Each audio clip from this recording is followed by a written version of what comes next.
Chapter 1325. Zhang Zhong's words echoed the thoughts of the others who had just regained their composure. Indeed, they should ask clearly. Before, the six Zhao were also vassals of the Tang Empire, and they had been conferred the title of king.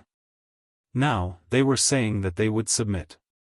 If there was no difference from before, it would be useless even if they repeated it 100 times. The officials also admired Zhang Zhong for this.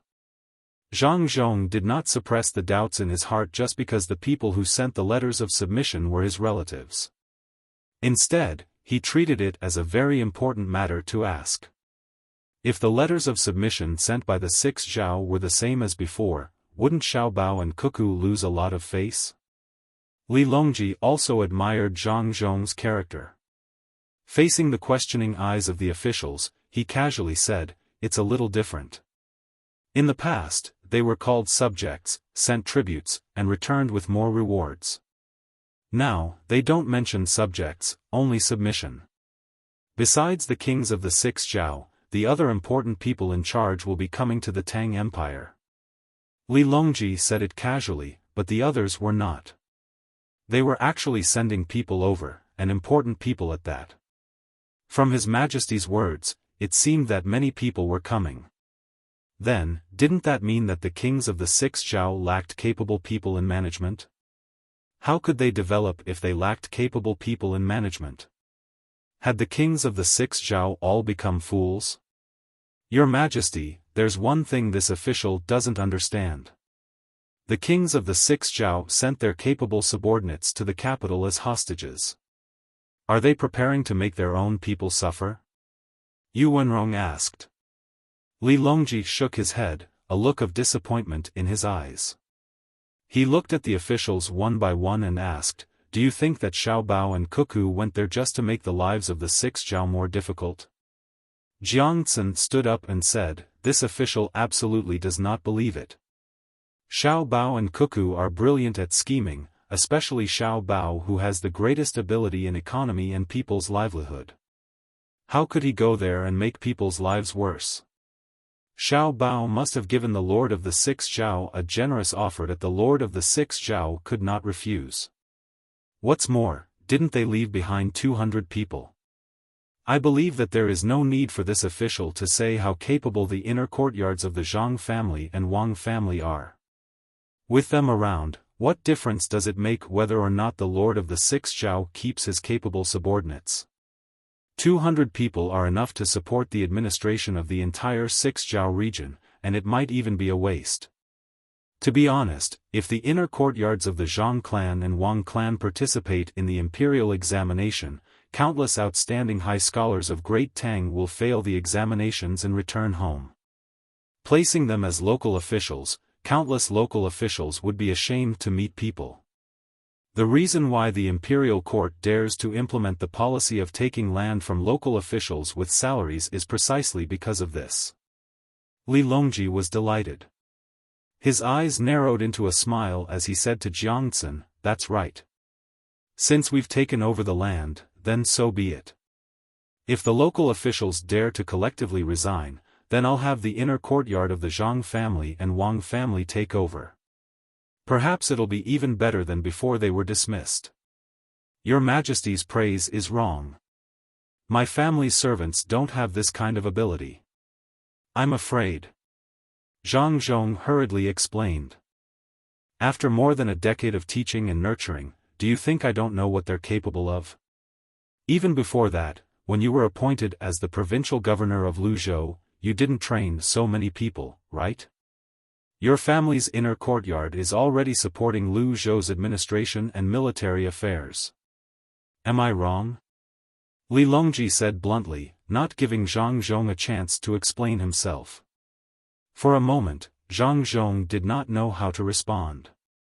Gao Lisher agreed with Li Longji and said, "Later on, we found out that during the disaster relief, Xiaobao and Cuckoo were the ones who gave the orders. The two of them arranged the resources and manpower in an orderly manner. Unfortunately, apart from them, we can't find another child like them in Great Tang. It's just a fluke." Zhang Zhong could not find anything else to say. As for whether it's a fluke or not, we'll know by looking at the 6 Zhao's submission. I'll continue to tell you. Apart from the capable subordinates of the 6 Zhao's master, there are also children under the age of 14, most of them are elderly, and unmarried women. Those who stayed behind are experienced old men, strong young men, and married women. They're staying behind to build the place. It's written in the letter of submission that they only brought a small amount of food with them. They've already set off and passed through Yi province. From there, they'll come to the capital to let me take a look at them before we make other arrangements. They don't have money, and they can't offer anything else in exchange. We'll have to arrange for their food, clothing, shelter, and transportation along the way. Also, they'll have to receive medical treatment. The people who stayed behind by Xiao Bao and Cuckoo sent a message saying that they'll take care of all the expenses. However, I don't think that's a good idea. Xiao Bao and Cuckoo have done enough. I'll pay for it. Now, I'll need you to make the arrangements. Li Longji explained the specific actions of the 6 Zhao's submission and then swept his gaze over the crowd with a meaningful smile. The officials were all dumbfounded. Even Zhang Zhong knew that Xiao Bao and Cuckoo were powerful, but they had never imagined that they were this powerful. In just 2 days, they'd passed by, and all the people from the 6 Zhao, including the unmarried women and future children, had migrated to the Great Tang. This truly was submission. This was true submission. Apart from a few strong young men to work and women to accompany and do housework, the entire tribe had come. What had the 2 of them been doing there? Yes, their army of more than 10,000 people was strong enough, but could they just stroll around and cause all the surrounding countries and tribes to kneel down? Wasn't their strength boundless? Li Longji liked to see the surprised expressions of his officials. He felt very satisfied. Usually, when he protected Xiao Bao and Cuckoo, there would always be people who didn't show it on the surface but were unconvinced. Now, were they convinced? This was called ability. All of them were surprised because they didn't think they could do it. Now, Xiao Bao and Cuckoo had done it. Next time, if anyone was unconvinced, he would send them to a remote tribe that had not yet submitted. I don't need you to go over a few days to solve the problem and make them submit. I'll give you half a year to see if you can do it. If you can do it in half a year, I'll protect you when you come back. If you can't do it, you can continue to stay there. I don't need you to hang around in front of me. Who wants to take charge of this? Now, give me a plan and budget. I'll listen to it, Li Longji said calmly. The officials were silent. Zhang Zhong hesitated for a moment and reached for the microphone. Before he could touch it, His Majesty's voice sounded, "Yongcheng, take care of the Ministry of Works. I don't need you for other things." Zhang Zhong retracted his hand and sat there obediently. "Speak. It's time to need you all. Who can tell me a plan and how much budget is needed? I'll pay." Li Longji continued to press. "Your Majesty, there's not enough time. Why don't we discuss it in a few days? We can make arrangements after that." An official sitting in a lower position felt that His Majesty was forcing them, so he mustered up his courage to speak. Li Longji sneered and said, "Not enough time? Do you dare to say this in front of Xiao Bao and Cuckoo? When I asked the 2 of them for a plan, I never received such an answer. They always immediately came up with a plan for me. Moreover, it was a complete set of plans. Li Shi knows best. As long as Xiao Bao and Cuckoo are by my side, regardless of whether it's me, Li Shi, the Empress, or concubine Hui who ask, have they ever hesitated? Yongcheng, what about when you ask? Replying to your Majesty, this subject doesn't need to ask. Xiao Bao and Cuckoo only need to look at this subject's complexion and ask the servants about this subject's general itinerary and the people I've met today. They will know why this subject is distressed, so they will tell this subject how to deal with it. Furthermore, the 2 of them will complete the plan one by one." Zhang Zhong said proudly. Did you hear that? Li Longji asked. All the officials were silent and had nothing to say. His Majesty was comparing Xiao Bao and Cuckoo to them. What else could they say? Were the two of them even human? The two of them were doing things that defied the heavens and couldn't be measured with common sense. Li Longji leaned back and said, no one said anything. Recently, there have been people in the streets getting beaten up because these people say that Xiao Bao and Cuckoo ran to the border to raise troops and maintain self-respect. They're vaguely dividing the borders from the imperial court. Who instigated this? Raising troops and maintaining self-respect? Don't tell me they're not self-respect. What borders? My country is counting on the two of them to properly govern it. There's no need to divide. If anyone has the ability to make the two of them rebel, I'll give the dragon chair under my butt to that person. With a crash, all the officials stood up and returned to their seats. One by one, they knelt on the ground. At this time, if they didn't express their attitude, it would be very easy for them to be shot dead by the hidden snipers. Your Majesty, this subject believes that our colleagues in the imperial court won't do such a wrong thing. I hope you shut up. They're bullying you, yet you're still pleading for leniency. Li Longji scolded Zhang Zhong. Zhang Zhong could only shut up. The others didn't think that His Majesty was angry at Zhang Zhong. Rather than calling it a reprimand, it was actually another kind of protection. Li Longji didn't let the crowd rise. He leisurely sipped his tea and said, I know that you didn't arrange for people to incite, but I also know that some people are playing the game of watching the fire burn across the river. The people who incited this matter are a little stupid. In the Great Tang, they spread the news of possible disagreements between Xiao Bao and Cuckoo. They even went to the tea house and the entrance of the zoo to spread the news. They were almost caught and fed to the animals by the zoo people. They beat them up and sent them to the capital office. I didn't get any information from you, so the people who were caught weren't even sentenced. Some people are hiding behind the scenes to watch the show, but why don't you think about it? Don't I have my own spy system? Are the spies of the Zhang family and Wang family just decorations? They didn't say anything because they were waiting for me to deal with it. I didn't say anything because I was waiting for you to say something. Did a small group of people think that I would listen to their words and transfer Xiao Bao and Cuckoo back? Did they think that Xiao Bao and Cuckoo would stop moving forward after knowing about this matter? I didn't even have time to greet Xiao Bao and Cuckoo. Xiao Bao and Cuckoo didn't care either. Their speed of advancement was still so fast. Their personal guards were so adapted to the environment and terrain. You have disappointed me too much. When Xiao Bao and Cuckoo come back, I will personally talk to them. When the time comes, the knife will fall on anyone's head. Don't say that I don't care about others' feelings. Innocent plus 5 ranks. Don't you think so, Yongcheng? The newcomers didn't know what was going on. They only knew that His Majesty was angry. From His Majesty's words, it seemed that someone had instigated the relationship between Xiao Bao and Cuckoo, and someone in the court had acquiesced. But the result was obviously different from what those people had expected. His Majesty and Xiao Bao didn't care, and the instigator was beaten by the people. The person who was beaten was indeed very stupid. What a joke to spread this in the Great Tang.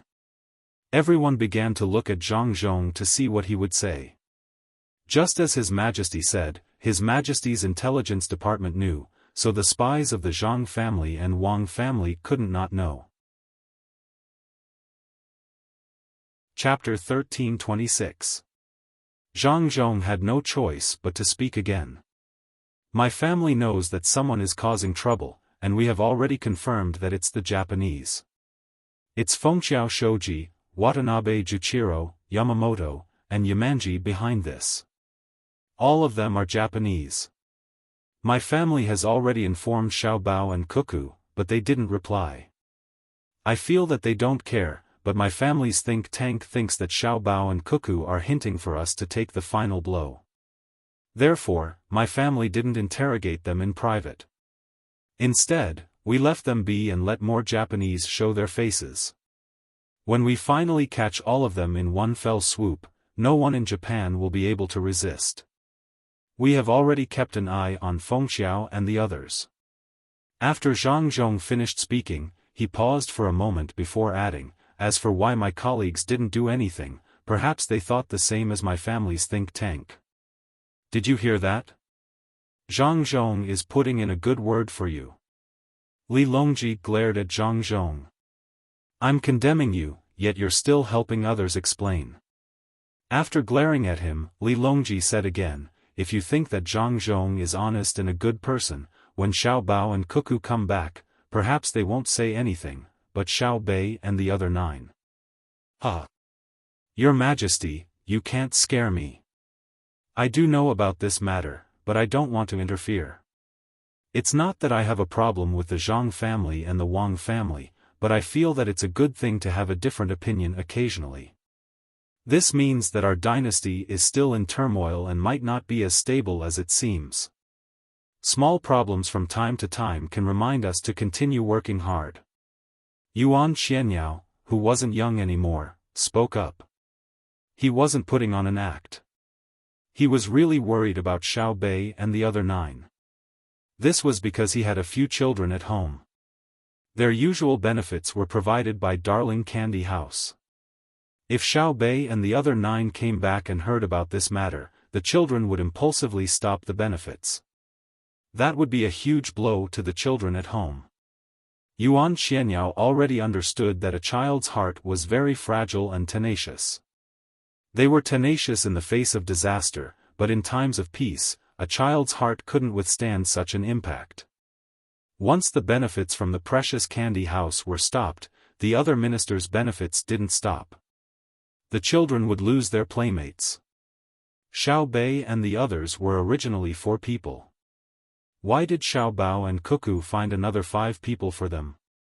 Other than the political purpose, it was to let them have someone to play with. Moreover, when they went out, they would always be in contact with the local children. She was worried that Xiao Bei and the others would not interact with their peers. Even adults were afraid of loneliness, let alone children. If Xiao Bao and Cuckoo were angry, he could communicate with them. All he had to do was talk things out. If Xiao Bei and the others were angry, how could he communicate with them? Children can be unreasonable sometimes. As soon as Yuan Xianyao, who was on tenterhooks, finished speaking, Wang Bei immediately followed suit. He still remembered that after hearing about his family's benefits, Xiao Bei and the others had specially provided a portion of benefits for his daughter-in-law because she had a child. Nutrition and supporting measures were also included. If he didn't say anything, when Xiao Bei and the others came back and found out about this matter, they would report it in the Precious Candy House's storytelling newspaper. How could he live? Wang Bei could imagine Xiao Bei and the others first saying that he had attacked their father and then stopped the benefits. Then, they said that their daughter-in-law was pregnant, so Xiao Bei and the others gave them benefits. Then, they would continue to say that when they weren't in the capital, he would stab them in the back. Heavens! Once this report was out, he would probably starve to death in the bustling capital. This wasn't a political issue, but a moral one. What would the people think?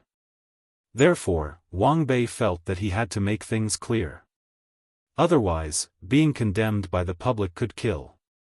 Your Majesty, Brother Yongcheng, to be honest, at first, I didn't know about this matter. When I found out later, I was happy for a while. I'm not afraid of you laughing at me. I've always wanted to find trouble with Xiao Bao and Cuckoo. To be precise, it's Brother Yongcheng. Why? It's because I'm jealous. If Brother Yongcheng falls, I can be happy for the whole day. But that's all I have. If Brother Yongcheng falls and injures his head and catches a fever, I really don't want that. If Brother Yongcheng falls to his death, I will be very sad. I won't even know what to do. I will regret it very much. I shouldn't have gone against Brother Yongcheng back then. I don't have a life and death feud with Brother Yongcheng. I just have a little thought. I even went to see the people who were arrested. I didn't care. It doesn't matter. If they say that they want to assassinate the people from the Zhang family and Wang family, I will be anxious. They just want to stir up trouble. Others don't understand the background of the Zhang family and Wang family, but how can I, who always want to bring trouble for them, not understand? So, I'm not watching from the sidelines, nor am I sitting on the mountain to watch the tigers fight. I'm just watching the show. I never thought that the Japanese could cause any trouble. I just want to see how Brother Yongcheng's family will deal with it, okay? When Wang Bei spoke, he didn't hold back at all. He even said his own thoughts and analyzed them. I believe Brother Wang's words. Zhang Zhong proved that he understood Wang Bei. If you said that he was a good person, he had a little dirty thoughts. If you said that he was a bad person, he really didn't want to kill anyone. When you walked with him, he hoped that you would fall and then secretly laugh. But if you fell and there was a sharp stone pointed at your head, he would rather stretch out his injured arm to block it for you. He didn't want you to never get up again. He was such a person. There was one disadvantage to being friends with such a person. Usually, when you were unlucky, he would laugh at you. The advantage was that when you encountered a life and death situation, he was willing to risk his life to help you. He was a very contradictory but very real person. Li Longji naturally knew what was going on with his Minister of Revenue, Wang Bei. He nodded in agreement. Wang Bei heaved a sigh of relief. With the understanding of Her Majesty and Zhang Zhong, it seemed that Xiao Bei and the others wouldn't target him after they returned. With Yuan Xianyao and Wang Bei taking the lead, the other ministers also gave their reasons. Their words made the new officials feel that they weren't afraid of Zhang Zhong, Her Majesty, or Xiao Bao and Cuckoo. Instead, they were afraid of Xiao Bei and the 9 children. It was really too strange. Why weren't they afraid of the real power holders but worried about a group of children? After thinking about it carefully, some of the newcomers understood. They could communicate with the adults. At most, they would just admit their mistakes. However, they couldn't communicate with the children. Children with huge power and authority were the most frightening. Li Longji watched coldly as his subjects expressed their opinions one by one. As he watched, he began to laugh. He pointed at them and scolded, "A group of cowards. Look at you now. Do you still look like ministers? A group of cute Xiao Bao babies scared you to this extent. It seems that I didn't do anything wrong. I gave Xiao Bei and the others a lot of power. They are still a deterrent to the great Tang's officials. Innocent plus 5 levels. That's right. No matter how smart the officials are or how much evidence they destroy, as long as they are caught by Xiao Bei and the others, they won't have a good ending. Your Majesty is wise." The ministers all said in unison. "That's right. I'm indeed very wise. Since the Yongcheng family already has a plan, you can't leak it out. Otherwise, it won't be as dirty as the court. Xiao Bao and Cuckoo will think that you are betraying the country. That way, it won't be Xiao Bei and the others who will do it. If you really challenge the political stability of the great Tang and force Xiao Bao and Cuckoo to do it personally, you should understand that I can't protect you. Even if the Crown Prince made the same mistake and caused Xiao Bao and Cuckoo to be unable to tolerate it, I can only watch." Li Longji's expression was solemn as he spoke. He wasn't trying to scare them. He knew that Xiao Bao and Cuckoo had a bottom line, and as a citizen of the great Tang, if they didn't touch this bottom line, everything could be discussed. Xiao Bao and the others would leave a line. If they touched it, there was no turning back. The ministers didn't speak, but from their expressions, it was clear that they were also serious. They weren't afraid of Xiao Bao and Cuckoo, but as citizens of the great Tang, they had their own code of conduct and morals. Continue to the next topic. Li Longji felt that this matter had basically been resolved. As for who would be responsible for welcoming the 6 Zhao, there was no need for the court to worry about it. He had deliberately asked earlier to let the ministers know the gap between them and Xiao Bao and Cuckoo, so that they wouldn't always be unconvinced. For Li Longji, it was fine if they were unconvinced, but they had to show their true ability. Just saying that they were unconvinced was not enough. Who didn't know how to retreat in the face of a little difficulty and advance in the face of benefits? He didn't need those kinds of people who could follow him around and flatter him when they had nothing to do. When it came to crucial moments, he needed people like Xiao Bao and Cuckoo. If he really wanted people who could make him feel comfortable, Xiao Bei and the others were more suitable. Who would dare to steal food from him when flattering him? Xiao Bei and the others could fight over a piece of meat, and in the end, no matter who ate it, everyone would be happy. He had the ability to deal with natural disasters as soon as possible, and when his life was at stake, he could take advantage of the disaster to rebuild. No setback was a problem, and he would become stronger when facing a strong opponent. But in all of the great Tang, only Xiao Bao and Cuckoo had this ability. It was especially relaxing when he was with them, as if none of the problems were problems. The two of them even had time to joke around, and Xiao Bao could even find time to cook.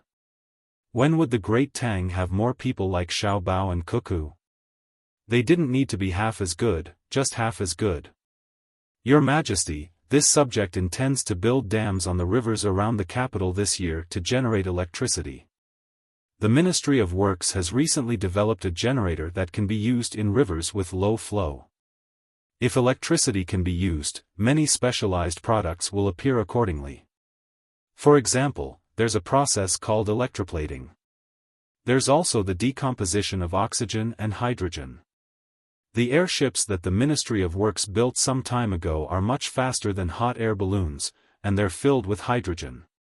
Oxygen can be used for welding, and there's also the medical aspect. The current production capacity is very low, and welding doesn't use oxygen, so the results are much worse. When it came to serious matters, Zhang Zhong spoke first. Oh, I've used oxygen before. The weather wasn't good a few days ago, and it was stuffy. I caught a cold, and my stomach wasn't feeling well either. In the end, I couldn't breathe after eating, so someone gave me an oxygen bottle. It was very comfortable, and I wanted to use it continuously, but the doctor said that I can't. If I use it for too long, my body won't be able to adapt to the lack of oxygen. Li Longji proved that he had agreed.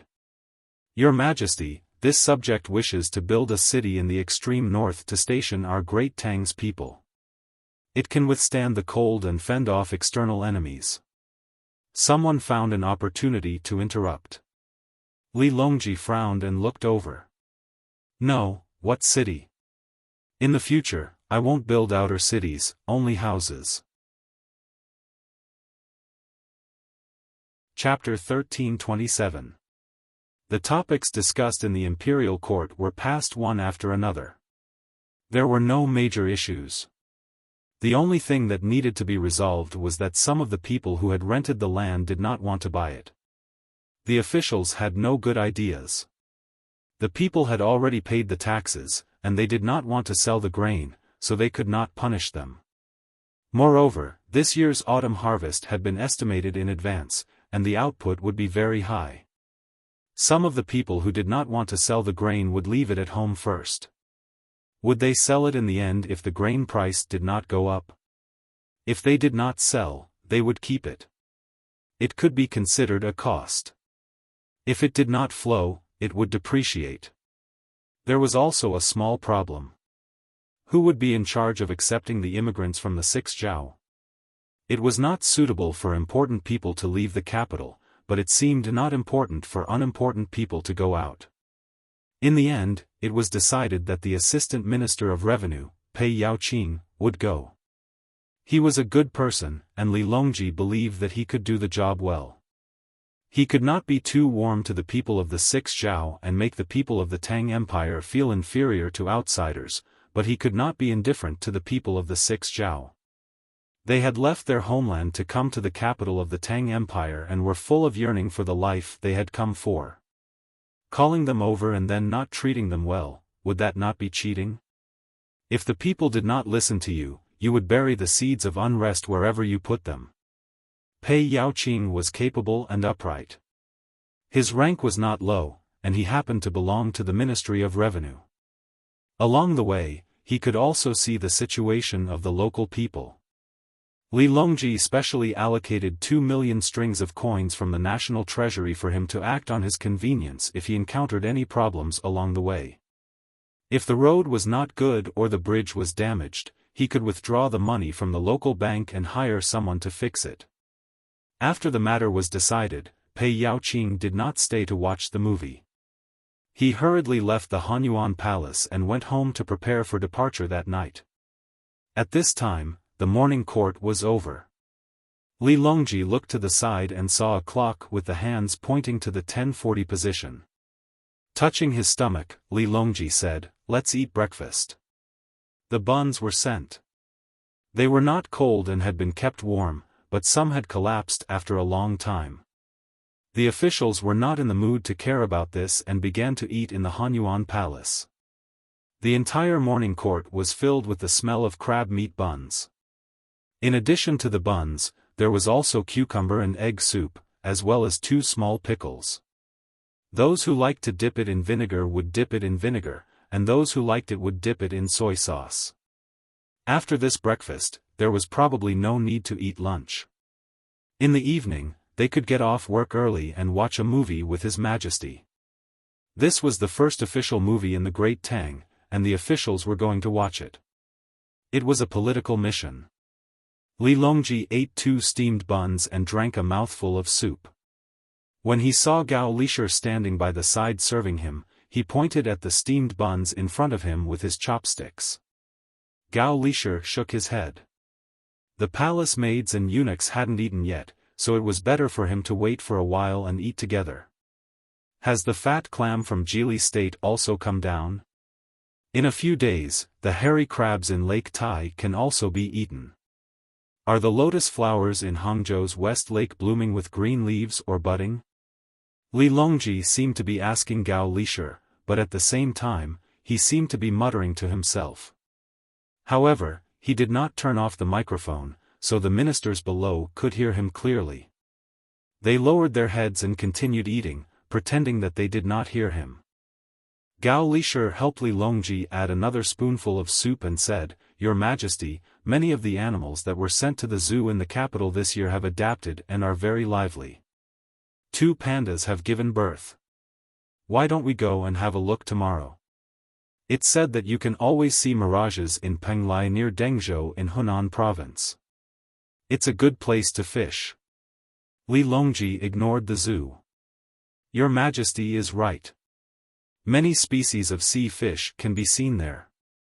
A few days ago, a group of sea fish were found in the artificial salt lake beside the capital to test. Unfortunately, they all died. It was too salty and the fish could not stand it. However, there are no reefs on the artificial beach there. The weather is just right now. Why don't we go and have a look tomorrow?" Gao Lishir went along with Li Longji's words and talked about the artificial saltwater lake. It was a very big project. If the capital suddenly ran out of salt, they could take out the water and boil it. The capital would immediately stabilize and have enough food to eat. Li Longji nodded. "Speaking of salt, it's more convenient to dry it. The output of salt at the estuary of the Yangtze River is relatively low. The river water is not so salty. The Yangtze River's swordfish have to be desalinated when they swim upstream from the sea. I still remember that Xiao Bei and the others encountered danger on their way to Xuanyang. Later on, Xiao Bao came up with an idea to specialize in processing all kinds of things. Moreover, there's a section of the railway there. I really want to see how prosperous it is. The fish in Penglai Lake is also delicious. You can even climb Mount Lu behind it. Your Majesty, speaking of scenery, the hot springs in Jiangxi province are also very good. When the weather is hot, soak in the hot water and relax. It's good for the body. Gao Lisher mentioned another fun place. Li Longji sighed and said, okay, I won't be going on a trip. If only Xiao Bao and Cuckoo were here. They could always find a good excuse for me to go on a trip to various places. After Li Longji said that he would eat, his subordinates also breathed a sigh of relief. It was good that he didn't go out, otherwise he would delay things. Moreover, the most important thing was who would accompany him. If Xiao Bao and Cuckoo were here, they could really take His Majesty to other places to play. After all, they didn't have a proper place to be officials. Zhang Xiaobao and Wang Wan, who were missed by Li Longji who wanted to go on a trip, had already contacted the locals. With the help of the translators, everyone could communicate. There were not many locals living in the periphery, only about 130 people. They were dark and thin, and all of them looked at the approaching Tang people with vigilant eyes. They already knew that the Tang people had weapons that didn't look as powerful as spears, which could kill people from a long distance. At the same time, they also knew that the Tang people had good things. Someone in charge, come here. Zhang Xiaobao saw that the other party didn't have a weapon and shouted. The translators also shouted. A person walked out from the crowd. His hair and beard were very long, and they were stuck together in strands. No one knew how long it had been since he last washed. It had just rained, so it was convenient to stand in the rain and wash. How lazy. Zhang Xiaobao commented. Then he said to the other party, my name is Zhang Xiaobao. I'm a good person. What's wrong with your eyes? I haven't translated yet. I can understand you. My name is Duo Lake Duo, alright, Duo is enough. How can you speak our language? Zhang Xiaobao knew why the other party had such an expression when he said that he was a good person. Was he really that bad? Even people thousands of li away had heard of him. His reputation was spread far and wide. Wang Wan didn't say anything. She pursed her lips and smiled.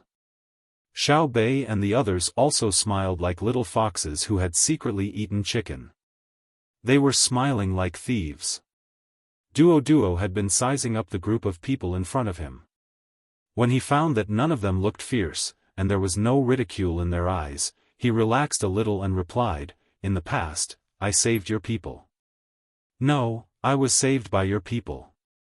In a mountain very far away, I was bitten by a snake and fell ill.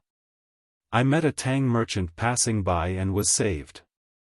I followed the group for a period of time and learned your language. When I left, they gave me 2 beautiful jars. One of them accidentally broke. In order to prove what he said, Duo asked someone to bring the jars over. While waiting, Zhang Xiaobao sized up the living environment of the other party. They were really poor. Shacks made of wood and branches, houses without bricks, basins and bowls made of wood, and children were naked. Whether it was men or women, they only had a simple woven cloth and animal skin around their waists. There were even knives made of stone and sharp pieces of stone used to tie the front end of wooden spears. Only Duo in front of him was tied with a rope and carried a metal knife in front of him. Its shape was very strange. It was longer than a kitchen knife, narrower than a kitchen knife, straighter than a watermelon knife, and sharper than a watermelon knife. It probably had many functions. It could cut, and stab. However, judging from the color, the quality of the knife was not very good. It was unlike the current Tang Dynasty, where a random family had several knives and metal pots. It was not like in the past where 2 or 3 families used one knife. This showed that the living standards of the Tang Dynasty people had improved. Zhang Xiaobao thought and felt proud. He felt that he had contributed a lot. After sizing up the other party and being sized up by the other party, the people who went to get the things came back with 2 jars each. When Zhang Xiaobao saw the jars, he felt that the Tang people who had saved Duo were evil and did not have good intentions.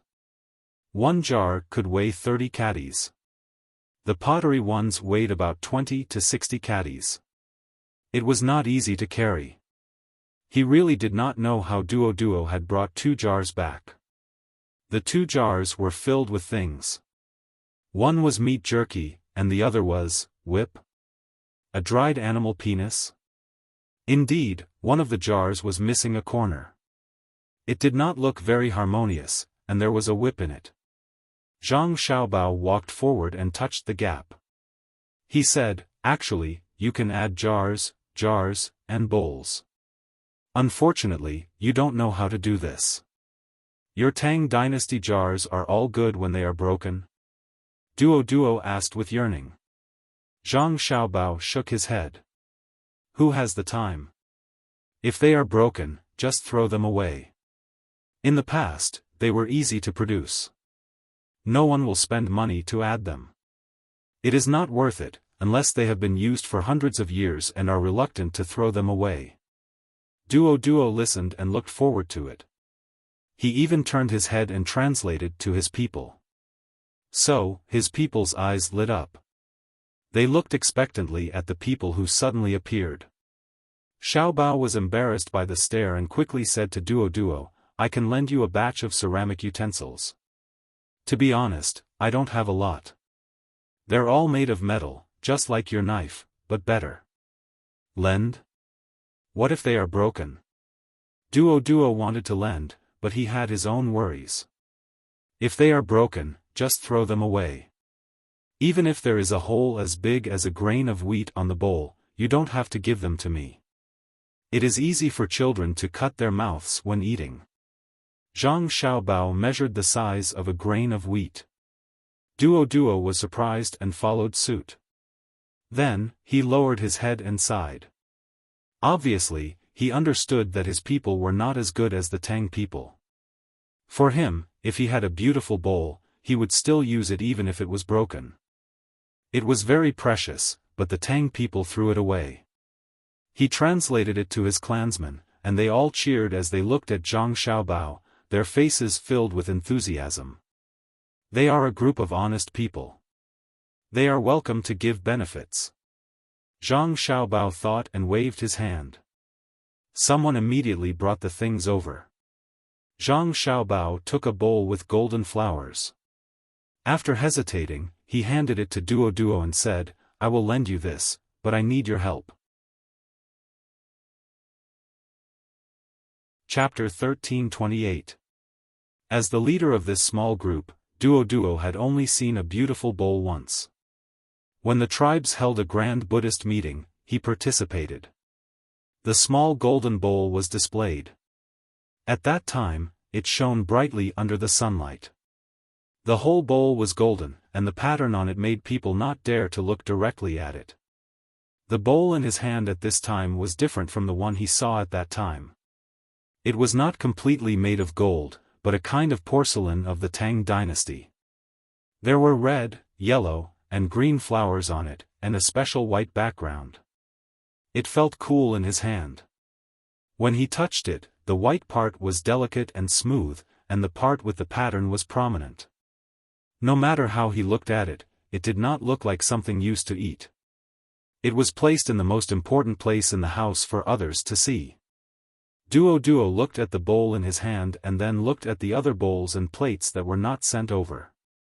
They were the same kind as the one in his hand, so he could not help but swallow his saliva. He asked Zhang Xiaobao with uncertainty, Are you really giving it to us?" "Yes, it's just food. It's easy to break after a long journey. You can keep it. We still have some, and the rest will be solid iron bowls." Zhang Xiaobao was really hesitant. It was not that he was reluctant to give it to Duo. The bowls used at home were very beautiful. He was worried that if he gave it to Duo would be remembered by others. If that was the case, giving something to others would harm them. Duo did not think about this for a while. He carefully put the bowl in his hand in the arms of the person next to him, picked up a plate, and stroked the pattern with his hand. Xiaobei said, "This is the peony fighting beauty pattern. They are red peony, yellow peony, and white peony. In the Tang Dynasty, it is worth more than 30 strings of coins. You can buy a lot of salt. If you eat as much as you want, it will be enough for you to eat for 20 years. Xiaobei now learned to use salt to show the value of things. Who asked the local people to lack salt? Saying that money was not intuitive enough. Duoduo's hand trembled and he almost threw the plate to the ground. He did not doubt the words of the little girl next to him. The plate was really beautiful. Behind him, a young man came over and said a few words to Duoduo. Duoduo listened, took a deep breath, put the plate back, and said to Zhang Xiaobao, "We only need 2 bowls."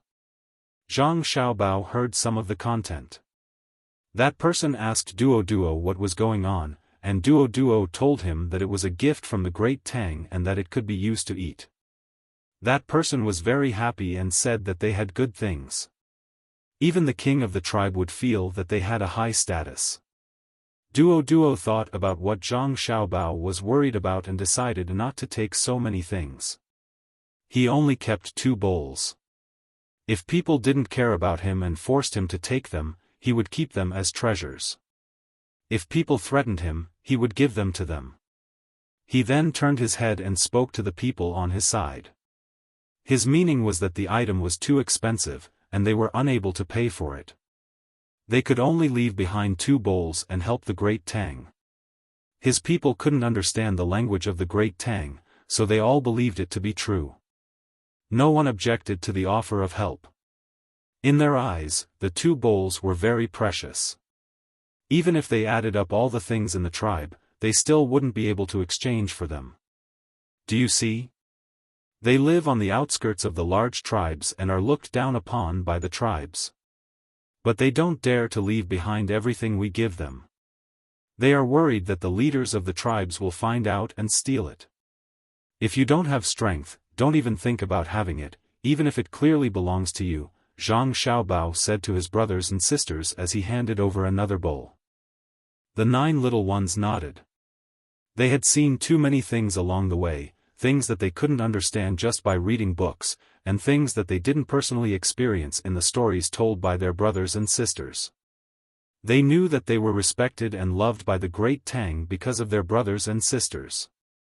They gave the great Tang people a good life and a stable environment to live in. When they arrived at the 6th Zhao, it was because of their brothers and sisters' reputation. Now, it was because of the strength of their own large army. It had nothing to do with the good bowls and plates they had. If they didn't have the company of more than 10,000 elites, the better the things they had, the more dangerous it would be. So that's why my brothers and sisters have always valued technology to strengthen the army, right? Peace without being able to contend against the enemy's strength comes from the enemy's charity. The peace of the strong to the weak is compassion and tolerance. We don't want to be the former. We don't need the charity of others. Xiaobei waved his little fist and said seriously. The other 8 little ones nodded. Duoduo was also listening. A trace of embarrassment appeared on his face, but he still said, "Yes, we don't dare to steal your things. We will agree to any conditions you raise as long as they don't harm our lives. The weak can't negotiate with the strong.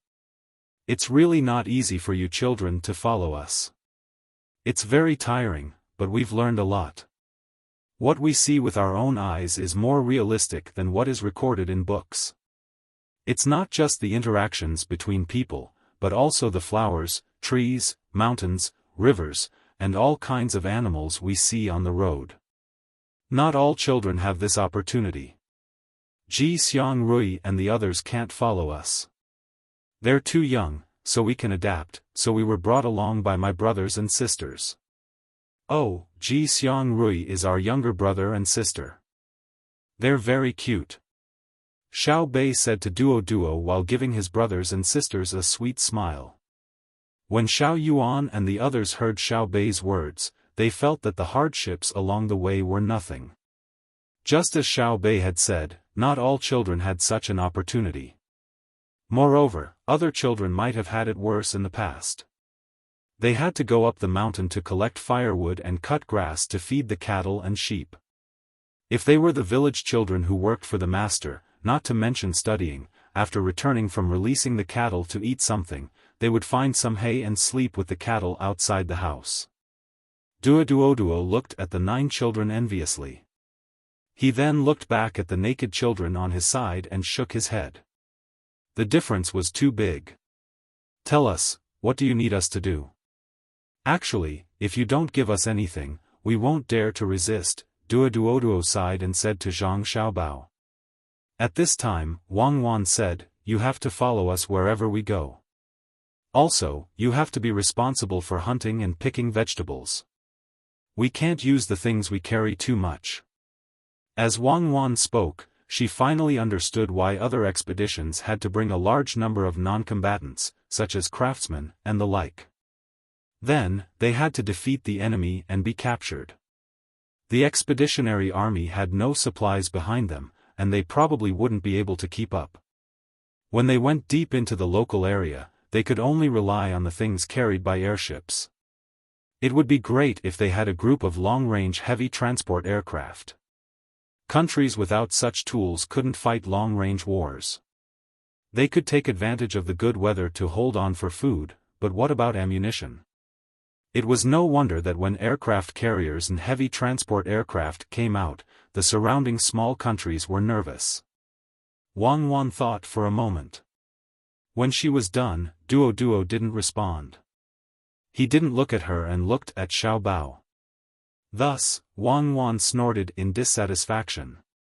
Zhang Xiaobao coughed and said to Duo, this beautiful and charming woman is my wife. As for me, I can't control this team. I can only control the people in the team who don't fight. As for her, everyone with guns listens to her. Do you know? Duo opened his mouth blankly and looked at the beautiful woman in front of him again. So this woman was the one who killed people. Duo looked at Zhang Xiaobao again. Why are you staring at me like that? She's the one who calls the shots. Don't you understand? Zhang Xiaobao said with a glare. You can't beat her? Duo asked. Normally, I can beat her, but I can't. She's my wife. Do you understand my wife? She's the woman who will live with me for a lifetime. Why would I beat her? After the fight, I can't live anymore. Even if she can't beat me, she won't give in. I know her better than you. But when it comes to fighting, I'm really not her match when leading the same people and weapons. In other words, she's better at leading soldiers than me. The more soldiers she leads, the stronger she is. As for me, the more money she gives me, the stronger I am. I can't explain it clearly to you. In any case, you remember that the relationship between me and her is different from the relationship between you and your woman. Zhang Xiaobao explained over and over again. After all, he needed the other party's help, so he had to make things clear. Duo actually didn't understand why a man would give the military power to a woman. If he could beat her, he would beat her until she became obedient. If she didn't, he would continue to beat her. He kindly advised Zhang Xiaobao, you can. Wang Wan stepped forward with her left foot, exerted force on her waist, and kicked Duo with her right foot. Duo flew up and heard the woman's voice, you talk too much nonsense. Then there was the sound of "Walla" from his side, don't move. After landing on the ground, Duo felt that his body was about to fall apart. Ignoring the pain in his chest, he shouted to his people, listen to them, don't move. Get up, get your people ready, and follow us. Wang Wan said with a cold face. Oh. Duo responded, turned over, and rubbed his chest. He began to prepare the 120 people in his small tribe for migration. Zhang Xiaobao raised his arm, and the people in the team put away their guns.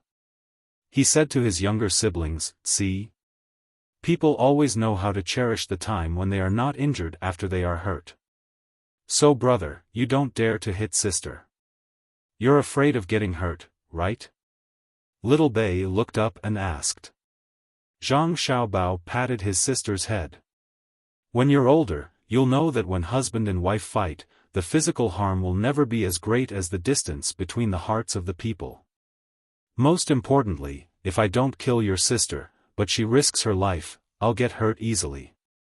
A life and death battle only takes a moment. In theory, the speed of a passive reaction can't compare to the speed of an active attack, especially when the distance is very close. Xiao Yuan, who was beside Little Bei, said to her brother as if she had found a confidant, I'm always bullied by Little Bei. My heart hurts. Then I won't bully you in the future. I'll bully others, Little Bei said with a pout. Then I'll make the people you bully hurt all over their body, Xiao Yuan said threateningly. Look at how you teach your younger siblings. Wang Wan rolled her eyes at Zhang Xiaobao and walked over to instruct the people of Duoduo's tribe to pack their military backpacks. There were many things they needed to carry. Zhang Xiaobao turned his head to look at his younger siblings and said, My heart hurts now too. He, brother, you and sister are so fun. Little Bei hugged her brother's waist and twisted her body to act like a spoiled child.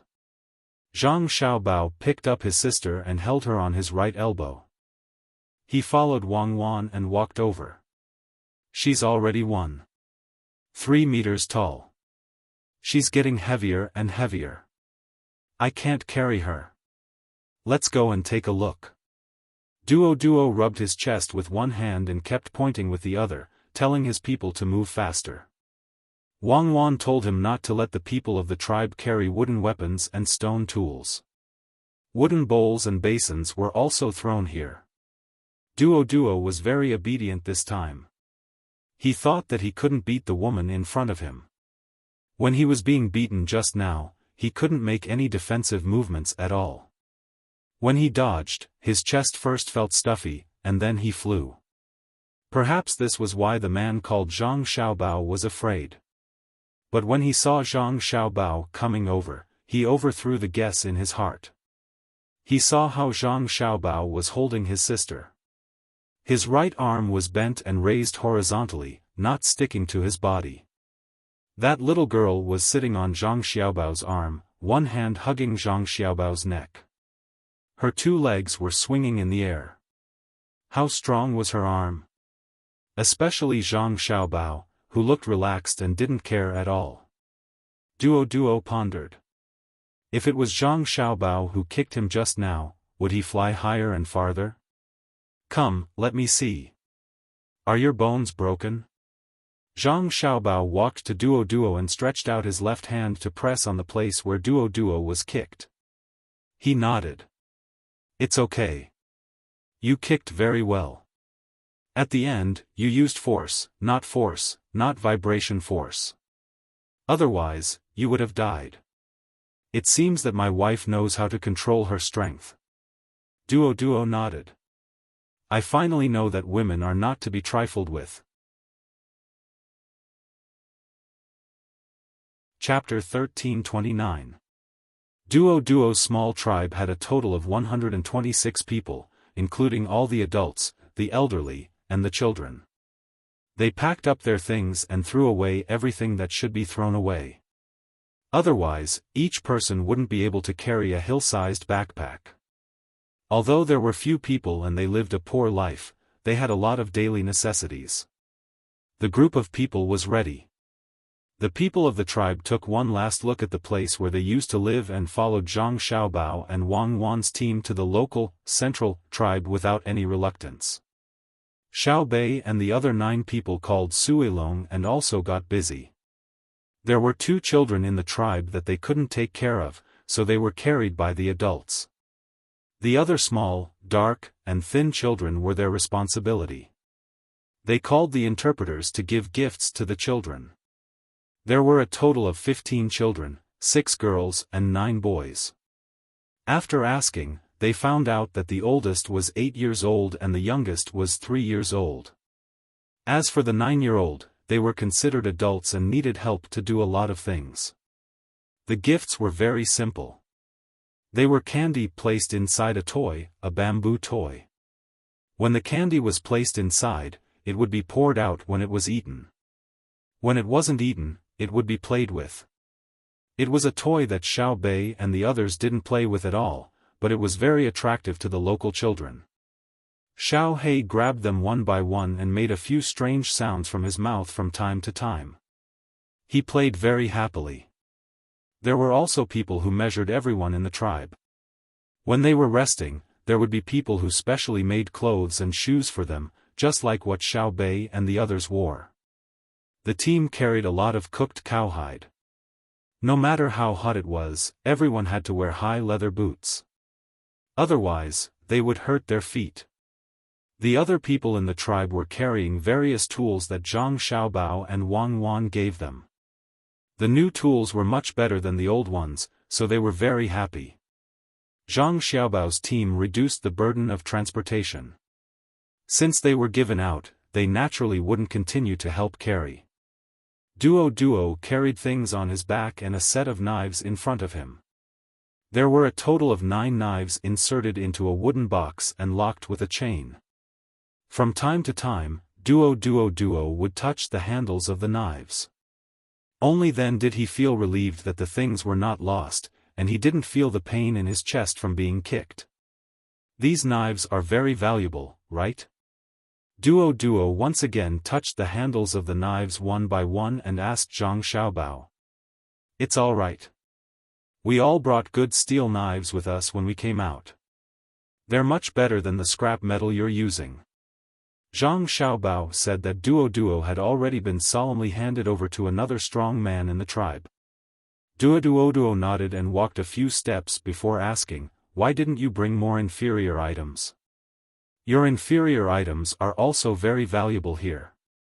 The difference between a beautiful bowl and an ugly bowl won't be much worse. We can flip through so many things, but you must have flipped through many times. Since I'm going out, I naturally have to bring good things." Zhang Xiaobao explained and then looked at Toto Duo. For some reason, he felt that Toto Duo was just trying to find something to talk about, as if he wanted to achieve some sort of goal. Duo nodded and didn't say anything this time. Until noon, when they needed to stop and rest, they chose a relatively flat place for Zhang Xiaobao's family to eat. The other places were randomly chosen. Of course, the flattest place was reserved for the people who made the clothes and shoes. Today's lunch was still stewed. A large pot was placed on the rack with a fire under it. They threw in all the jerky that the tribe had saved with great difficulty to stew. This was not enough, so they also threw in some of the things they had hunted on the road and some wild vegetables. When they were cooked, they poured the noodles into it to make soup. Each person had a bowl to eat. Such a simple meal was sumptuous for the people of the tribe. They carefully held the iron bowl with one hand and reached in with the other hand to grab the food. However, they felt that it was too hot, so they gave each person a spoon, which was very strenuous to use. The food of the 9 children was better than the others. There was a small plate of kimchi. Seeing that the children of the tribe were staring at it and wanted to grab it with their hands, Xiao Bei had no choice but to put some into their bowls. She didn't want to eat the food that Xiao Hei had grabbed. There was a limit to how approachable she could be. The children of the tribe didn't see that she didn't want them to grab the food and happily ate a mouthful of the kimchi. It was sour and sweet, and their faces showed a happy expression. They were very satisfied. Xiao Bei looked and carefully tasted the food in her bowl. After swallowing it, she said, "It's really delicious. I also think it's a blessing. Do we still need to talk about our cook skills? Of course it's delicious. Do you think you have a hard life?" Xiao Yuan said and lowered his head to eat, pretending that he didn't see Xiao Bei's glare. A normal adult would be full after eating a big bowl, but the people of Duo finished a bowl and looked at the pot. They found that there was still some left, so they made do and ate half a bowl each. After eating, they were panting, not knowing whether it was because they were too full or because it was too hot. The team continued on their journey, but the clothes and boots were still not ready. Duo touched the hilt of the knife in front of her chest again. Suddenly, she turned her head and asked Zhang Xiaobao, "Do you know how to grow food? Do you know how to raise cattle and sheep?" Zhang Xiaobao looked over and nodded. "It's okay. My family has zhuangzi, which is specially used to grow food and raise livestock. Moreover, the yield is very high. If you want to raise livestock, I think chickens are good. Catch a wild chicken, cut off its wings, tie a rope between its legs, and encircle an area with a fence. You can eat eggs and chicken. If you can pay enough, I can even get people to send you good breeding chickens and pigs. I'll tell you how to take care of them. What's the price?" Duo asked anxiously. Zhang Xiaobao paused for a moment, smacked his lips, and shook his head. "Let's not talk about the price first. You don't have anything. Other than more than 120 people, you can't take out anything else. I'll tell you how to raise wild chickens and pigs first. I'll find a few people to introduce them to you." "All right." Duo felt very helpless. He really couldn't take out enough things to exchange with the other party. After hesitating for a while, he took a deep breath and mustered up his courage.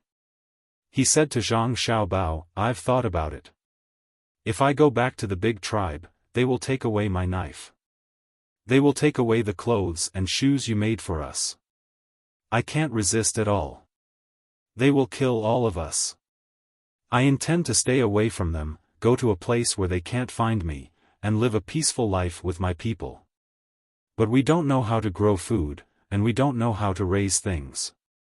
We used to trade with them every few days with game and fish that we caught. If you can teach us, I won't have to worry about not having anything to trade. If you leave us some of your good tools, I'm willing to do anything for you." This time, Zhang Xiaobao understood that Duo was also ambitious. He also wanted to resist exploitation and oppression. It was just that he didn't have the ability in the past. Now, he felt that if he found a temporary backer and learned some skills, he would not be controlled by the big tribes. Zhang Xiaobao didn't answer immediately. He was thinking about how to solve the current problem of Duo's tribe while he was on the road. Until night fell, when they would arrive at the area where the big tribes lived, Zhang Xiaobao still couldn't figure out a solution.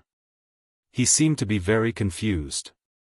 During dinner, he personally roasted the meat of a deer that he had hunted on the road for his younger siblings.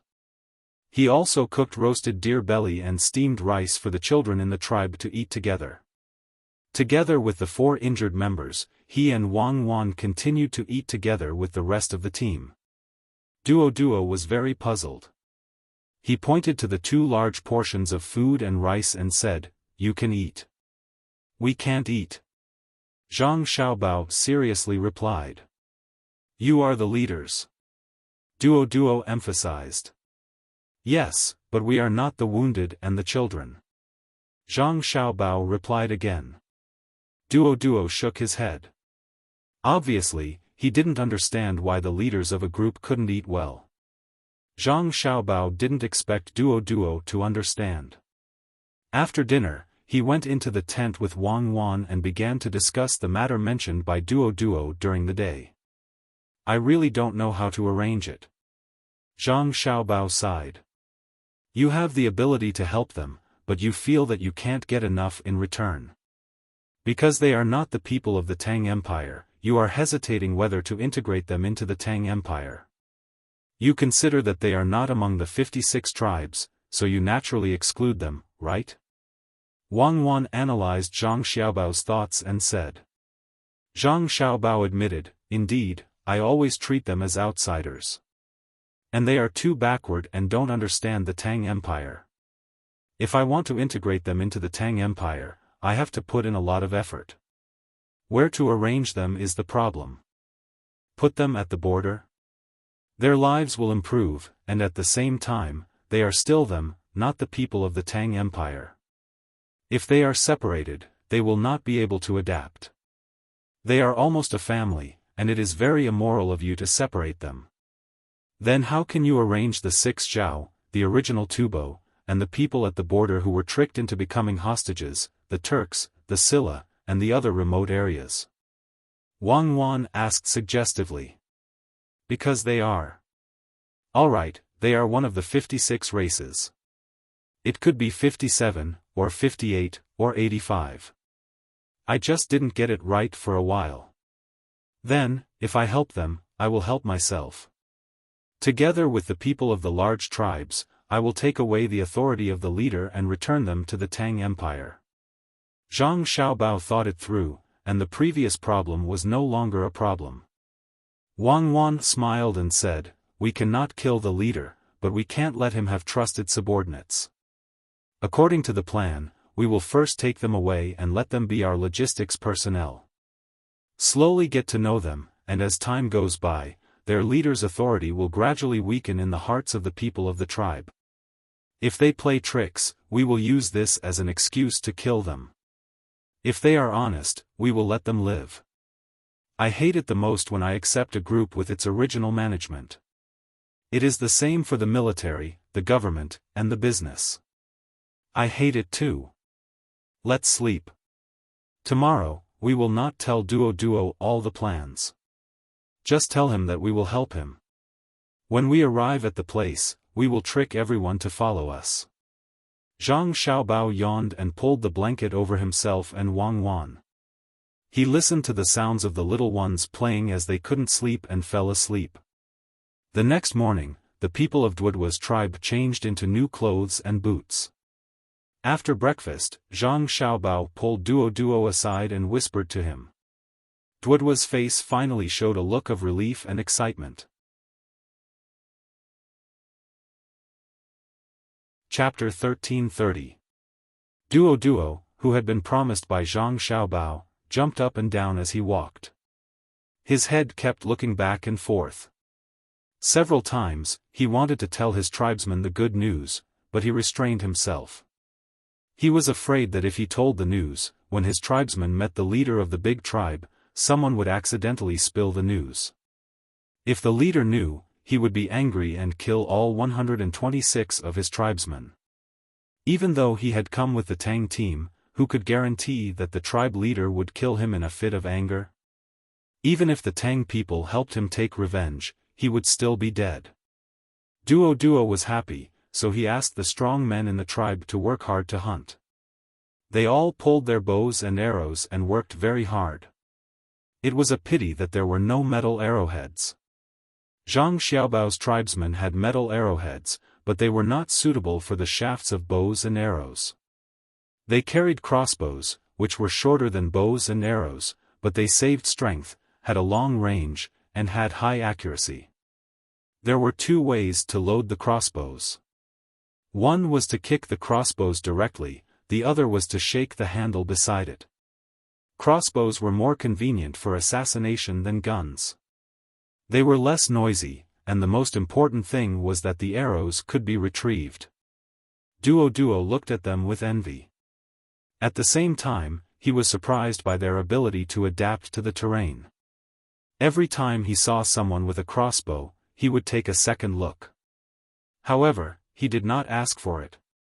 He knew that the crossbow and the set of arrows were dozens or even hundreds of times more valuable than the set of knives he just got. Fortunately, Zhang Xiaobao gave him another set of knives. They were not for cooking, but for carpentry. The bows and arrows they used were made from tree branches. With a good knife, it would be easier to cut them, and it would be more accurate. The tail feathers used to balance the arrows would also be easier to find. The tribesmen could make bows and arrows as they walked. The workmanship was rough, but the effect was good when they hit animals. Zhang Xiaobao and Wang Wan also understood this, so they always asked the Tang army to be very careful. With traps and long-range weapons, they could teach the enemy a lesson. Duo didn't know that the bows and arrows used by his tribe would make Zhang Xiaobao and Wang Wan nervous. He always felt that the Tang people's weapons called guns were more powerful. He wasn't wrong in his thinking. It was indeed powerful. However, Zhang Xiaobao and Wang Wan had requested for 0 casualties, and they really did it. They didn't die directly from the other party's offensive weapons during the course of the battle. As a result, the pressure on the logistics team increased, and they had to exchange money for lives. Duoduo didn't know how valuable the lives of the Tang people were. He was looking forward to seeing how the thing called a gun attacked. Seeing that Zhang Xiaobao didn't use it, he couldn't help but ask, "Gun, let's have a shot." Zhang Xiaobao hesitated for a moment and nodded. "It's just one shot. It's not easy to reload the bullets. It's like a bow. An arrow can be retracted after it's shot, but a bullet can't be used immediately after it's shot. If the shape changes, it has to be reloaded. It's very troublesome." "You don't have enough bullets?" Duo asked. "It's enough to kill you 10,000 times over," Zhang Xiaobao threatened. Duo waved his hand. "That's not what I meant. Let me have a look." Zhang Xiaobao stretched out his hand, and someone handed over a sniper rifle. After receiving it, Zhang Xiaobao took it apart and reassembled it. His hand gently stroked the body of the gun, and his face was also attached to the gun, feeling the trace of coolness. Duo, who was watching from the side, felt that it was very strange. It turned out that the gun could be taken apart, but why did it feel that Zhang Xiaobao wasn't holding a weapon to kill people, but a beautiful woman? Looking at Zhang Xiaobao's woman, Wang Wan, her eyes were so gentle when she looked at the gun. What's going on with these two people? When we pick up a weapon, we are one with the weapon. It's like you have a good bow. The chef's knife and the weaving girl's needle are all like this. Let's go to the front. Zhang Xiaobao said and called Duo to rush forward. Behind them, there was the sound of messy footsteps. The 9 little guys and Suilong also followed, wanting to see the fun.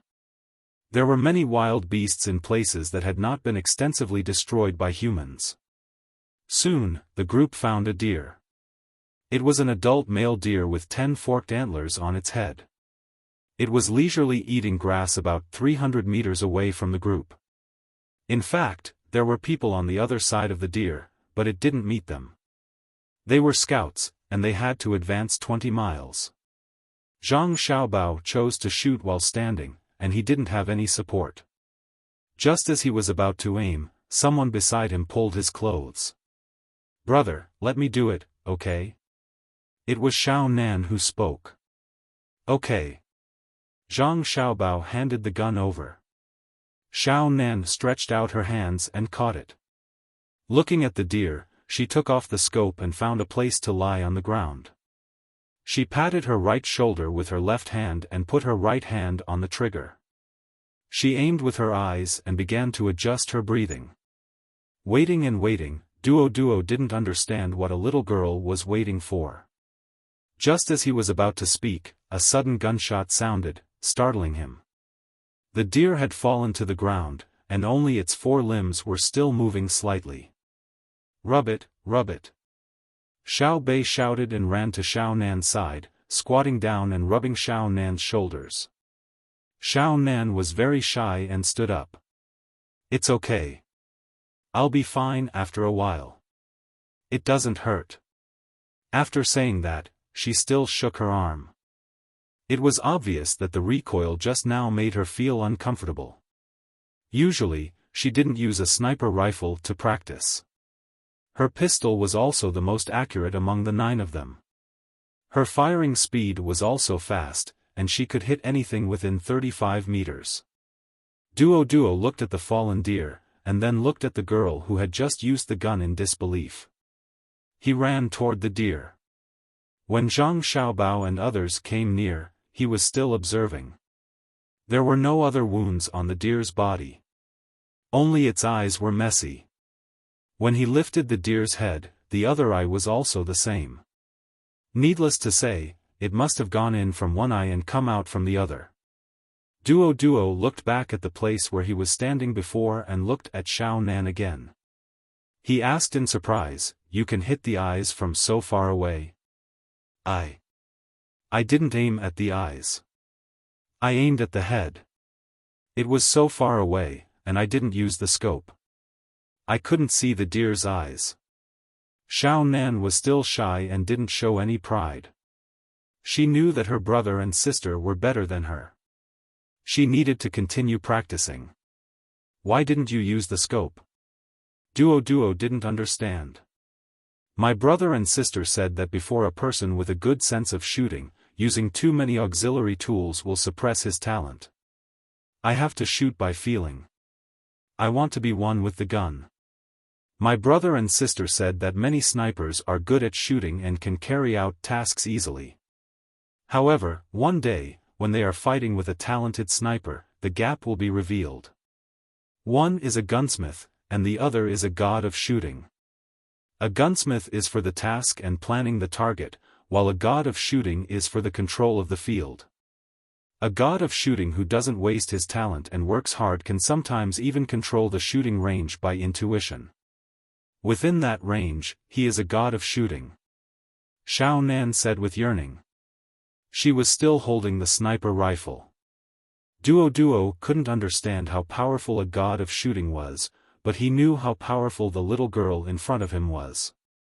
At such a far distance, where the arrow couldn't reach, she could hit the head as she wished.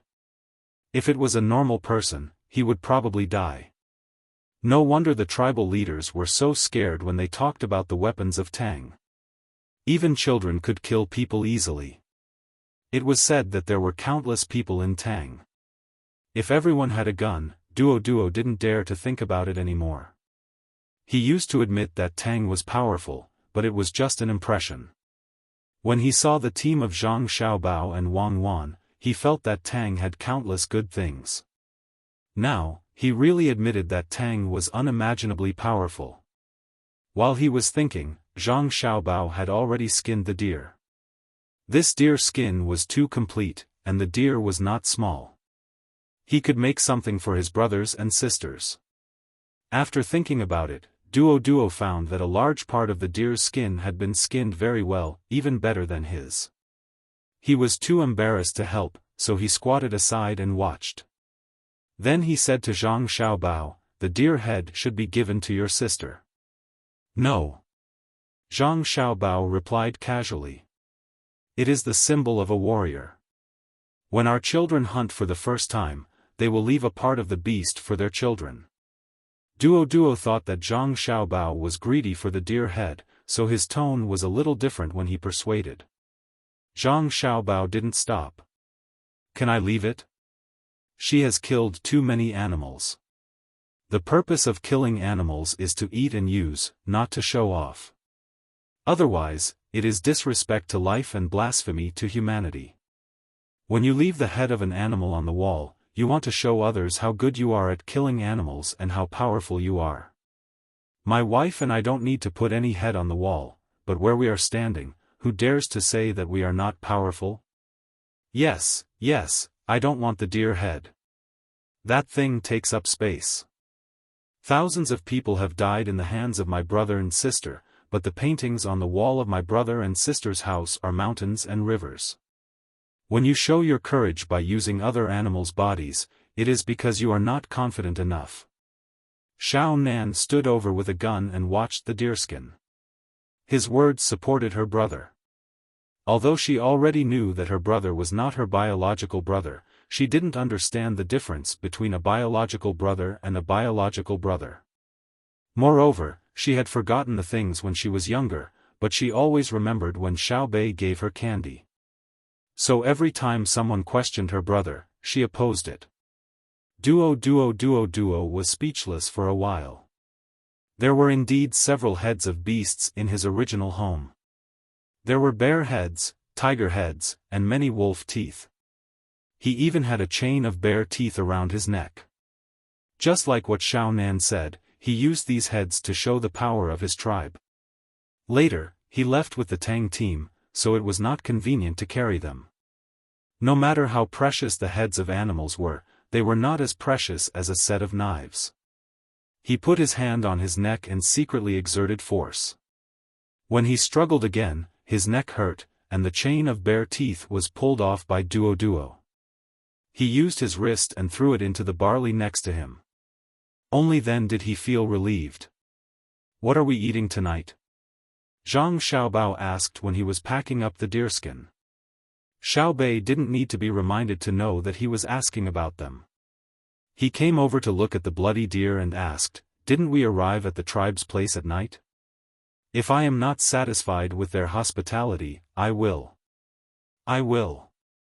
If I had known earlier, I would have brought our guards. They can be used as training. They are very old, the oldest one is already 20 years old." Xiaobei wanted to say that his guards were not good enough to receive his people, but when he thought about it, he realized that he didn't have any guards that belonged to him. They were all his brother and sister's guards. His 9 guards were still undergoing training, so he was very depressed. Chapter 1331. Duo had been listening the whole time. When he heard what Xiaobei said about his guards, he began to guess who this Zhang Xiaobao from Tang Dynasty was. From what they said, the ones following them were not the Tang Dynasty's army, but their own slaves. Oh, they called servants. There were also children, but they didn't come. What did their family do? Also, the little girl with the spear said that thousands of people had died at the hands of Zhang Xiaobao and his woman. Were they not afraid of Tang Dynasty's laws? It was said that killing was not allowed in Tang Dynasty. After hesitating for a while, Duo mustered up his courage and asked Zhang Xiaobao, "What is your status in Tang Dynasty? You killed many people and you are not guilty?" "I am Zhang Xiaobao said. "I know.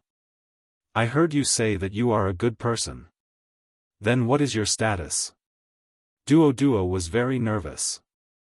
Zhang Xiaobao finally stopped what he was doing and looked at Duo in shock. Wang covered her mouth and laughed. Xiaobei said, "Ha, I'm dying of laughter. Uncle Duo, you are really interesting. Brother, you are also interesting." Zhang Xiaobao also laughed and patted Xiaobei's head. He said to Duo, "Since you don't know my name, it's useless to talk about the official position. This war against the Duo was planned by my wife. As for me, I am responsible for mobilizing people to help transport things. You understand now, right?" Duo looked at Zhang Xiaobao in shock and then quickly turned to look at Wang. He moved his feet and took 5 steps back. Not only did he understand, but he was also frightened. You are heartless Xiaobao, and you are demoness Cuckoo? You are Xiaobei?" Duo asked in a trembling voice. Xiaobei patted his head and sighed. "Ah. Uncle, it's not that I want to belittle you, but how do you think you can lead the tribe to greater heights? Come, let me introduce you. This is Xiao Hai, and this is Xiao Nan. Her sister is Danan. Don't they look alike? There's also Xiao Gang, Xiao Chang, Xiao Zhu, Xiaofan, and so on. My name is Xiao Yuan. If you're not, wait a minute. Brother, look, Xiaobei is bullying me in front of outsiders." Xiao Yuan could not take it anymore. "No, I'm not bullying you. You don't need me to introduce you, right, Uncle Duo? Xiaobei hurriedly asked Duo. Duo kept nodding. Yes, Xiao Yuan will be Xiaobei's man in the future. It's just that he's always bullied by Xiaobei. He doesn't act like a man. What are you talking about? Little Yuan is giving in to me. Uncle, you only know how to bully women. Right, big brother Yuan. Little Bei pouted and said to Toto before smiling sweetly at Little Yuan. I'm so worried. Little Yuan also slapped his forehead. What do you want to eat tonight? Zhang Xiaobao asked again, ignoring the little one's playfulness. Xiaobei smiled at Little Yuan again. He observed the deer and said, let's eat the venison hot pot. Everyone has a small pot in front of them. Little Yuan and I will share one. There must be chili in the seasoning. Zhang Xiaobao nodded and agreed. He began to ask people to prepare enough portions, and it had to be the best part of the meat. He knew that Xiaobei was still unwilling to eat in the same pot as the children in the tribe.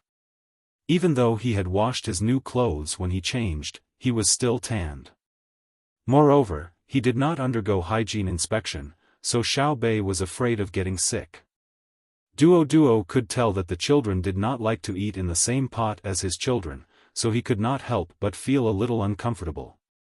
However, when he thought about how this person directly started a war against the cannibals, his status was naturally very, very high. So high that he would not have come into contact with him if he did not meet him by chance. Then, he suddenly saw Zhang Xiaobao promise the children to make some hot pot, so he used this as a topic. Zhang Xiaobao, can I call you guys like this? You guys, okay? Xiaobei, do they like to eat meat? You can call me whatever you want, but you can't call me you guys. It sounds awkward to me. You don't have to care too much. My wife and I are actually, very kind. Really, okay, I won't say that we are kind. I'll just say that we won't kill you guys. You should believe me, right? When Zhang Xiaobao spoke, he saw the look in Duoduo's eyes again. Wang Wan was still smiling. She remembered how Xiaobao looked when he said that he was a good person yesterday. When she saw Duo looking over, she quickly tried to become serious and said, Xiaobei and the others like to eat everything. They are not picky about food. You see that they don't eat in the same bowl as your children, right? Wang Wan immediately thought of this question. Duo nodded embarrassedly. Zhang Xiaobao smiled at him to show that he understood, but he still explained, actually, Xiaobei and the others don't like to eat in the same bowl as other children. It's not that they dislike it, but that they are afraid. We walk around the capital, and every place is different.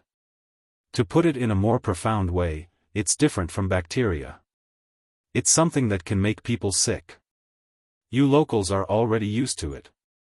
Xiaobei and the others are children. If they get sick from eating together, it won't be easy to treat them. In fact, we put medicine in the food you eat, including the clothes you change. The purpose is to let you take a bath first. Otherwise, why would we be in a hurry to make new clothes for you? We are all afraid that we will get sick before we can fully adapt to your place. Once the words were said, Duo didn't feel uncomfortable anymore. Who asked them to not be clean enough? It wasn't enough to be looked down upon from the bottom of their hearts. They could wash off the dirt, but they didn't know what to do when they were looked down upon. After feeling comfortable, Duo said to Zhang Xiaobao, just now, when you said that they were in a dilemma about what to eat, why don't I give you an idea? Let them roast it. Roasted venison is very fragrant. Thank you, but they said that they want to eat hot pot. I'm not in a dilemma. I have to think about how to make them feel comfortable eating it. I'll do it according to the current deer. If the fiber of the meat is thick, I need to cut it thicker and let them cook it slowly in the hot pot. If the fiber of the meat is thin, I need to cut it into very thin slices and let them cook it. Also, what should we put in the soup? We can't use the pheasant that we just hunted here to make the soup, nor can we use the fish in the river. It's good to use beef bones and pig bones to make the soup, but we didn't bring them. So, I just thought about it. It's best to use the local mushrooms to make the soup. Previously, we had the throat mushrooms. Together with the mushrooms here, it'll be enough. It can also let them adapt to the local bacterial environment. Add 2 dried abalones. Alright, that's it. Zhang Xiaobao patiently analyzed Duo. As he analyzed, he counted with his fingers like a child, calculating the counteracting incompatibility of the food. Duo was dumbfounded. Was this still cooking? This wouldn't do. His clansmen also had to consider the food they ate. They would have starved to death long ago. However, listening to it, he felt that it would definitely taste good. It was a pity that he couldn't compete with the children and the injured. Duo looked a little disappointed, not because he couldn't eat it, but because he thought about the lives of the Tang people. After comparing them, he felt inferior. He asked tentatively, "Do the Tang people all eat the same? How is that possible?" Xiao Bei raised his head and continued, "If only all the Tang people could be like this. Not to mention venison, we don't even have a lot of mutton. We eat pork every day.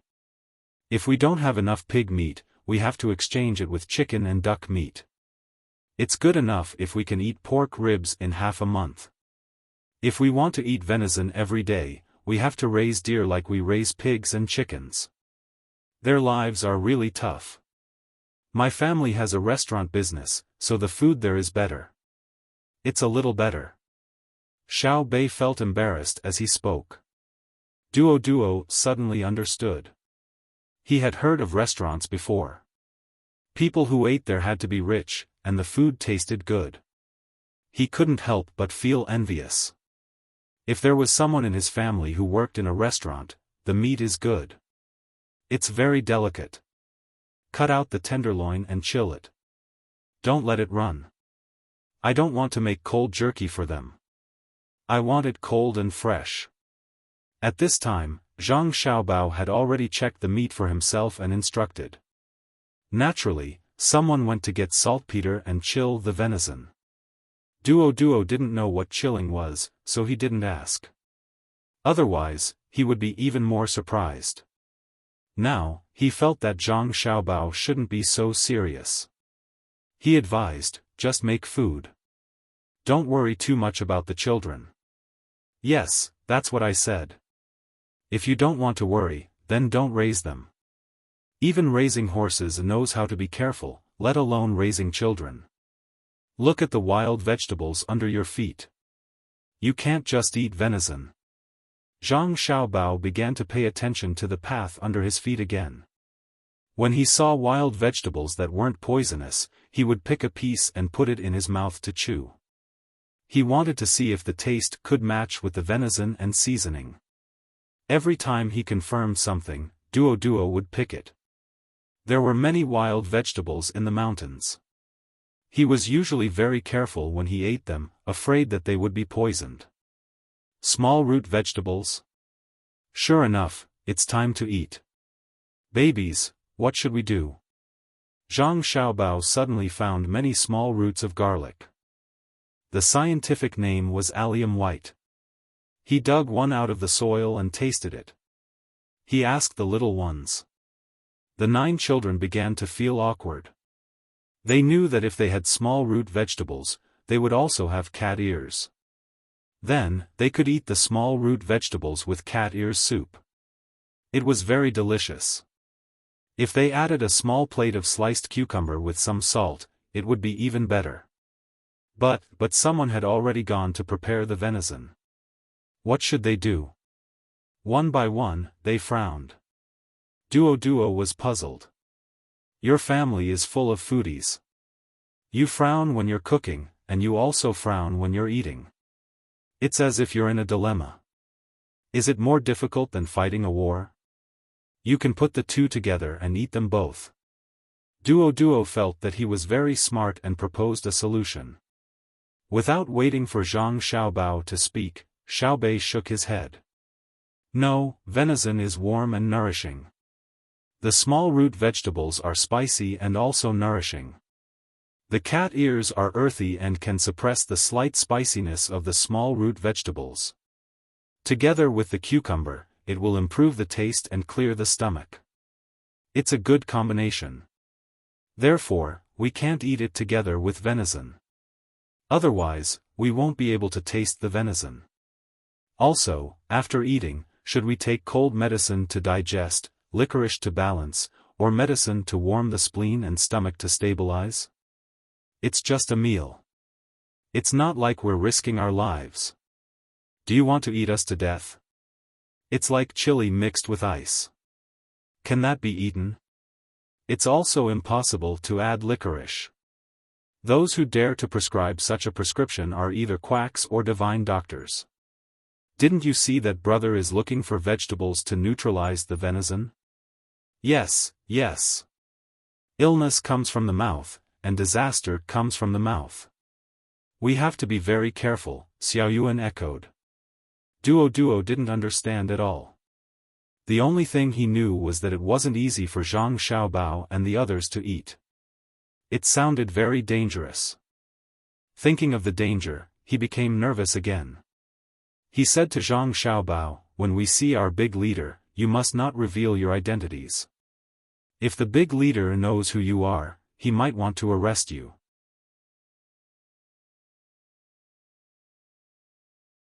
Chapter 1332. Duo spoke very sincerely. After knowing who Zhang Xiaobao and Wang Wan were, he knew the difference between them. They were actually the leaders who started the war against the cannibals. However, he was also worried. This time, the leader of his tribe helped the cannibals once.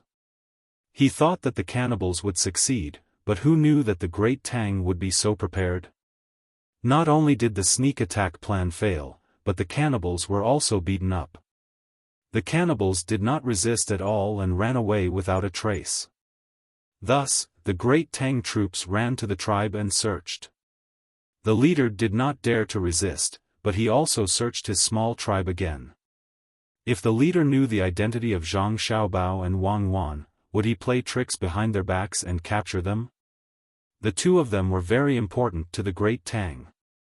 At that time, they could exchange for more compensation from the great Tang. What should he do then? Zhang Xiaobao blinked and suddenly said happily, "Does it mean that if we perform a little worse and give your leader a good opportunity, he will make a move?" "Aya, this matter can be solved in advance, right, madam?" Wang Wan's eyes also brightened. She also looked at Duo and asked, "Can we really let your leader make a move?" "Not necessarily, right?" Duo began to lose confidence. He could see that Zhang Xiaobao and Wang Wan were looking for an opportunity to make a move on the leader of his tribe. Looking at the people from the great Tang, Duo began to think. After a while, he gritted his teeth and said, "If you believe me and can give me enough things, I can trick them out. You can do it directly. This way, I will be responsible for persuading the others and making them listen to you." "What if you fail?" Zhang Xiaobao asked. "My life will be taken by them."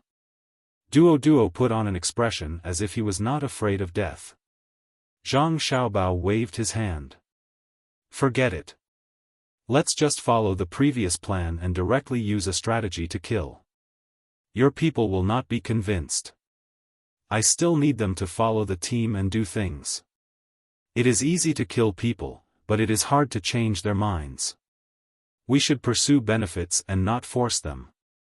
"I think so too." Wang Wan agreed. "It's easy to kill people, but difficult to make them work for you. Force has always been used to conquer, but not to rule. Then be careful." At this time, Duo's recognition of Zhang Xiaobao and Wang Wan deepened. A large group with guns could have killed their way over, but they didn't. Instead, they chose another method. If he followed them in the future, he would definitely have a good life. How could his current leader use benefits to get what he wanted? He was clearly using benefits to coerce them. If over 100 of his clansmen didn't give them anything, they wouldn't give him any food either. When it came to an exchange, he would be at a disadvantage. The team continued to move forward. No matter what, they would be able to reach their destination before dinner tonight. In a situation where they did not plan to come into close contact with the other party, the team could increase their speed a little. They could hunt more wild beasts and store them to replenish the team's daily consumption. It wasn't that Zhang Xiaobao and Wang Wan didn't know how to protect nature. Right now, they didn't allow Great Tang to cut down trees and hunt animals. It was unlike before, when they didn't have enough strength to stop it. They could only follow Great Tang's national policy of destroying forests and opening up wastelands. Now that things had changed, they could influence Great Tang's policy. Of course, they couldn't continue to pretend that they didn't see it. Bamboo forests could be cut down, and after cutting them down, they would have to plant new ones. Bamboo had a short growth cycle, and the old bamboo forests couldn't be touched. That was a cultural and precious resource. In fact, it was fine to cut down trees, but they had to be separated into different types of forests. Take the old red pine forests for example. They couldn't bear to part with them and wanted to leave them for their descendants, let alone others. As for opening up wastelands, they had to clear up the wastelands first. How many people did Great Tang have? Wasn't there enough land for them to plant? If they felt that the land was too small, they could just expand. If people came over to plant them, they wouldn't have to pay a single copper coin in taxes. They could even give them subsidies. But this wasn't the Great Tang, and it was impossible to kill all the wild beasts in the area.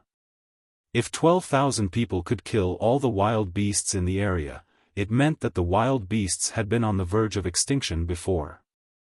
This was impossible. The group hunted as they walked. When the scout at the front reported that they were only 5 li away from the other party's settlement, the group stopped to set up camp, cut down trees, dig trenches, set up tents, and start a fire. Duodwa's tribesmen couldn't help with this kind of thing. They could only watch. They saw that the Great Tang's group was very fast and that the camp was built well. You guys seem to be building camp faster than the Great Tang army. After 2 days of observation, Duo finally found this problem. He had seen it once when he was delivering things to the tribe, so he pulled Xiaobei aside and asked. Xiaobei and the other 9 people, including Suilong, were helping to measure the depth and width of the trenches, as well as the sturdiness of the stag trenches. Especially the trenches, the depth and width were not fixed. They had to look at the terrain. If there was a run-up, the trenches had to be widened. If there was something in the surroundings that could be filled in, the trenches had to be deepened. When Xiaobei was pulled back by Duo, he was on a small mound more than 160 meters away from the trenches. He was holding a Luoyang shovel and kicking down hard to see the structure of the soil. He was sweating profusely. When he heard Duodwa's question, he stopped and said to the people beside him, "Let the artillery calibrate this position. Even I can kick down, let alone you. What if they dig to fill in the trenches? 1 small cannon and 3 grenade launchers are enough. Let's see who dares to come over and dig." Then he turned around and asked, "What are you doing, uncle? I mean, compared to the Great Tang army that came before, you guys look more, it's faster to follow Yan Jin, right?" Xiaobei helped Duo say. Duo nodded, "Yes, more rigorous. I've heard of this before." "That's right. They are the army of the imperial court, and we are the private army. What you saw should be the army led by Zhang Shogui and army supervisor Yang Xixuan. The 2 of them are still passable, and they have the help of 2 third-generation graduates from my family. Don't compare their fighting strength to ours. If we were to fight the 2 of them, even if 10 of them were tied together, it would be like a game for Big Sis. In other words, our 12,000 people can easily defeat 120,000 of theirs. The individual qualities of soldiers are different. Even if I explained it to you, you probably wouldn't understand." Xiaobei took advantage of the time while speaking to take a break. Then, he picked up his Luoyang shovel and kicked elsewhere. Duo stood in place for a while, stunned. Then he muttered, "In other words, your 10,000 people are more terrifying than their 100,000 people. Back then, they chased less than 6,000 people to the tribe. They clearly knew that there wouldn't be a battle, but they still built the camp like this. It's a waste of effort. Because this is tradition. You can't wait until you think there's danger. If you die on the battlefield because of this, no one will sympathize with you. They will only praise the victor." Zhang Xiaobao's voice suddenly rang out in Duodwa's ear. Duo jumped in fright. Turning back to Zhang Xiaobao, he exhaled and said, "You didn't make any noise when you walked. There's no danger here. Who would dare attack you?" I changed into rubber shoes and came over to watch others work. Zhang Xiaobao smiled, and then he said to Duo, "Many times in history, when the enemy believed it to be safe, a battle won by a small force. The great Tang can lose, even if it has advanced weapons. But my wife's and my team cannot lose. Do you want to strike at the confidence of the great Tang? Defeat our army and capture us. No matter what method you use, whether it's a direct battle or a scheme, as long as you succeed, all the industries of my great Tang will be in trouble, and the people will be shaken. My wife and I are the symbol of invincibility. If we are ambushed here, even if 10,000 of our enemies die, it's still a victory for them. So you won't give them a chance. You're standing beside me without anyone protecting you. Aren't you afraid that I'll capture you?" Duo understood a little, but he still thought of a possibility and clenched his fists. He. Zhang Xiaobao laughed. "Your chest doesn't hurt anymore. You don't even have a stick on you, and your nutrition isn't balanced. It's just that you don't control yourself when you eat. As for me, this is called a knife. Don't move. The knife is very fast, faster than the knife I gave you." As Zhang Xiaobao spoke, a small knife suddenly appeared in his hand. It was light black and had hemp patterns.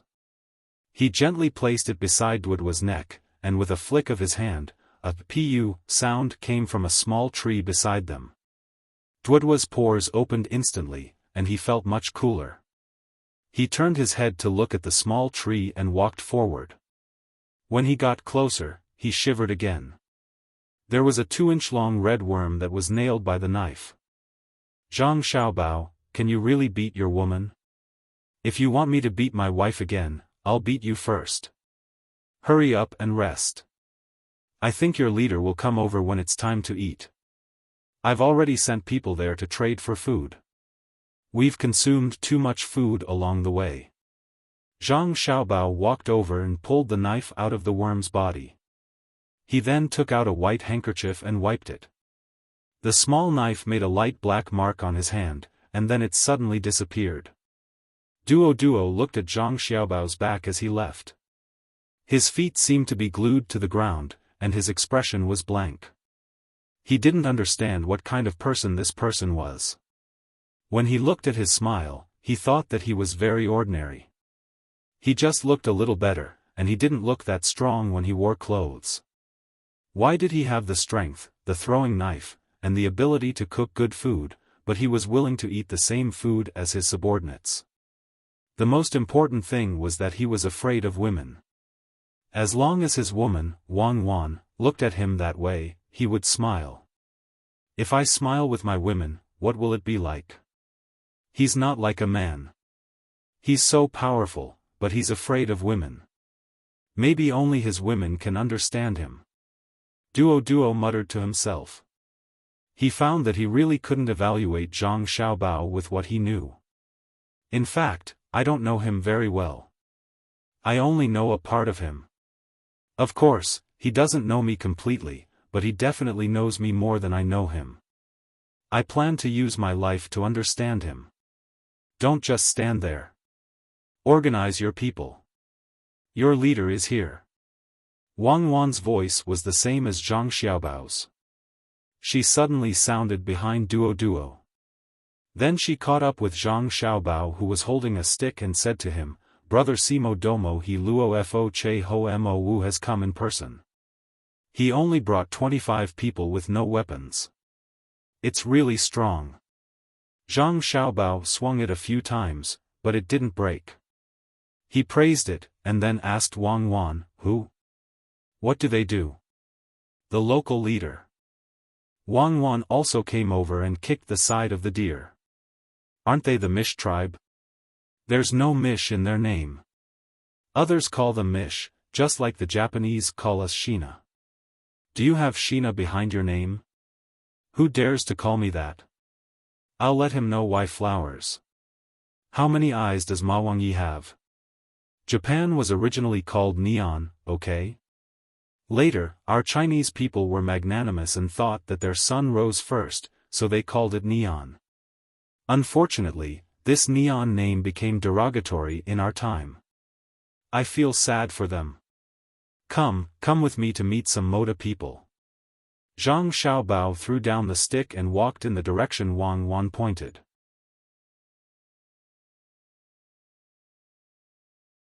Chapter 1333. Zhang Xiaobao and the leader of the local tribe, Seymour Domohi. Luofach. When the two of them met, they didn't shake hands or hug each other. They didn't even get close to each other.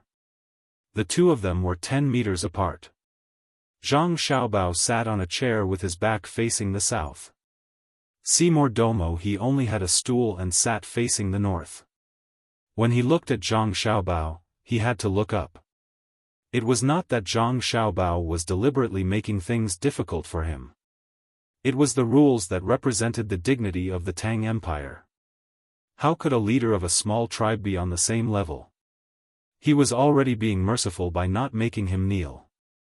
As for why they could put their arms around each other's shoulders when they met, it was to show that they were close. When to be close and when to be dignified was decided by the person in charge. It was also decided by strength.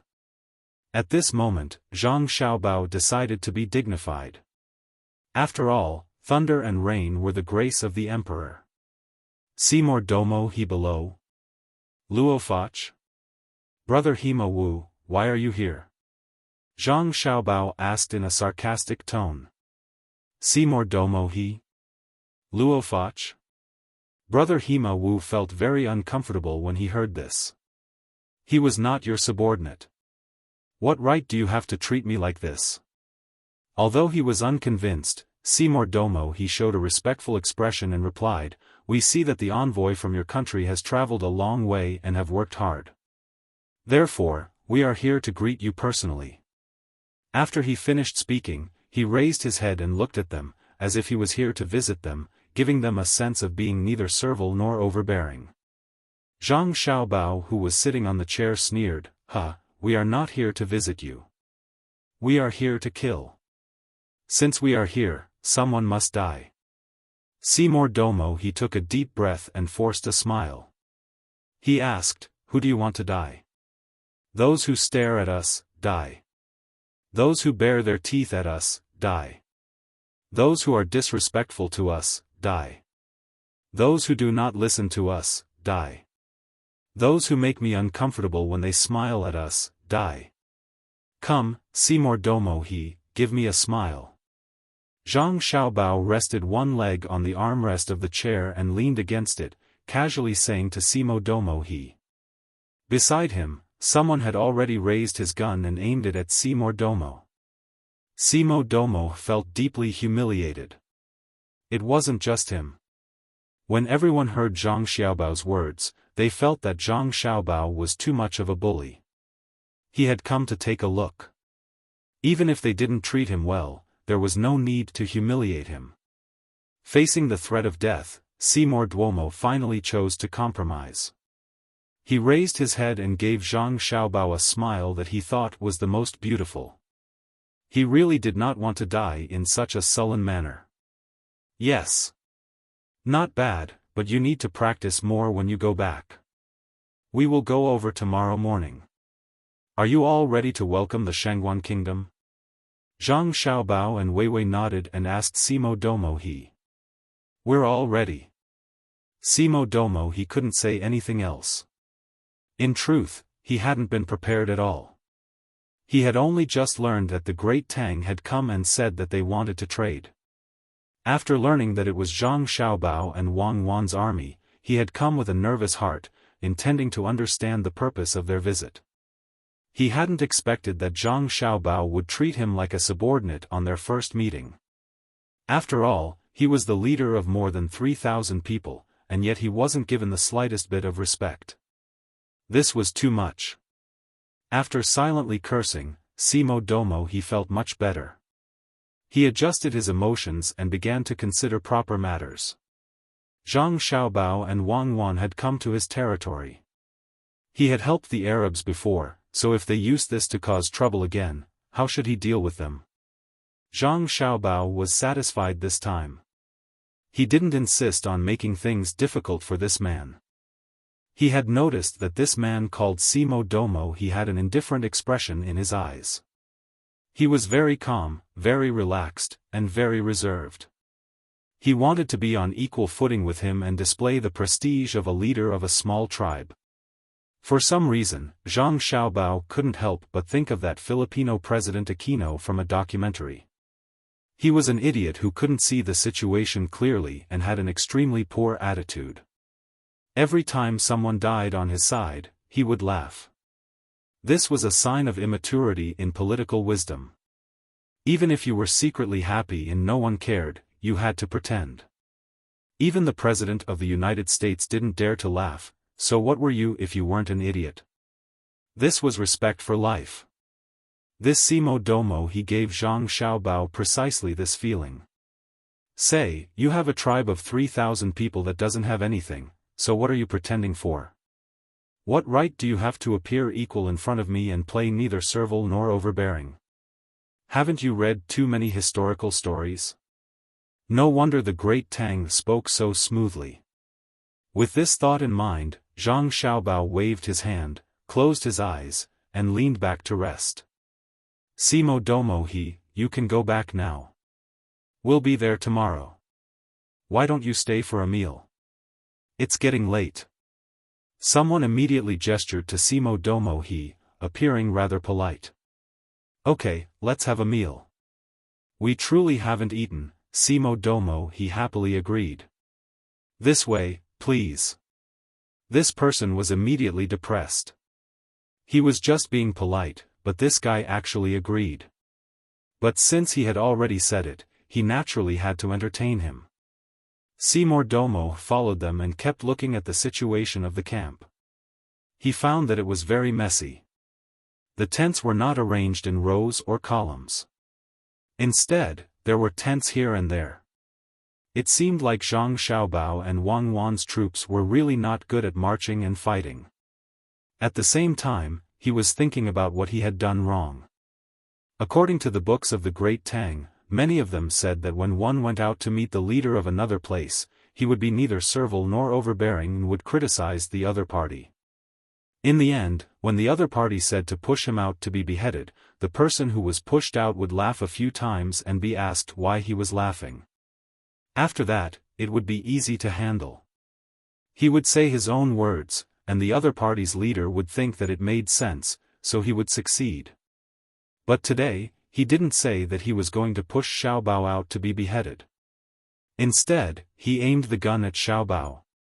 If Xiaobao were to laugh, would he die before Xiaobao could ask him why he was laughing? He had seen that spear before, and it was more formidable than a bow and arrow.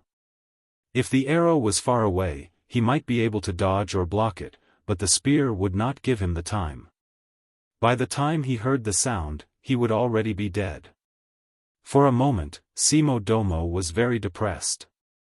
He also knew that the other party didn't want him to stay for dinner, probably because he had helped the Arabs before. Those damned Arabs, they actually lost, and they even ran away so quickly. Okay, get up. Xiaobei and the others are waiting to eat hot pot. You go and cut them.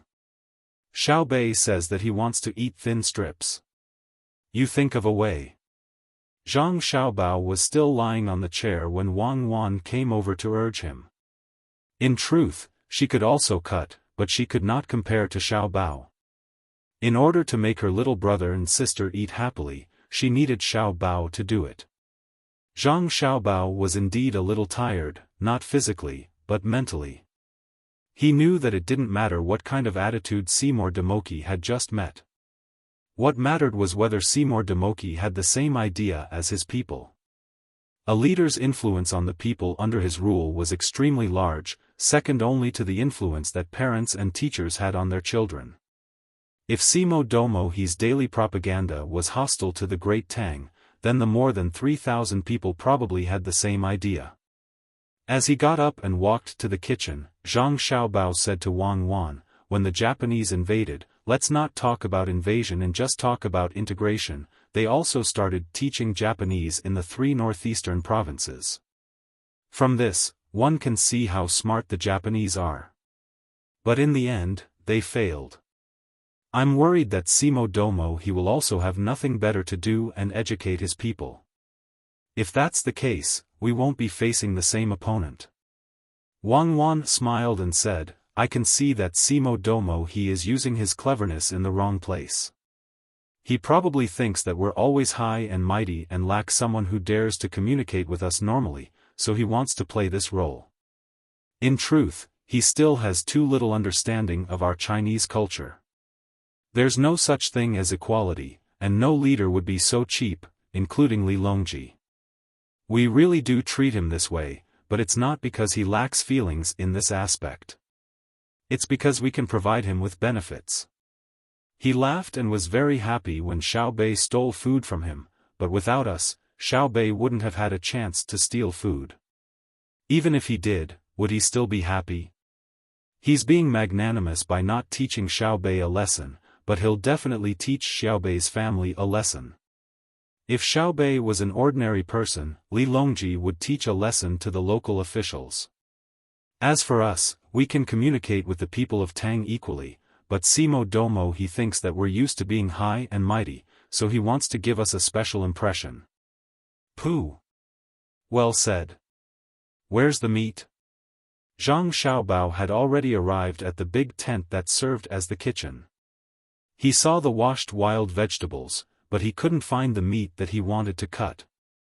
"Little young master, here, here." Someone outside answered and brought in a tray. There was a large piece of venison on the tray. It was estimated to be around 40 jin. Zhang Xiaobao glanced at it and said, "It's too much. Xiao Bei, the children in the tribe, and the 4 injured people can't finish it. There's still other dishes. It's not much. Don't we have little young master and little miss? 5 jin is enough for the 2 of you. After dipping it in the soup, the weight of the venison will be lighter." The person who came in looked at Zhang Xiaobao and Wang Wan with an expectant gaze. "We'll eat with you, little young master. We need someone to watch the little ancestors when we eat hot pot. Tonight, we have 2 dishes. One is braised with a variety of flavors, the other is wild vegetable dipping sauce, and the other is fish soup. It's not worse than hot pot. The main dish is hot dry biscuits." The person introduced what they were going to eat tonight. He meant that they didn't need to eat with them. They ate well, so they could accompany the little ancestors to eat hot pot. Zhang Xiaobao hesitated and looked at Wang Wan. Seeing Wang Wan nod, he said, "Okay, Cuckoo and I will be extravagant today. We won't eat with you. Find Duo and invite him to eat. He probably hasn't eaten our hot pot before." "That's great. Here, put the meat." The person answered happily and ran out. Zhang Xiaobao began to cut the meat. As for the strips that Xiao Bei mentioned, he didn't care at all. If the meat in hot pot was cut into strips, it would disappear when it was put into the pot. Even thin slices like this had to be prepared for the children in the tribe. Otherwise, with their movements, the meat couldn't be picked up at all. It would become the bottom of the pot after a few dips. Zhang Xiaobao's movements were very fast. He cut the meat according to the horizontal lines. When he cut, he first destroyed the lines. When he dipped the meat, he slightly froze it and kept the moisture. When he cut it, Wei Wei pulled, and it immediately became a roll. Wang Wan looked and had nothing to do, so she praised, "Good knife skills."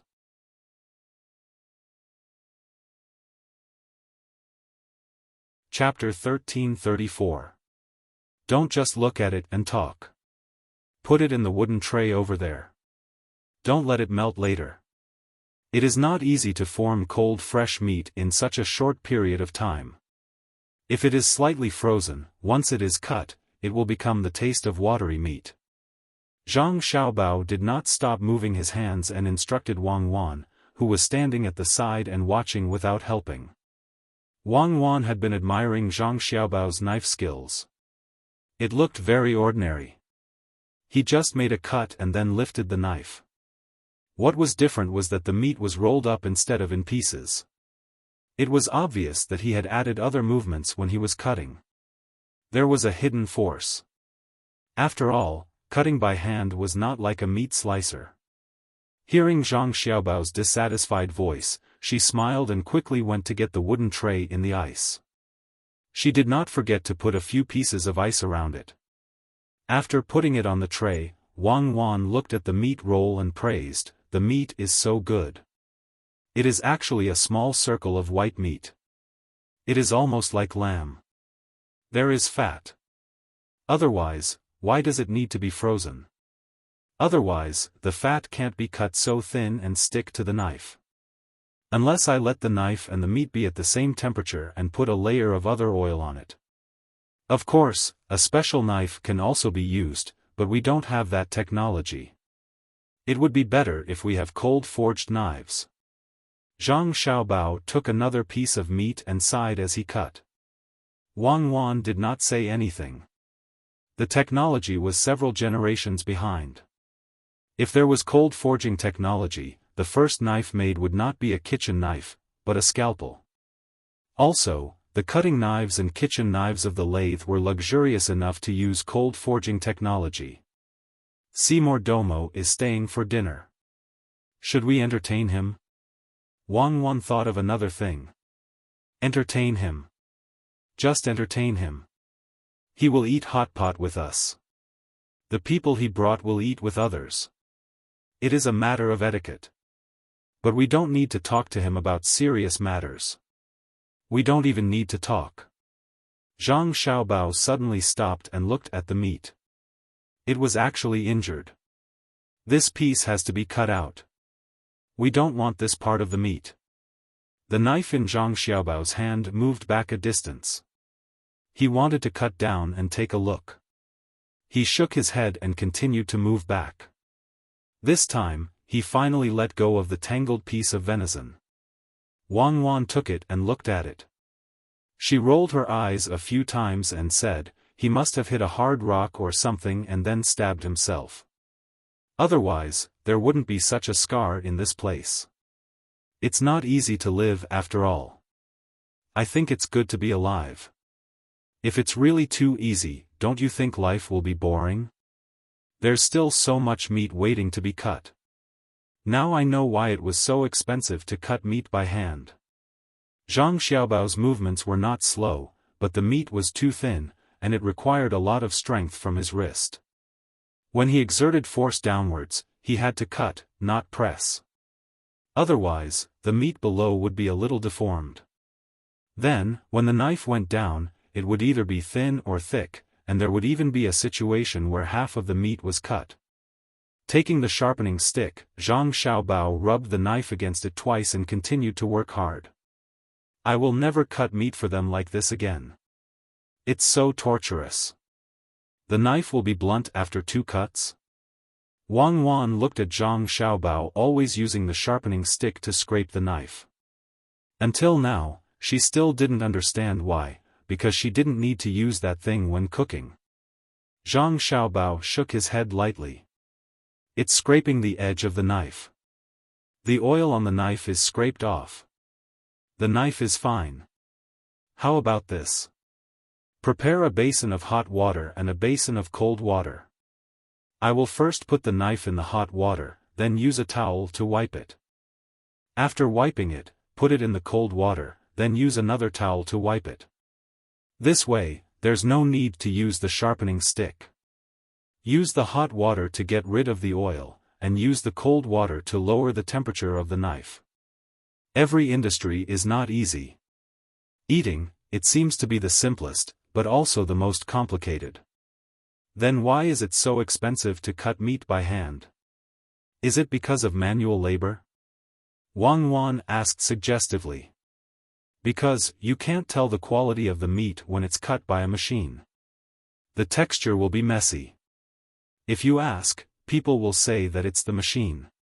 But when it's cut by hand, the texture will be there. No chef will cut the meat for you under the condition of destroying the texture of the meat. Otherwise, this chef won't be qualified. In this way, you can eat with ease. You can eat whatever meat you want. You don't have to worry about the mutton oil added to other meat.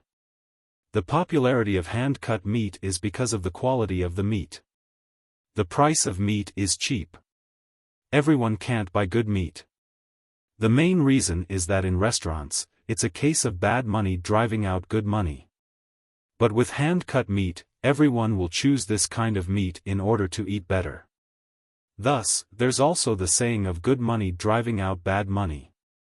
The main reason is that eating is different from other things. Everyone knows that illness comes from the mouth. Moreover, when eating in restaurants, naturally, they won't care about the difference in price. Thus, the slightly more expensive hand-cut meat is more popular than the machine-cut meat that you don't know what kind of meat it is. Zhang Xiaobao shook his left hand as he spoke. He had been using this hand to press the meat. It was cold. His fingers were numb from the cold. Wang Wan nodded in understanding. She knew about this matter.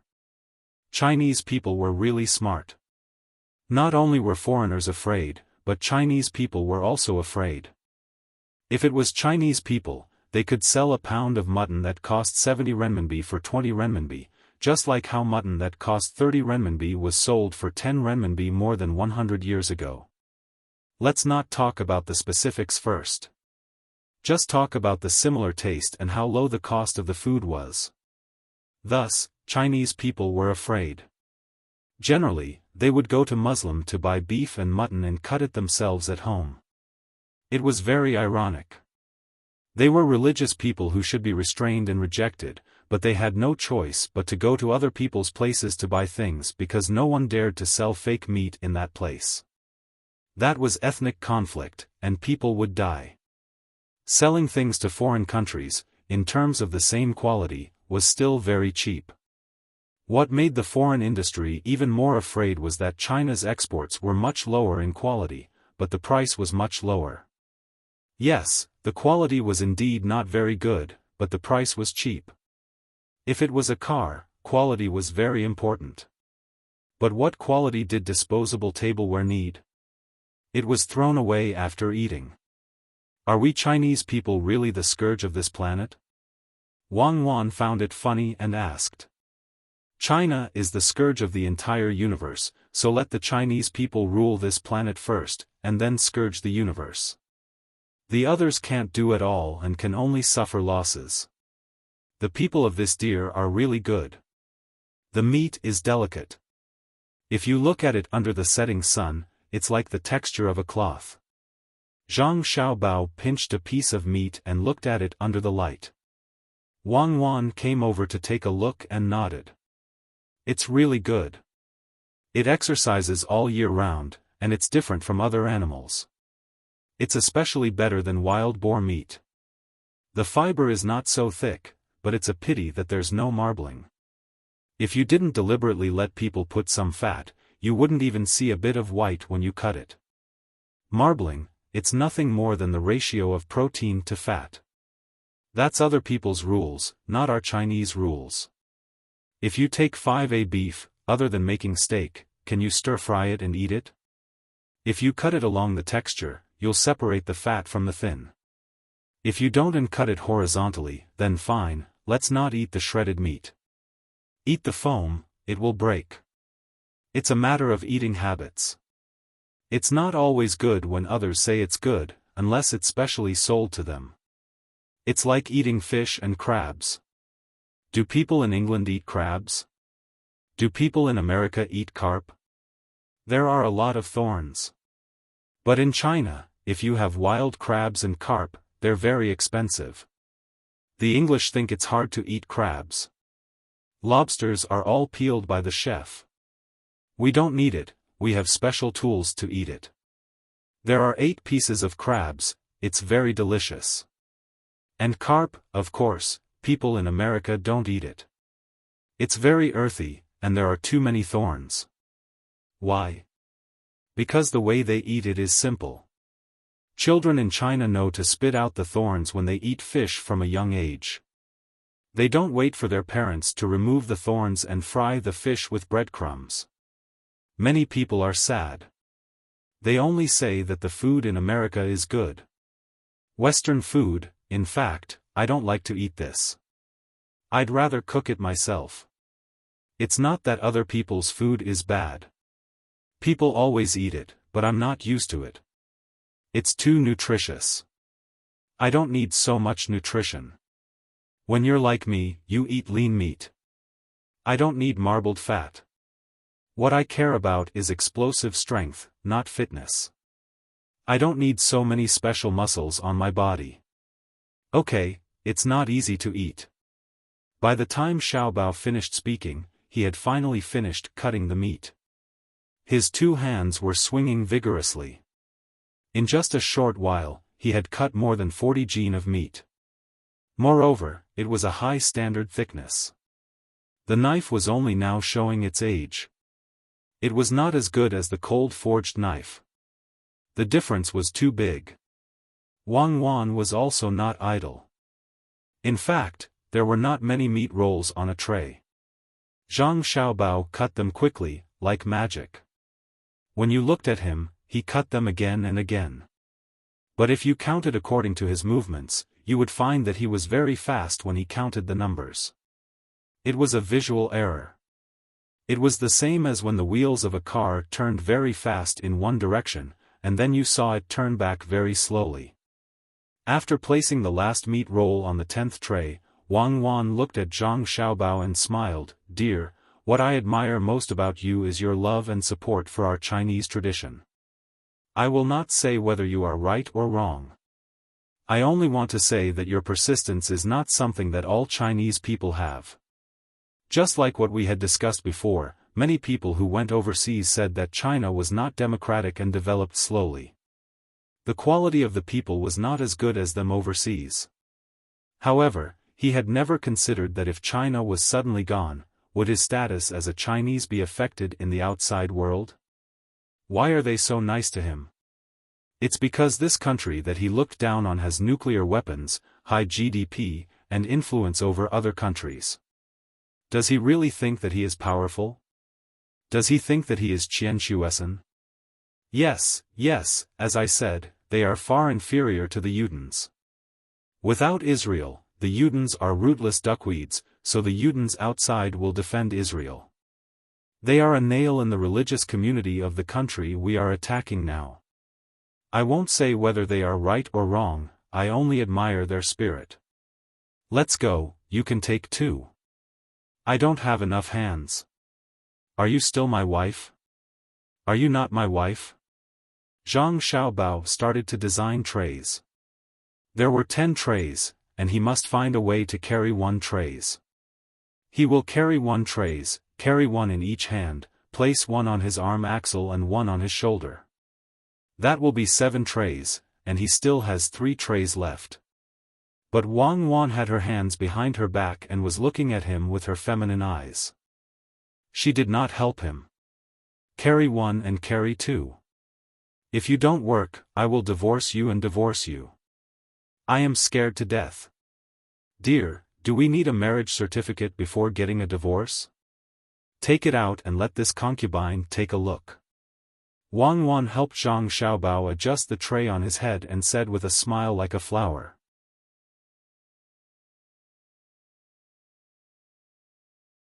Chapter 1335. Fresh venison is here. Zhang Xiaobao shouted and rushed over with 7 trays on his body.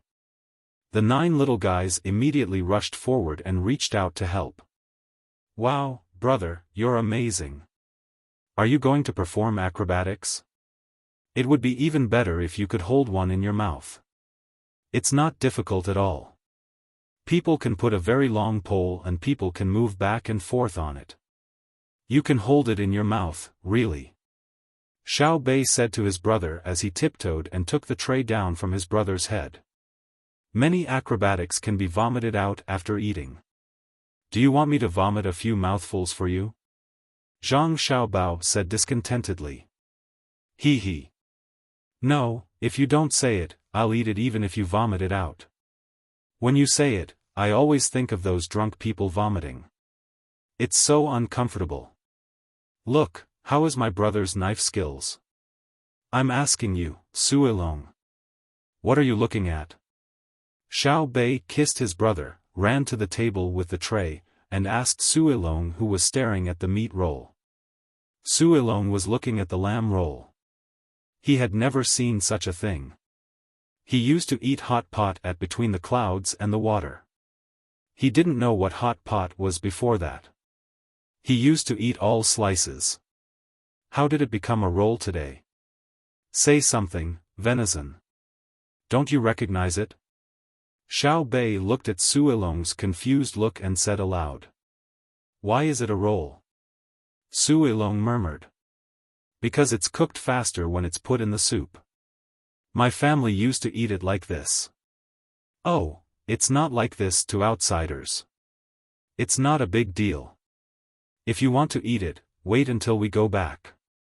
If you eat in the restaurant opened by my family, you can ask for a roll.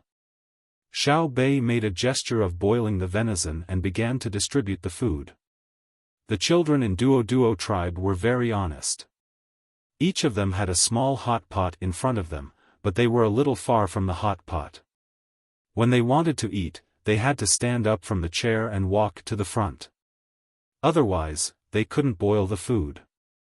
During the process of eating, they had to go back because the small table with the plates was next to the chair. They were not the only ones. Xiao Bei and the others were the same. However, the 9 little fellows were already used to it. They would go there when they were cooking and come back when they were eating. They would just make a few more trips. Suilong frowned and said, "That's not what I meant. What I wanted to say was, why would the frozen meat be rolled up after being cut? It's just like the shaved ice you sold in the beginning. In fact, it's all rolled up and then broken. Why are you asking such a question? Go back and study physics yourself." How would I know? It's not like I've learned enough. I'm just starting to eat. I don't care about all that. It's such a mess. The more I think about it, the more vexed I get. There's no end to learning. After Xiao Bei finished speaking to Suilong, she said to the children of Duo tribe. She picked up the chopsticks with one hand and a small spoon with a fine net in the other.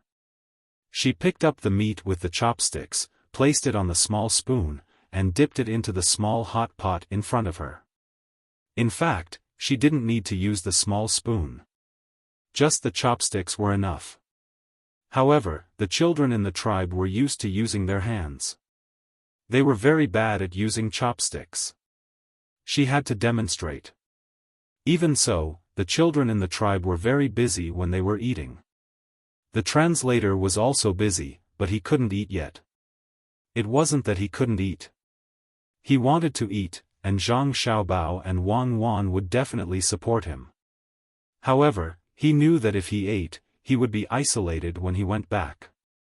The hot pot in front of him was not for him, but for the little ancestors. Rules were rules. The children in the tribe were all very honest. They felt that there was a distance between the small pot and the place where they ate, so they proposed to move the small table forward. After hearing the translator's words, Xiao Bei was very helpless. She stopped and said, "No, it's burning charcoal. There's charcoal poison, which is carbon monoxide. Brother and sister said that this thing will come into contact with the red blood cells and then squeeze out the oxygen molecules. Then we will be poisoned. We are children and can't bear it. If it was in the open, it would be fine. However, we are in a tent now. You have to bear with it. Look at us, aren't we the same? Aya, you don't understand, right? Anyway, it's fine as long as you know that you can be poisoned." Xiao Bei actually didn't know what carbon monoxide was. She had never seen it before, but she believed that this thing was the same as what her brother and sister said. Her brother and sister wouldn't lie to her. If they said that it was impossible, it was definitely impossible. Furthermore, it was definitely related to her body, not a matter of money.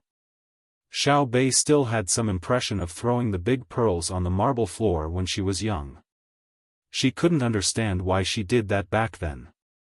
Now, the big pearls were still at home.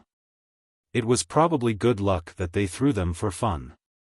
She wouldn't throw them again. That was money. Her brother and sister were really too much. They let her and the others throw such big pearls to play with. She hoped that her younger brothers and sisters wouldn't break them now. Luckily, there was a house and they could play inside. However, they shouldn't break the glass. Pee and the like were unavoidable. That was Agarwood. When she thought of the things she used in the past being ruined by her younger brothers and sisters, Xiao Bei didn't know what to do. She pursed her lips and ate a mouthful of venison. What's wrong with our family's most lively Xiao Bei? Zhang Xiaobao didn't pay attention to Simo Duomo who was eating hot pot with them. He just smiled at Duo and then focused on his younger brothers and sisters. I'm thinking about the problem of the house. Xiao Bei said very honestly. Wang Wan was stunned for a moment and tried hard to think of a house. Zhang Xiaobao immediately said, when I first made a house for you, my thoughts were very simple. It was to let my younger brothers and sisters have their own space. The price didn't matter. How much money could be exchanged for the happy smiles of my younger brothers and sisters? Yes, that was the best house in Tang. Even your emperor uncle was jealous. Today, it was the only one in the world with a Mercury dynamic balance foundation and a back connection structure.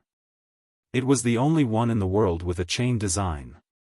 It was the only one in the world with a self-floating water supply structure. It was the only one in the world with a constant temperature heating and air changing system. Back then, our Grandpa Bai and the others kept an eye on your house all day because they knew that your sister and I would always put the most advanced things in your house. The most important thing was the wood agarwood. In fact, it wasn't valuable. What was valuable was its concept. Now, do you want to know what the house that Ji Xiangrui is using now looks like? Do you want to know how safe it is for them to play in it? Yes. The 9 little guys shouted in unison. They could also go in now, but the height was a little low. However, this house was very big and was also relatively high. If the adults didn't straighten up when they went in, they wouldn't hit their heads. What house? Simo Domo suddenly interrupted. He felt that he was left out. It has nothing to do with you. Anyway, don't expect the children in your tribe to live there. That house is ours. The function of the house, if I say it out loud, you will be scared to death. The function is the place to use it. Anyway, you don't understand. Brother, hurry up and tell us, what has become of the house now? Xiao Bei explained to Simo Domo, then shook his head. He felt that he shouldn't say it. The other party wouldn't understand. Zhang Xiaobao answered under the anticipation of his younger brothers and sisters, there are more things in the house now. One is the oxygen supply, and the other is the battery heating. Why? Yes, why? Xiao Bei asked very cooperatively. Then, she stared at her brother with her big eyes. What she meant was that she had cooperated with him once. Next time, she wouldn't cooperate with him at a critical moment. Moi. Zhang Xiaobao kissed his sister hard. This kind of silent communication was the most intimate. Others only thought that his sister was asking questions, but he knew that his sister wasn't asking questions. She was angry. It was a big favor for her to compromise for him. Brother, if you don't say it, I will tell my mother, grandfather, and grandmother when we go home. I will say that you are deliberately keeping them in suspense. Let's see who they will side with. Humph. Xiao Bei threatened again. You should tell your emperor and let him control your brother, Simo Domo said to Xiao Bei as if they were close friends. Xiao Bei turned his head and pursed his lips. Are you stupid? I was just saying it to my brother, but you took it seriously.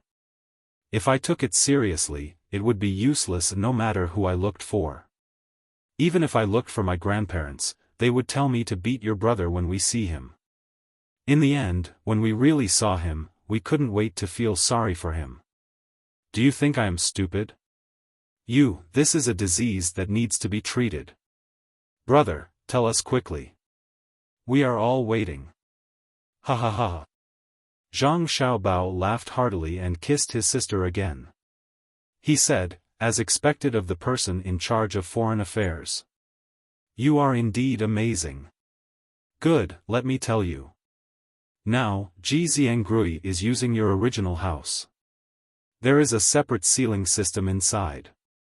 That is, when the overall pressure from the outside is too strong, the house will be completely sealed immediately. Air can only go out but not in. Even the Tang Empire's Ministry of Works doesn't have such a thing. They use an automatic response system that your sister specially designed. There are oxygen cylinders inside. When there is an external force, they will open in a chain. The principle is very simple. It is a passive lever structure and gears. Now, your sister and I are researching the light sensor system. That is, when the outside is dark, the house will immediately light up. There are batteries and light bulbs. This technology will scare people to death if it is taken out now. Unfortunately, it will not be able to be automatically controlled by computers in the next few decades. This is the regret of your sister and I. The house is also equipped with a small battery power propulsion system. It can move on its own on water. Its speed is not as fast as the current Tang Empire's most advanced small diesel engine, but it can ensure that a human-powered boat can't catch up. Also, the most important thing is the ability to fly after the hydrogen cylinders are turned on. We have added a distributed balloon connection system above the house. In an emergency, the house can fly up in 15 minutes. Zhang Xiaobao explained. Seymour, Domo, and Duo didn't understand. But Su Ilong's eyes were shining. She finally knew what her grandfather's generation had lost. They didn't keep an eye on the house that Zhang Xiaobao and Wang family were using for their children. They had kept an eye on it. Why did they give it up now?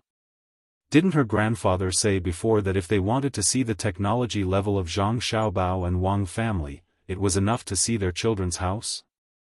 Why did they forget? Was it because Xiao Bei and the others didn't use that house? But they still had younger brothers and sisters. Good luck had come out. Miscalculation, a big miscalculation. Xiao Bei didn't expect that the house that he used to live in had been improved so much.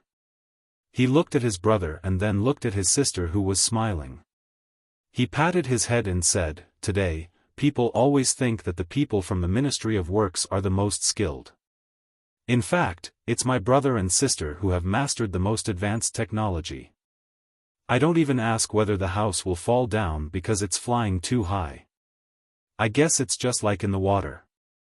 When I reach a certain depth, I have to readjust my posture and then exert my strength to go down. As long as the thickness of the balloon is enough, the house can be suspended at a certain height. Brother Xiaohai, now you know the difference, right? My brother and sister must have calculated it. When you were calculating the quadratic equations, my brother and sister calculated the relationship between the lift force, air density, and the self-gravity of the object, right? Yes, I'm still far from it. Xiaohai said. He knew what Xiao Bei was talking about. It was the theory that his brother and sister said when they made the airship. It sounded very simple, but it was very difficult to put it into practice. He didn't expect that his brother and sister not only applied it to the airship, but also to the house filled with passive gas that was not completely sealed. How much data was needed to support that? Don't think too much. When you learn this in the future, your sister and I will teach you. When we can't teach you anymore, it means that the technology of the Tang Empire has reached a certain height.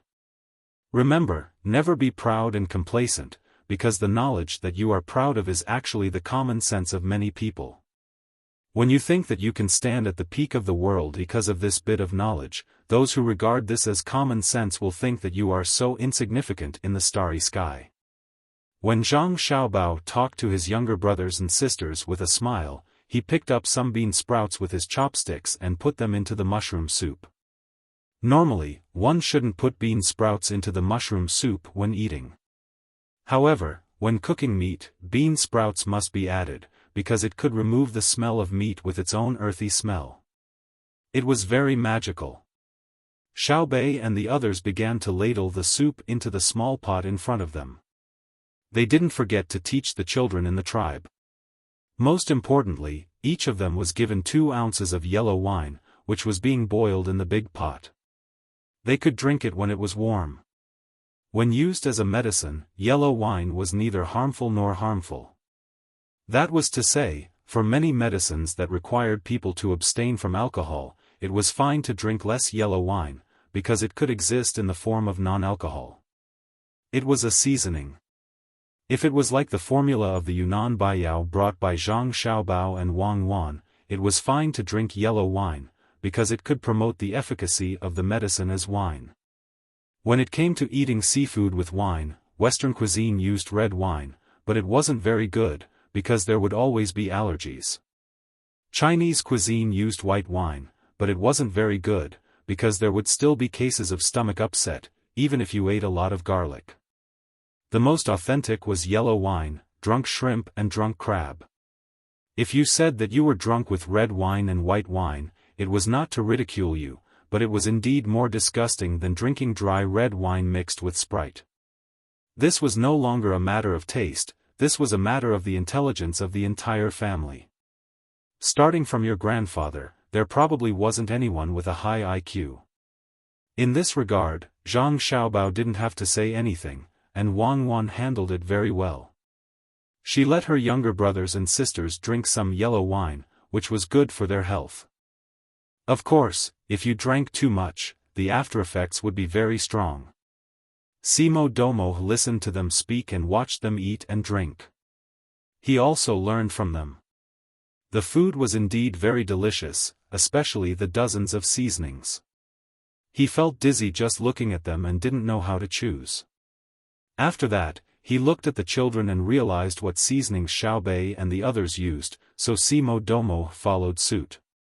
But what he didn't know was that Xiaobei and the others didn't use the same seasonings for everything. They would ask someone to bring a new bowl at any time, and then mix it according to the type of food. Zhang Xiaobao was also eating.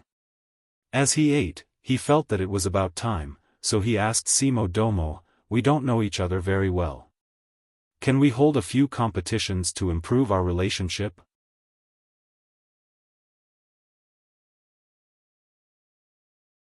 Chapter 1336. At this moment, Simo Domo's mind was in a mess. He wanted to find out why the great Tang had come to his side. He knew that helping the Arabs had angered the great Tang, and they had even stolen many of the things stored in his tribe. Fortunately, the current season was not bad.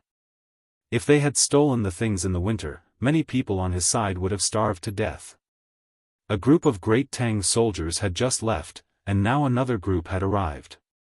There were even more people than before, and the ones leading them were the legendary Zhang Xiaobao and Wang Wan.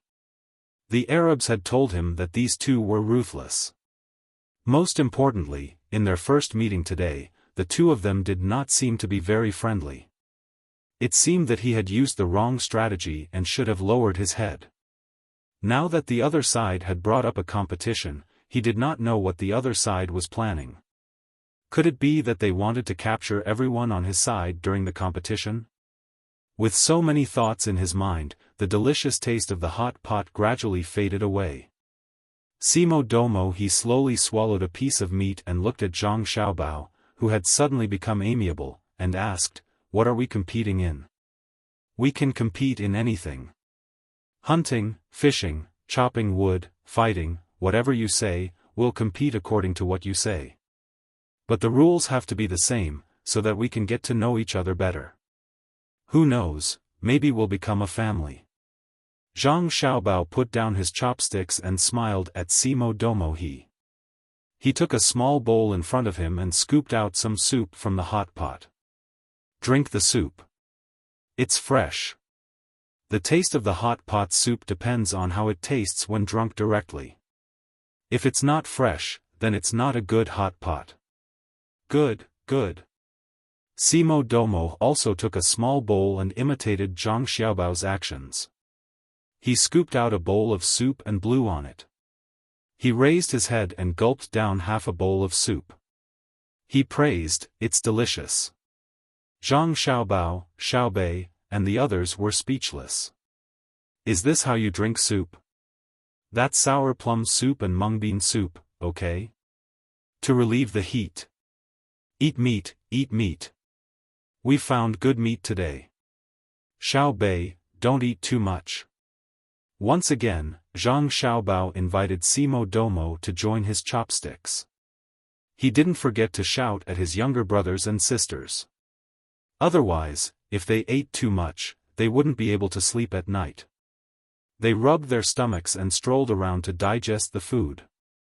Xiaobei was explaining to the children of the Duo tribe how to best match the ingredients in the hot pot. He was very serious. When he heard his brother's words, he responded with a big smile and promised, "Don't worry. I won't eat so much meat today, nor will I eat rice. I'll just eat mushrooms and green vegetables. Also, I'll chew them up to help my stomach digest. Just now, I drank a bowl of soup to fill my stomach. When the soup is gone, I won't be full anymore." Zhang Xiaobao nodded. This was a good idea. He would drink the soup first, and when he felt full, he would stop and wait for the soup to be digested. He would feel better. Xiaobei turned around, picked up a plate of mushrooms, and placed it in front of the children of the tribe. "Eat mushrooms. Eating mushrooms is good for the body. Don't just eat rice. I found that you guys can eat too much. Your appetite is comparable to people with big appetites." Immediately, an interpreter helped to explain to the children. The child in front of Xiaobei quickly ate a few mouthfuls of rice. Only then did he put more than 10 mushrooms into the small hot pot. He smiled at Xiaobei embarrassedly and continued to eat. The children in the tribe liked to eat two things, venison and rice. They even knew how to soak in the soup. Duo blushed shyly and explained to Zhang Xiaobao, "It's because your rice is too fragrant. We don't have the same kind of rice in our area. We eat wheat, and the meat doesn't taste good. Usually, we exchange the meat with the tribe. We can only eat one meal every few days. Sometimes, according to your calendar, we can't even see meat in a month. Yes, there is no oil in the stomach, and there is little salt, so the children eat more. You don't have to worry in the future. The children eat for 10 days to half a month. Look, they won't feel hungry after eating 3 meals like now." Zhang Xiaobao understood. In the past, the children of the villagers were like the children of the tribes. One reason was that they exercised a lot and needed to grow up. Another reason was that they didn't eat much oily food. The more they ate, the poorer they became. The poorer they were, the more they could eat. Their productivity couldn't keep up, so it was useless to say anything else. When Duo and Zhang Xiaobao talked, Simo Duomo was unwilling. He admitted that he couldn't compare to the Tang people, and that he had used the wrong strategy. But he was the leader of the entire tribe. Unless he returned to the country, his status would be lowered. If he was afraid of the Tang people, how could he be on equal footing with the leaders of a small part of his tribe? So he glared at Duo and said, Duo, why didn't your people stay at the place I arranged? What are they doing here?" He was speaking in his native language. Zhang Xiaobao found it difficult to translate, but he still understood what he meant. He smiled and continued to eat the meat with his chopsticks. Duo was shocked and lowered his head. Then he realized, that's not right. I won't be under your command in the future. What right do you have to criticize me? I don't have many people, 126 in total. But I'm following the Tang people now. I'm not afraid of you. Thinking of this, Duo suddenly felt very comfortable and happy. He drank a mouthful of soup and nodded in satisfaction. He pushed a plate of deer tendons in front of Simo Duomo and said with a smile, Simo Duomo, Leader Simo Duomo, try this. There's something called chili in it. It tastes very good. You're here as a guest, so don't be polite. Eat well and eat until you're full. The meaning of these words was obvious. Duo treated himself as the host and Simo Duomo as a guest. And not as Simo Duomo's subordinate. You. Simo Duomo was dumbfounded. How could he not see Duo's attitude? He clearly wanted to leave the tribe. Simo Duomo couldn't say the rest of his words, nor did he touch the plate of tendons. He lowered his head, suppressed his anger, and began to think. Simo Duomo had to admit that he had never directly looked at Duo's small tribe of more than 100 people. In a small tribe of more than 100 people, there were old people, women, and children. There were far too few people who could participate in the hunt. Moreover, Duo's tribe didn't know how to grow wheat, nor did they know how to use nets to catch fish. When they finally managed to catch a few fish, they had to exchange it for wheat and salt. They were used to being bullied, and then they were sent to that outpost. He had never imagined that they would one day betray him. This was truly too infuriating. Duo, if you're not willing to go back now, I won't care. You can follow the Tang people for a while. Once the Tang people are gone, the things you earn will still be yours. I won't take them, Simo Duomo said to Duo after thinking for a while. Duo wasn't stupid. How could he not understand the meaning of his leader's words? He was clearly threatening him. Duo didn't say anything, instead looking at Zhang Xiaobao. Zhang Xiaobao had just finished rinsing a piece of meat and was about to put it into his mouth. When he heard the conversation between the two, he also used his rather poor Hindustani to answer. Leader Simo Duomo, you don't need to worry about Duo. We'll always lead his tribe. Once the Duo people are beaten into submission and obediently give us tributes every year, I'll bring Duo and the others back to the Great Tang to live a better life. You should think about the competition. What are we competing in? Simo Duomo was shocked. He originally thought that he knew a bit of the Great Tang language and could use the local language with Duo to get around this Zhang Xiaobao. Who would have thought that Zhang Xiaobao also knew the language of his people and even stood up to help Duo?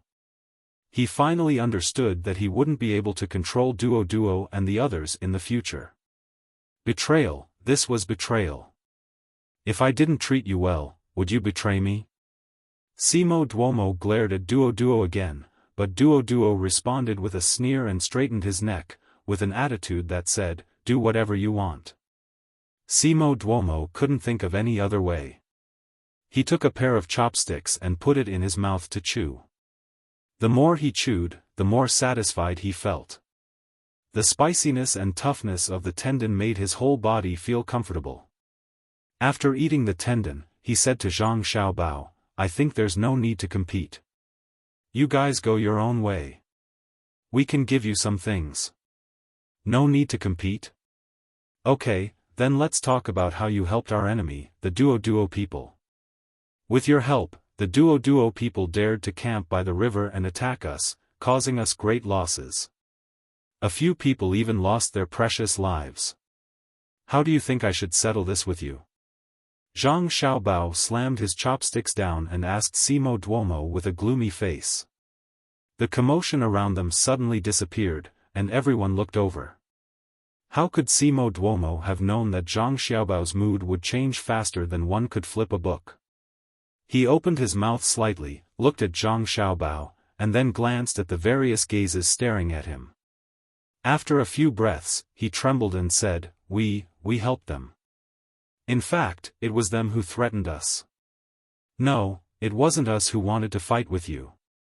In other words, you were afraid of them threatening us and then causing us to suffer great losses because you weren't afraid of us, right? Zhang Xiaobao pressed. You didn't lose anything. We died, 6 people. Zhang Xiaobao grinned, revealing his teeth. I know that the 6 people who died weren't killed by the Arabs. They died of their own accord.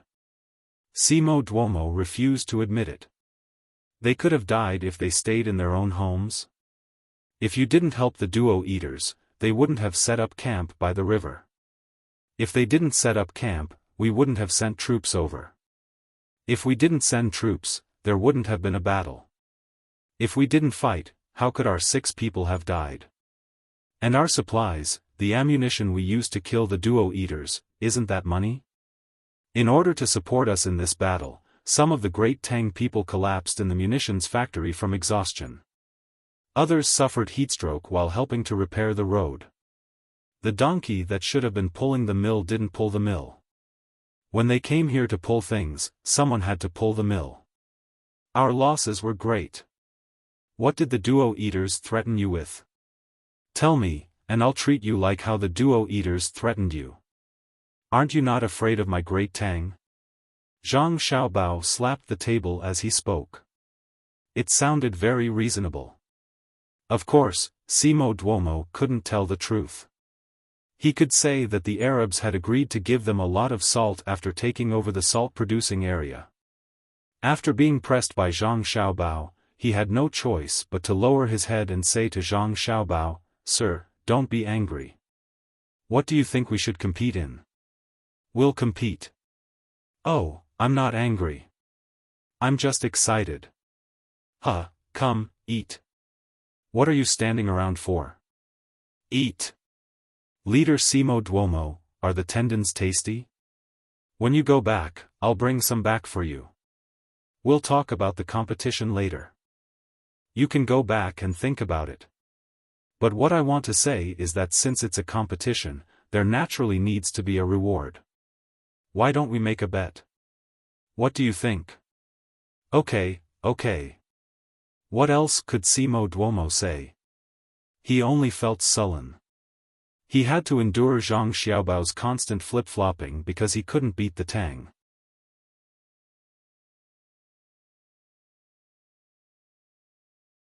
Chapter 1337.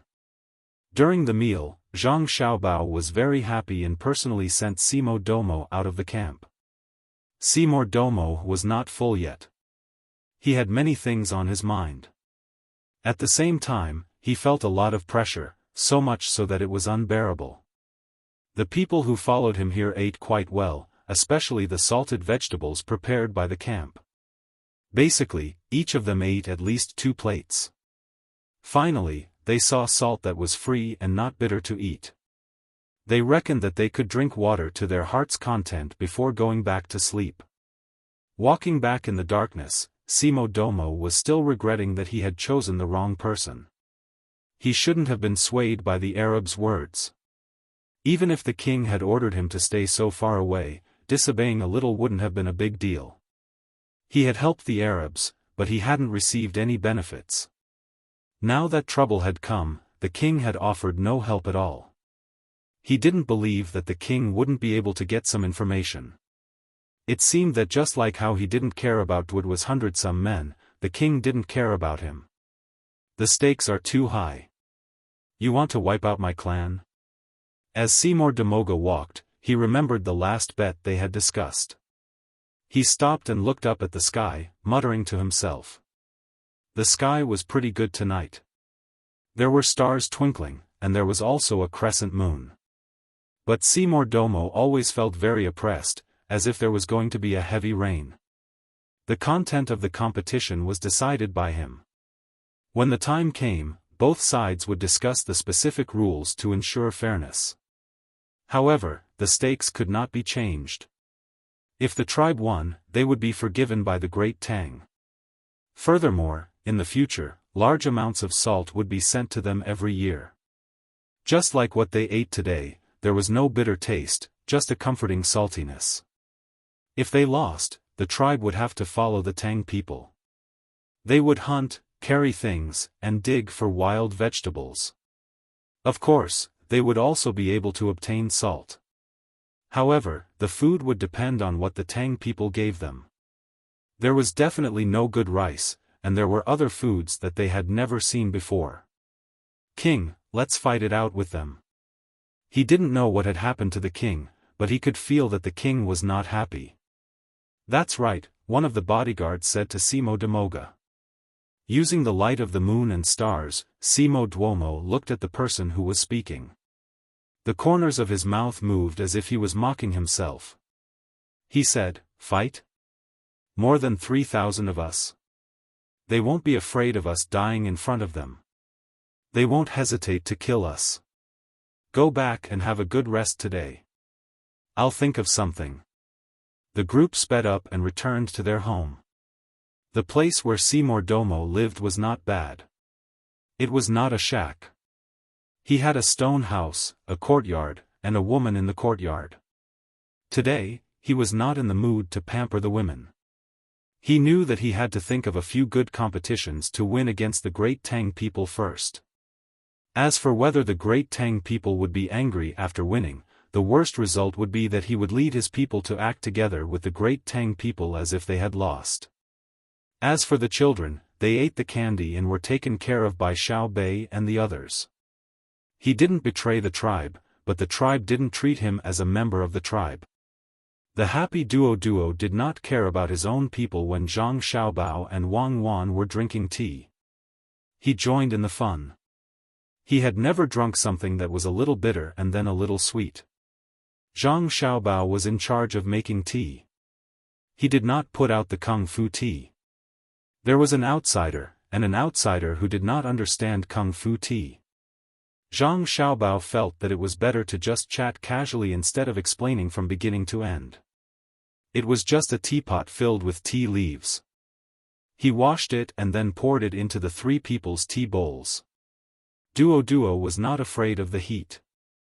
After pouring more than half a bowl, he drank it directly. He watched as Zhang Xiaobao refilled it and drank it again. The bitter taste in his mouth seemed to be very comfortable. "Fill it up for me. There's always a gap." Duo found that every time Zhang Xiaobao poured tea for him, there was still a gap between the bowl and the mouth. He felt that he was drinking less. Zhang Xiaobao still poured more than half a bowl for Duo and explained, "It's rude to fill the bowl with tea. It's not convenient to hold the bowl when drinking. In our Tang, it's called bullying the guest when the tea is full. When you go to the Tang in the future, you must be careful. What competition do you think Seymour Duomo will propose?" Wang Wan slowly lifted her own tea bowl and drank gently. She tasted 2 small sips and then drank a big mouthful. She also thought about Duo. After all, the other party was the most familiar with the local traditions. Duo first felt that Zhang Xiaobao's words about not filling the bowl to the brim were very interesting. Then, he was stumped. He also could not guess what kind of competition the original chief would propose. It seemed that his people had no advantage over the people of the Great Tang.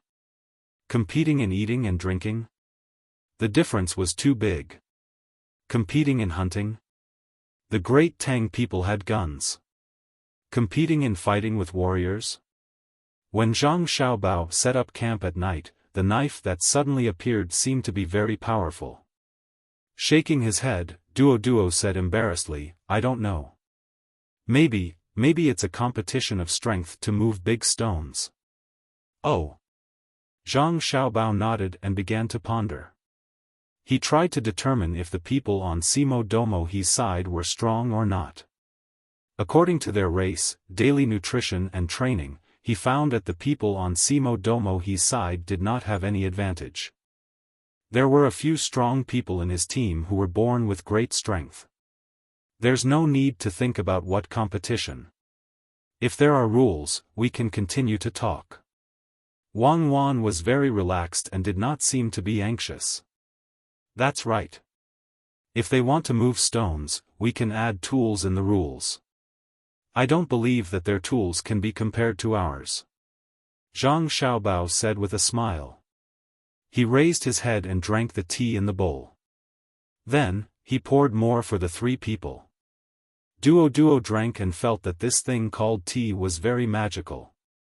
In the past, he had only heard about it from others but had never tasted it. Even the people of Great Tang who saved him did not let him drink it. He watched as Zhang Xiaobao squeezed a small ball into the flask and poured the water non-stop. The water that flowed out had that smell, so he drank as much as he could. He wanted to see if the small ball would always have that smell.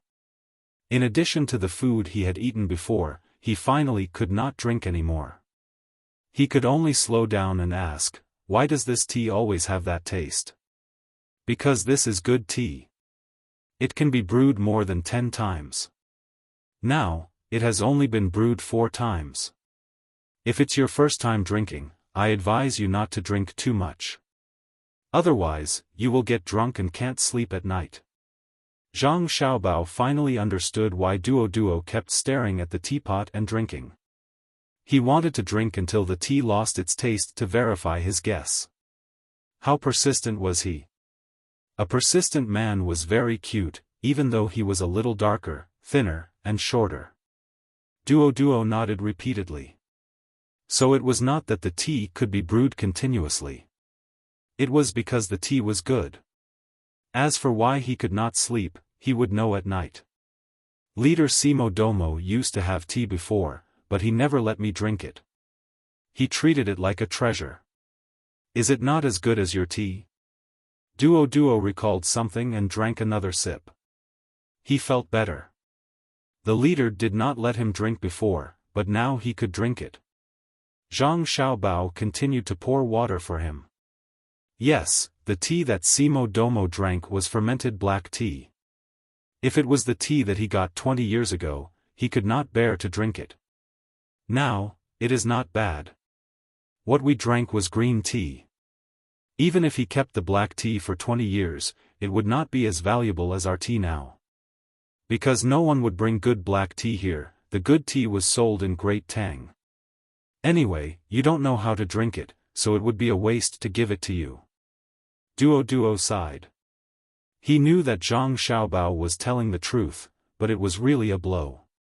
He wanted to know the value of the tea, so he asked, how much salt can it be exchanged for?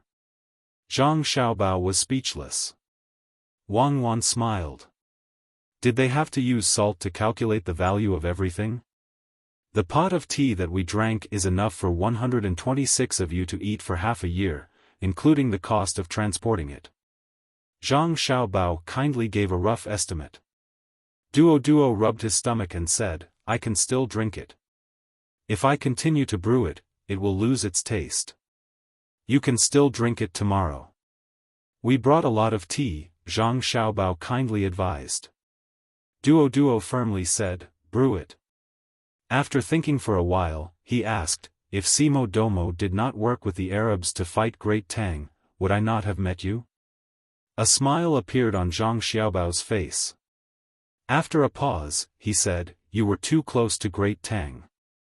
You didn't use this area very well.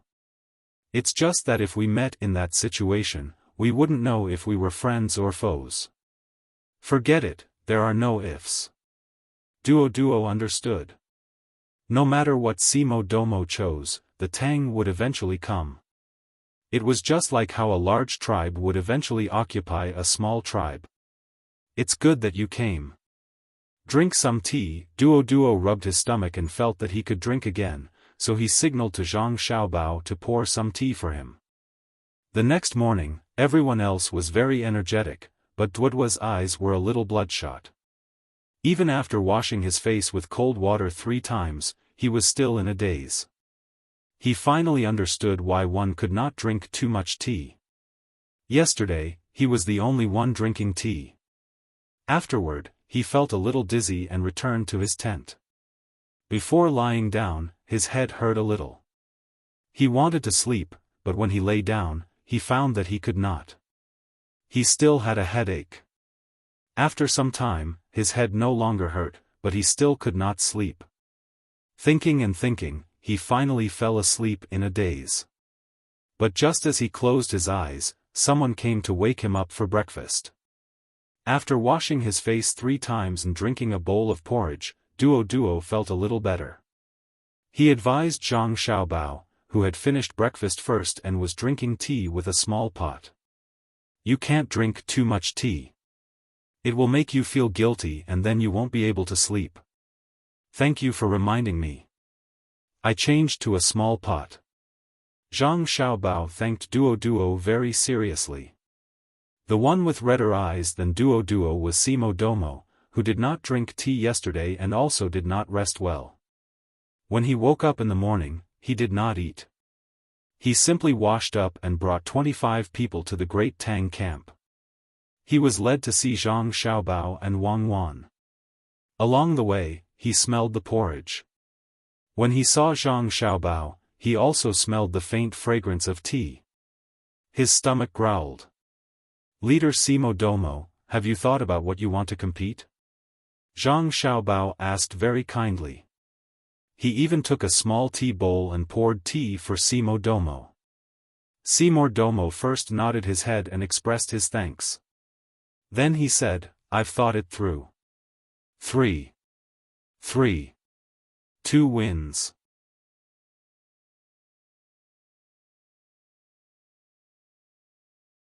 Chapter 1338. Alright, best of 3. What's the content? Zhang Xiaobao asked casually. Simo Domo was not as relaxed as Zhang Xiaobao. He raised a finger and said, climbing. Let's see who can climb faster. Duo suddenly said, there's a cliff with water below. Will we climb there?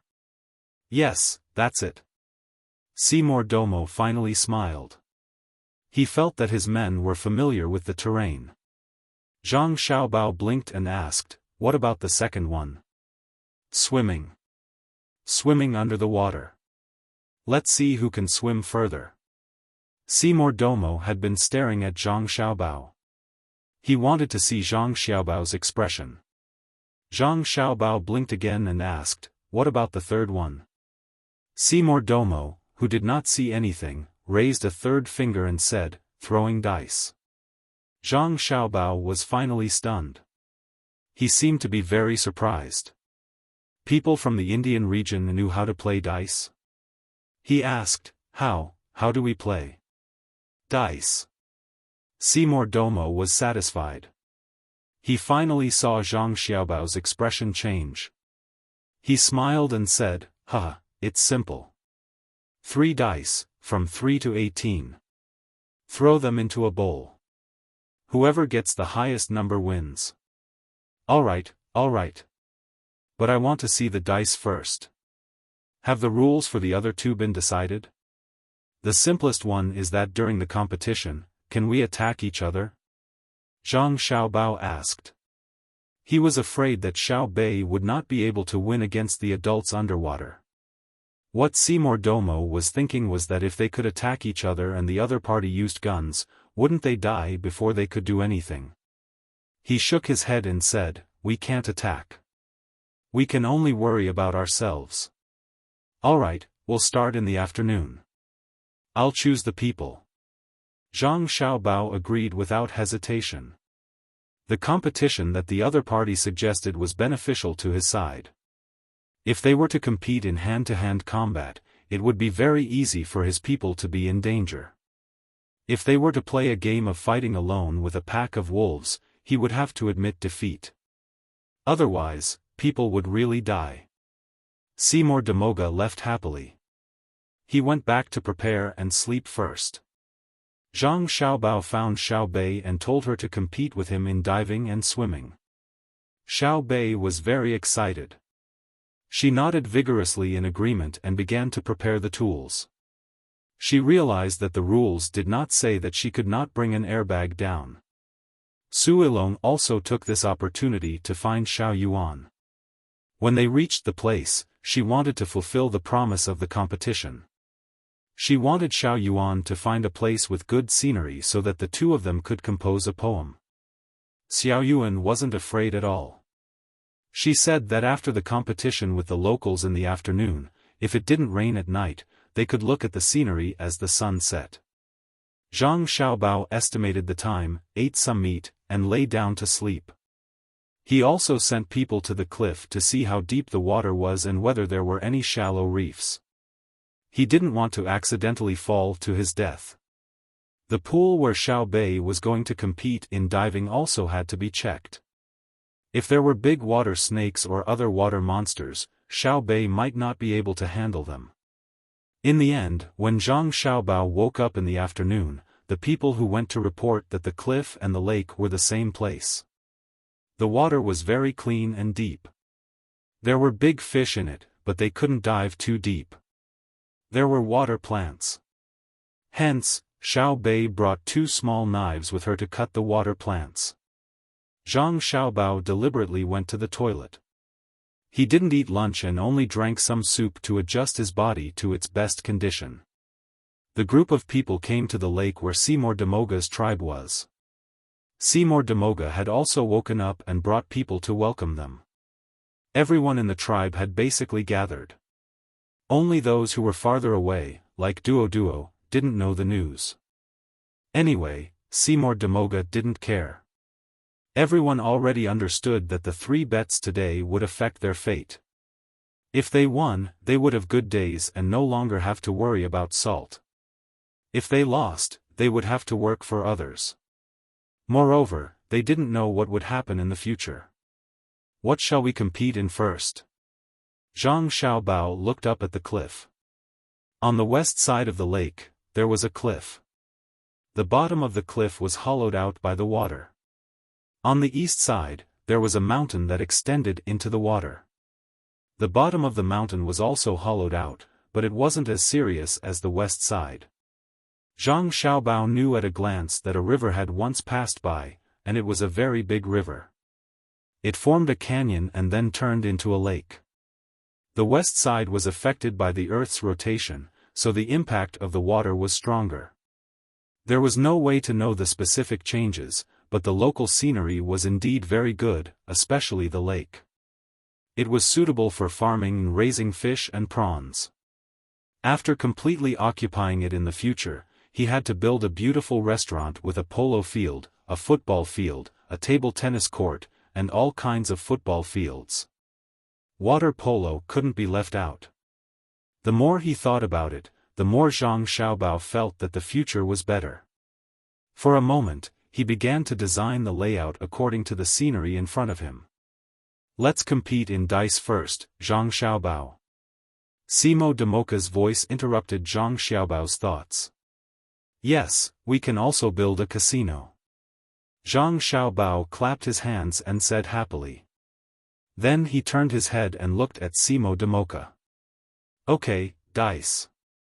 Are you ready? Simo Demoka nodded and brought Zhang Xiaobao to the front of his courtyard.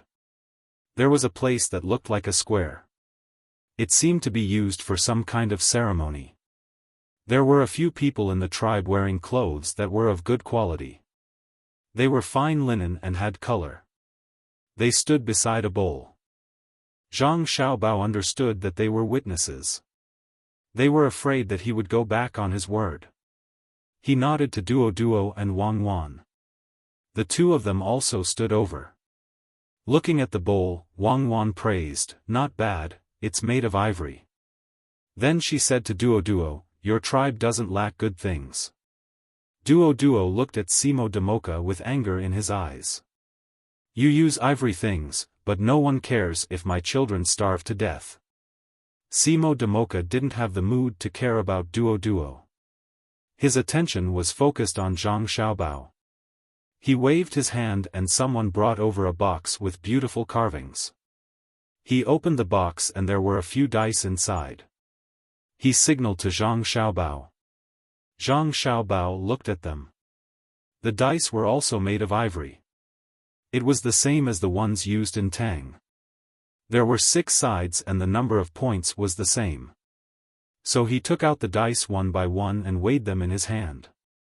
In the end, he picked out 3 that were about the same weight. They felt good. It seemed that they were often played with. Let me try a few throws. After Zhang Xiaobao finished speaking, he didn't wait for Simo Damoka's agreement. He picked up a dice and threw it into the bowl. He took it out and changed to another one. He did the same 3 times. Then he threw 2 pairs of dice into the bowl. In the end, he threw 3 dice together. Okay, let's start. Who's going first? Zhang Xiaobao threw a few rounds and asked Simo Damoka. Simo Damoka didn't say anything. He also took the dice. Like Zhang Xiaobao, he tried it. Compared to Zhang Xiaobao's casual manner, his hands were sweaty. After thinking for a while, he said to Zhang Xiaobao, "You go first. Best of 3 wins." Okay. Zhang Xiaobao happily agreed. He took the dice and wiped them on a white cotton cloth. He weighed them. The 3 dice lined up in a row in Zhang Xiaobao's palm.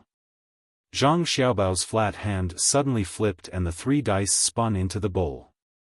There was some distance between each dice and they didn't collide with each other. After they spun a few rounds in the bowl and were about to stop at the bottom of the bowl, there was a slight contact. When they stopped, 3 sixes appeared in the bowl. The spectators looked at the 3 sixes in astonishment. Then they looked up at Zhang Xiaobao. Zhang Xiaobao's expression was indifferent. When he met Wang Wan's gaze, there was a hint of embarrassment. This was because he had cheated. Normally, when throwing dice, one couldn't make the dice rotate around a single point. That way, one could easily grasp the state of the dice when they stopped.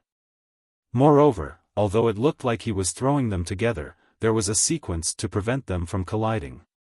But people nowadays didn't pay attention to this, so he cheated to bully others. Of course, he first had to have a strong foundation. Otherwise, even if he knew the theory, he wouldn't be able to throw it. Simo Damoka didn't know that there was such a trick.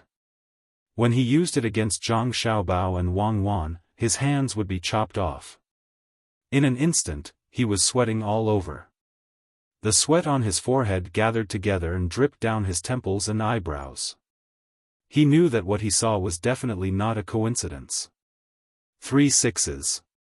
Why did he choose this kind of game? He had met an expert. Simo Damoka, please.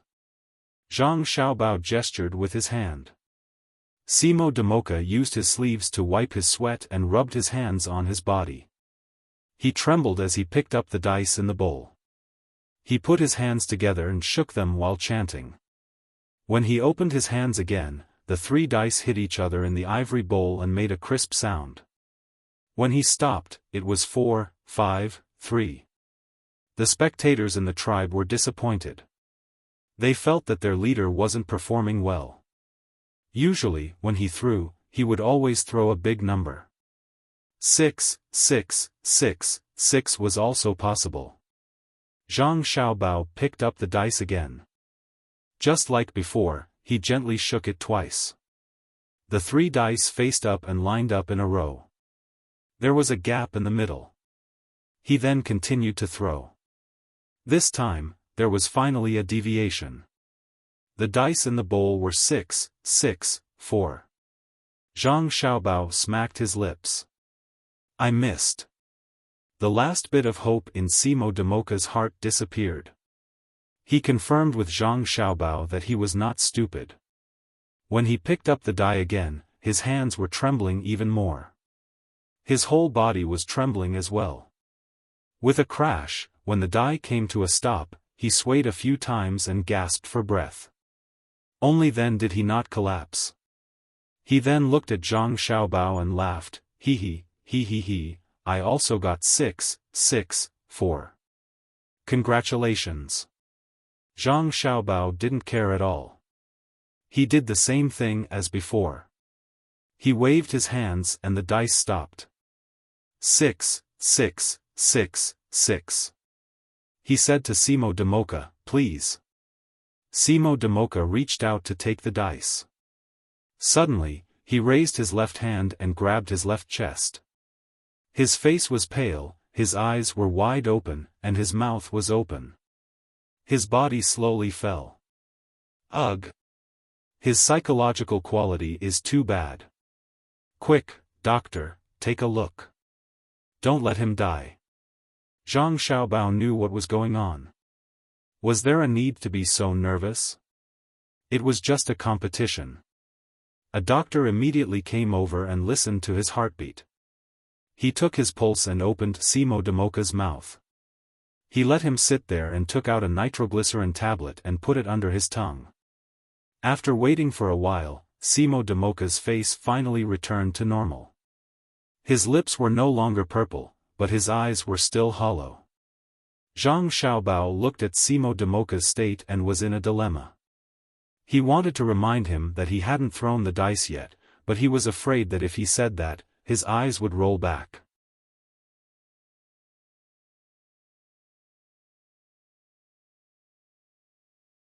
Chapter 1339. What did you feed me just now? Seymour Duomo waited for a while before he regained his senses. The first thing he thought of was not gambling, but something that could save his life.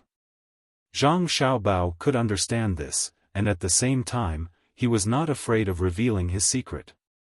He explained, it's a type of medicine. At first, the people who made this medicine wanted to use it to help with explosives. Later, it was used in war. For example, the weapons we are using now contain this thing. But at the same time, it can also save people. The effect is very good, like what you are doing now. But let me tell you the truth. Your illness is not that simple. Otherwise, the doctor would have given you the quick-acting heart rescue pill and not the nitroglycerin tablets. Did you suffer from the same illness in the past? The doctor's methods are very good. Seymour Duomo did not really understand, but he knew that the Tang Dynasty's medical skills were very good, whether it was killing or saving people. He was now worried about what Zhang Xiaobao said. He did suffer in the past. Could it be that he was in a very dangerous situation now? Zhang Xiaobao also thought so. He did not know why the doctor gave Seymour Duomo nitroglycerin and not the heart rescue pill because nitroglycerin was cheap. The heart rescue pill needed to be added with other medicines, and the cost was high. It was not worth it to use it on outsiders. As for these Chinese medicine formulas, both Zhang Xiaobao and Wang Wan easily obtained them. Wang Wan's family background was there, while Zhang Xiaobao's was simple. He just had to go overseas. The formulas that were kept secret in the country had to be told honestly when they were sold overseas. Some formulas even had to be told about the process. This was because the foreigners would doubt if there were any harmful substances in the production process. At the same time, the taboos and side effects were written very clearly. It was unlike in China, when you read the instructions, the taboos and side effects would be unknown or not clear. At that time, it really scared the people in China for a while. Later, when the internet was developed, and basic education in English was available, everyone jumped over the wall to look for information. No one knew if this was the misfortune or luck of the smart people. Conflicts were everywhere. Zhang Xiaobao could even obtain additional benefits in this kind of struggle. As long as he used some small tricks, he would be able to obtain many secret recipes. Then, he could change his appearance and take them out to swindle money. Then, they would work together with the local drug dealers to increase the price of medicinal herbs. Now was the time for him and Wang Wan to play their roles. In other words, the two of them had been playing their roles all along. They had saved a lot of detours. From the production of nitroglycerin to its application, the process had been smooth. Not a single person had died. It was very miraculous. They had to thank those who had died before. Right now, Seymour Domo and Zhang Xiaobao were not clear about the specifics of the situation. The doctor, who was clear about the situation, was very clear about the cost of the heart-saving pill and the things that could be used as explosives. Furthermore, he was also clear that when the heart-saving pill was not effective, he had to eat explosives. The explosives worked quickly. Therefore, Zhang Xiaobao and Seymour Domo both felt that Seymour Domo was about to die. If his illness acted up again in the future, he would definitely not be able to survive. Zhang Xiaobao felt that if Seymour Domo was willing to lead his tribe to serve him, he could always provide him with medicine and tell him what to pay attention to, just like how he treated Li Longji and his family. Seymour Domo felt that if Zhang Xiaobao could prevent him from dying, there was nothing wrong with leading the tribe to follow him. If he died, would the tribe still listen to him? Thinking of this, Seymour Domo stood up again, took the dice, and casually threw it into the bowl. When the dice stopped, the numbers 1, 1, 2, 3, and 3 appeared. I lost this round. Seymour Domo said calmly. Zhang Xiaobao and Wang Wan understood. The two of them looked at each other and saw joy and sadness in each other's eyes. They were happy that they had taken down the tribe, but sad that a leader had lost his will to fight and betrayed not only himself. In the face of life and death, Seymour Domo had lost. Zhang Xiaobao and Wang Wan knew each other very well. If the other was the leader now, they would definitely fight to the last moment. Even if they lost, they would not let the other side look down on them. Thus, they would fight for more benefits. Leader Seymour Domo, what's the second round? Zhang Xiaobao did not cheer and asked very calmly. You say. Seymour Domo was also very straightforward. His meaning was very clear. They would compete in whichever one you felt had the greatest chance of winning. Zhang Xiaobao looked up at the cliff. Xiao Bei, who was beside him, quickly said, let's compete in diving. Let me do it. I haven't swum to my heart's content in a long time. Let me do it. Okay, let's compete in diving. Let's see who can swim further. Zhang Xiaobao agreed. Seymour Domo was in a difficult position. He thought that Zhang Xiaobao's side would have a very strong person, but he did not expect that it would be a little girl. They would definitely lose. When the time came, they would win by climbing the cliff. They had the salt, but where was the medicine? Actually, we can, it's diving. Zhang Xiaobao did not let Seymour Domo finish his sentence. Seymour Domo sighed secretly. He looked at the person beside him and gave him a lot of hints. The person he was hinting at nodded vigorously. Only then did he let out a sigh of relief. The two sides began to change their clothes. Xiao Bei wore a very large set of clothes, while the tribesman only wore a small pocket around his waist. If his opponent was not a girl, he probably would not have given up on such a cumbersome thing. The two stood by the lake. With Zhang Xiaobao's order, they both dove into the water at the same time. As soon as they entered, they disappeared.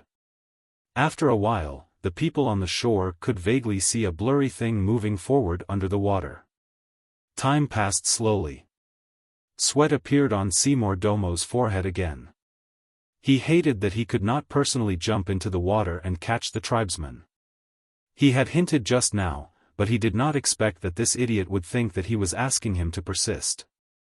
You persisted until the end. How much longer can I persist? Zhang Xiaobao and Wang Wan began to look at their watches.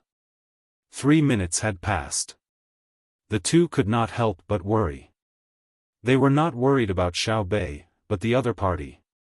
They could no longer see the figure under the water. It was too far away. After waiting for another minute, a head finally appeared on the surface of the water in front of them. Seeing this head, Seymour Domo did not know whether to be happy or sad. He did not wait for the other head. If that head did not appear, would Zhang Xiaobao and Wang Wan kill all the tribesmen in his tribe? That was their sister. At this moment, everyone felt that time was passing very slowly. It was as if they could hear their own heartbeat. Every beat was very clear. Everyone's eyes were fixed on the surface of the lake. 2 long minutes passed just like that. Just as Seymour Domo was about to send a few more people over to take a look, Xiao Bei's head finally appeared from a further place. She then placed her hands in front of her chest and treaded on the water as she walked back. From her upper body, it could be seen that she had taken off her bloated outer clothes. Inside, she was wearing a swimsuit. The tribesmen looked at Xiao Bei, who was treading on the water, as if they were looking at Buddha.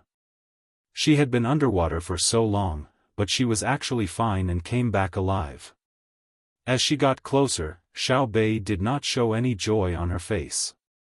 Instead, the corners of her mouth turned downwards. She looked very unhappy as she opened and closed her eyes. When she got closer to the shore, the tribesmen on the shore were shocked. Xiao Bei's hands under her chest were digging into the eyes of a fish. That fish did not look small. Zhang Xiaobao quickly waded into the water to help. It was a carp. Zhang Xiaobao weighed it twice and estimated that it was around 12 to 3 caddies. If he was in the water, he would not touch it unless his head was out of the water. Such a big fish would kill him. After throwing the fish back with all his strength, Zhang Xiaobao carried his sister and said, "Amazing." Xiao Bei whispered into his brother's ear, "I don't feel any sense of accomplishment at all. I thought he was very powerful, but in the water, his speed was so slow. I didn't even need to take a breath before I ran in front of him, leaving him far behind. By the time I needed to take a breath, I was already a long way away from the surface of the water. If I had known, I would not have cheated. That would have been faster. Even if he held his breath for 10 minutes, what was the use if he could not swim the distance? I felt that this was very unfair to him, so I took a few breaths and caught a fish. Brother, don't you think it's amazing? There are carps here too. It's amazing.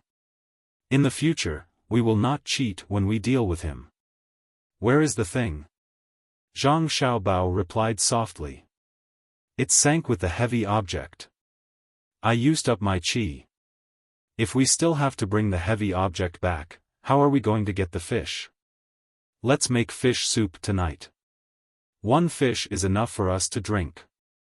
Xiao Bei still had a look of regret on her face. She had overestimated her opponent. On the shore, Shima Duomo's eyes revealed happiness, but his face was full of pain. He glanced at his tribesmen and shouted, "We have lost. I know that all of you think the same as me and are unwilling to leave here, but we have to abide by our oath. We have lost the bet. From today onwards, we will follow the Tang people. We have to go to dangerous places, but we do not lack warriors. I believe that the places that the Tang people can go to will not be difficult for us. Now, I want to ask the Tang people if they are willing to abide by the bet and provide us with enough salt in the days that we follow them." As he shouted, Shima Duomo looked at Zhang Xiaobao. Zhang Xiaobao immediately cooperated and shouted, "We are willing." Did you hear that? Although we have lost some things, we have also gained some things. Now, go back and take the useful tools at home. Don't not come back. That is against the bet. Buddha will punish you.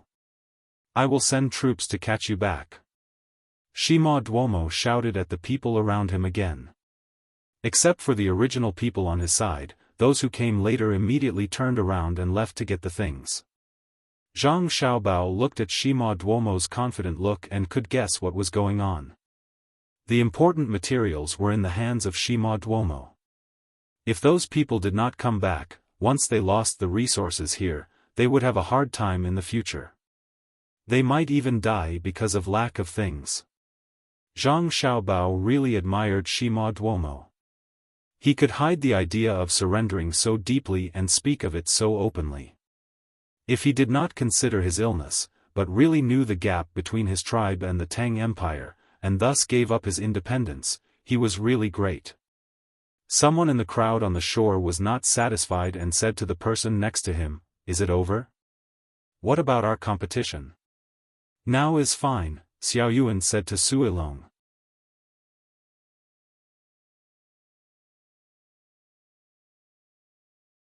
Chapter 1340. Suilong and the 9 little guys did not participate. They stayed by the lake, looking at the mountain, the water, and the cliff hanging upside down. "Are we not waiting for the sunset?" Suilong's body trembled as she asked Xiaoyuan. He was excited. He had been suppressed all the way and never had the chance to show off his ability. He was always looking at the 9 little guys' performance. At this moment, he felt that he finally got a once-in-a-lifetime opportunity. He would defeat Xiaoyuan first and then defeat them one by one. Xiaoyuan looked up at the sun and quickly closed his eyes, saying, "We're not waiting. Maybe we'll be busy with other things later. Right now, this mountain, this water, this warm sun, and the slowly floating clouds. Of course, if you pick up a fish and write about it, it's fine too. Last question, is it writing modern poetry?" "What modern poetry?" Suilong did not understand. "Brother and sister will write it occasionally. It's a modern poetry written strictly according to the standard requirements. It's divided into 5 or 7 words. The standard poems and quatrains are different according to the beginning and end of the cycle. For example, no need, we're not writing this. The rules are too strict and affect our performance. Writing poetry is not about rules, it's about expressing one's inner feelings, understand?" Suilong was confused and quickly interrupted Xiaoyuan, saying with a guilty conscience.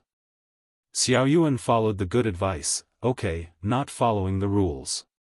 Writing poetry can express one's feelings. Isn't it the same if it's written in vernacular? It's like a newspaper story." "Yes, it's the same. But don't you think that poetry can better reflect one's literary level?" "Beauty, knowledge," Suilong advised. "Isn't modern poetry more beautiful? Is it more knowledgeable?" Xiaoyuan continued. "Let's not think about this today, okay? Let's talk about poetry. I'll go first. Do you see that cliff?" Suilong also knew that she could not win against Xiaoyuan on the same topic because she used double standards, so she quickly changed the topic. Xiaoyuan looked in the direction Suilong pointed and nodded, "I see it. There's a depression below. Very good, the poem is out. The first sentence, 'I see the cliff,' is depressed. The second sentence, 'Why, we're leaving.'" Xiao Bei's voice suddenly sounded. She stared at Suilong unhappily, "Are you playing with us? I can follow up with your question, why is there a groove?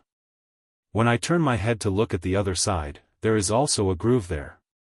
"Huh, Xiao Bei, you're so cute." "I'm just kidding. I'm not done yet. Wait, let's start. The water surface is boundless, reflecting the cliff. The mountains and ridges are hard to stop the rushing current. The movement and stillness are in harmony with the quiet and distant." After Suilong finished speaking, she looked at the 9 little guys and waited. After waiting for a while, seeing that they did not respond, she asked, "How is it?" "To be honest, I don't know what it means." Xiao Bei pouted and said to Suilong. "Yes, you are still young and can't understand so deeply. It's my fault." Suilong was helpless and had to apologize to the 9 children. "Actually, it's not your fault. Let Lil Yuan do it. Lil Yuan, tell us a jingle. It has to be like a nursery rhyme." Lil Bei revealed a big smile to Suilong and instructed Lil Yuan. Xiaoyuan nodded and looked at the surrounding scenery. She raised her hand and pointed. The birds on the trees are chirping, and the water flowing under the trees is splashing. The fish and shrimps swam and swam until they reached the end of the cliff. There were vines halfway up the mountain, and green grass was sprouting. Can those wild vegetables be eaten? We have to dig them up. Hee hee, it's really nice. Lil Yuan, you're not bad. Continue to work hard and you'll be very powerful in the future. After listening to the nursery rhyme made by Xiao Yuan, Suilong felt that it was very difficult for such a big child to be able to write the rhyme. She quickly praised him and looked like a teacher. Her smile was so reserved and conceited. Xiao Yuan smiled shyly, then pointed to the tree and said, "The birds on the trees are chirping, and they complain about the world when they reach the top of the mountain. Chun Xian's hair is frosty, and she's young. She's like a destroyed king, and she's killed in battle. She's like a gentleman, and she's worshipping the temple. My song, Ru Feng, always praises, and she's like a poem." Suilong was stunned when she heard it. She just felt that it was not easy for a child to write the rhyme, but in the blink of an eye, he started to use the rhyme. Moreover, it ran through the book of songs and praised the elegance. It was about a woman in a family who supported the family business on her own. Every time she reached the top of the mountain, she would complain about the long journey. There were elders and children in the family, and her husband was ordered to kill in the flames of war. This was fighting together with the king in order to open up new territory. Whether it was her song or your wind, they were praises. Was it a rhyme? This was actually called life. Using rolling ears, Ru Fun, Zhanbei Luo Yi, Wu, and Guan Zi. Was this kind of ability something a child could have? Now that they were going to take the Imperial Examination and Advancement Examination, it was really easy to solve the questions. It was too demoralizing. This rhyme is better than the previous one. Brother Ilong, don't you think so? Xiao Yuan, continue. I like to listen to rhymes the most. I don't understand any poems. Xiaobei's voice was still so sweet, and her smile was still bright. Suilong looked at the rippling lake in front of her that was blown by the wind. She really wanted to jump in and never come up again. It was so embarrassing. She even wanted to show off in front of Xiao Yuan. She finally came up with 4 lines, but Xiao Yuan used the rhyme right away. This was an impromptu poem. No one gave you time to think about it one by one. It tested not only your quick wit but also your foundation. How was it possible? Suilong felt that she was a failure, especially when she heard what Xiaobei said. Why was the usually cute smile so awkward at this moment? Yes, I don't understand poems, let alone compose them. The only thing Suilong could do was to agree with Xiaobei and return a smile, but no matter how she smiled, it was unnatural. Xiao Yuan's expression did not change much. Just like before, she pointed at the big tree again, the birds on the tree chirped. Looking up, the warm sun set in the east. Wild vegetables grow in the remote jungle, and new melons grow in the fertile soil of the hometown. Tianqing Ming crossed 1,000 rivers, and dreamt of the 100 Gorge last night. Singing nursery rhymes softly, sleeping early, and smiling like a flower in auspicious times. I miss home too. Auspicious times and auspicious times can call people, right? No, we can't come here for nothing. We have to find more things that can't be seen in the capital and make them into specimens to bring back for our brothers and sisters to see. Are there any gems here? I don't know if they broke the pearls that I dropped last time. When Xiaobei heard Xiao Yuan's words, her eyes turned red.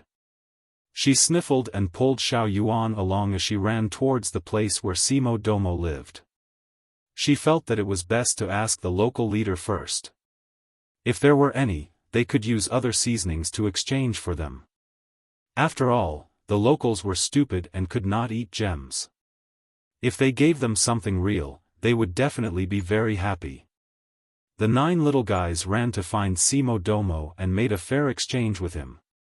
Suilong stood by the lake for a long time without moving. She understood what Xiao Yuan meant. She started with the same scenery and used 3 ways to tell him what it meant to go from simple to complex, and from complex to simple. There was no need for rhyme in the depths of love. Every word came from the heart. Using the simplest words to express the deepest meaning, this was the realm. As for herself, she was still in the process of going from simple to complex. She had not entered the stage of complexity. One day, she would use illusion and deliberately carve words and sentences to see Xiao Yuan's footsteps. Perhaps Xiao Yuan was still a little far from the truth, but he didn't need to carve anything. He said what he thought. It seemed like a habit, but it was actually accumulated to a certain extent. Su Ilong once again felt the terror of the 9 children of the Zhang family and Wang family. It seemed that her grandfather was right to send her over. Otherwise, she would still be flattering each other with the other officials of the same generation. She would be proud and complacent when she did something. Looking at the 9 little guys, they did a lot of things. When they met many tribes, they could immediately take the children to play and take good care of them. When she saw them every day, she felt that they were very happy. Of course, when she saw them happy, she was also happy. But thinking about it carefully, she realized that the places where they played every day were places where they were needed. When someone was sick or the work was not easy to do, they would immediately go over and help as if they were playing and chatting with the others. In other words, they took on the task of adjusting the atmosphere in the team. They had been infecting everyone with their happiness and innocence. They would also fall down and accidentally get scratched. Looking at them pouting and saying that it didn't hurt, the adults who were also injured seemed to feel that they didn't hurt, even if their injuries were more serious than the children. They can actually play a role in stabilizing the hearts of the troops and improving morale. They have never been a burden to the team. They never made others worry. Why did I only find out? Su Ilong said to himself in the lake. Then he was very annoyed. He thought that he was the only one who was useless. He couldn't do physical work, he didn't know how to cook, he couldn't bring happiness to others, and he didn't have the affinity that Xiaobei and the others had with the tribe's children. Damn, I'm actually a good-for-nothing. No, I have to follow and learn. Su Ilong strengthened his confidence. He was full of yearning for the outside world. He came to a conclusion. Once he followed the team to the end of this journey, he would learn 1,000th of the strengths of everyone in the team. When he went back and met the other officials of the same generation, those people would not be a threat to him. Just like Xiao Yuan's indifferent look when he was pulled away by Xiaobei after he finished his last poem. Xiaobei didn't take him seriously at all. It was really depressing. Chief Seymour Domo, where are you? Seymour Domo. Xiaobei and the others shouted.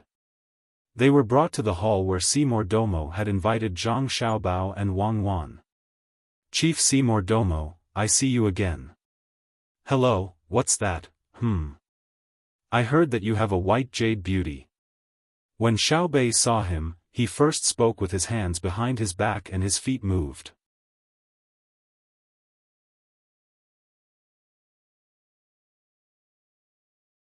Chapter 1341.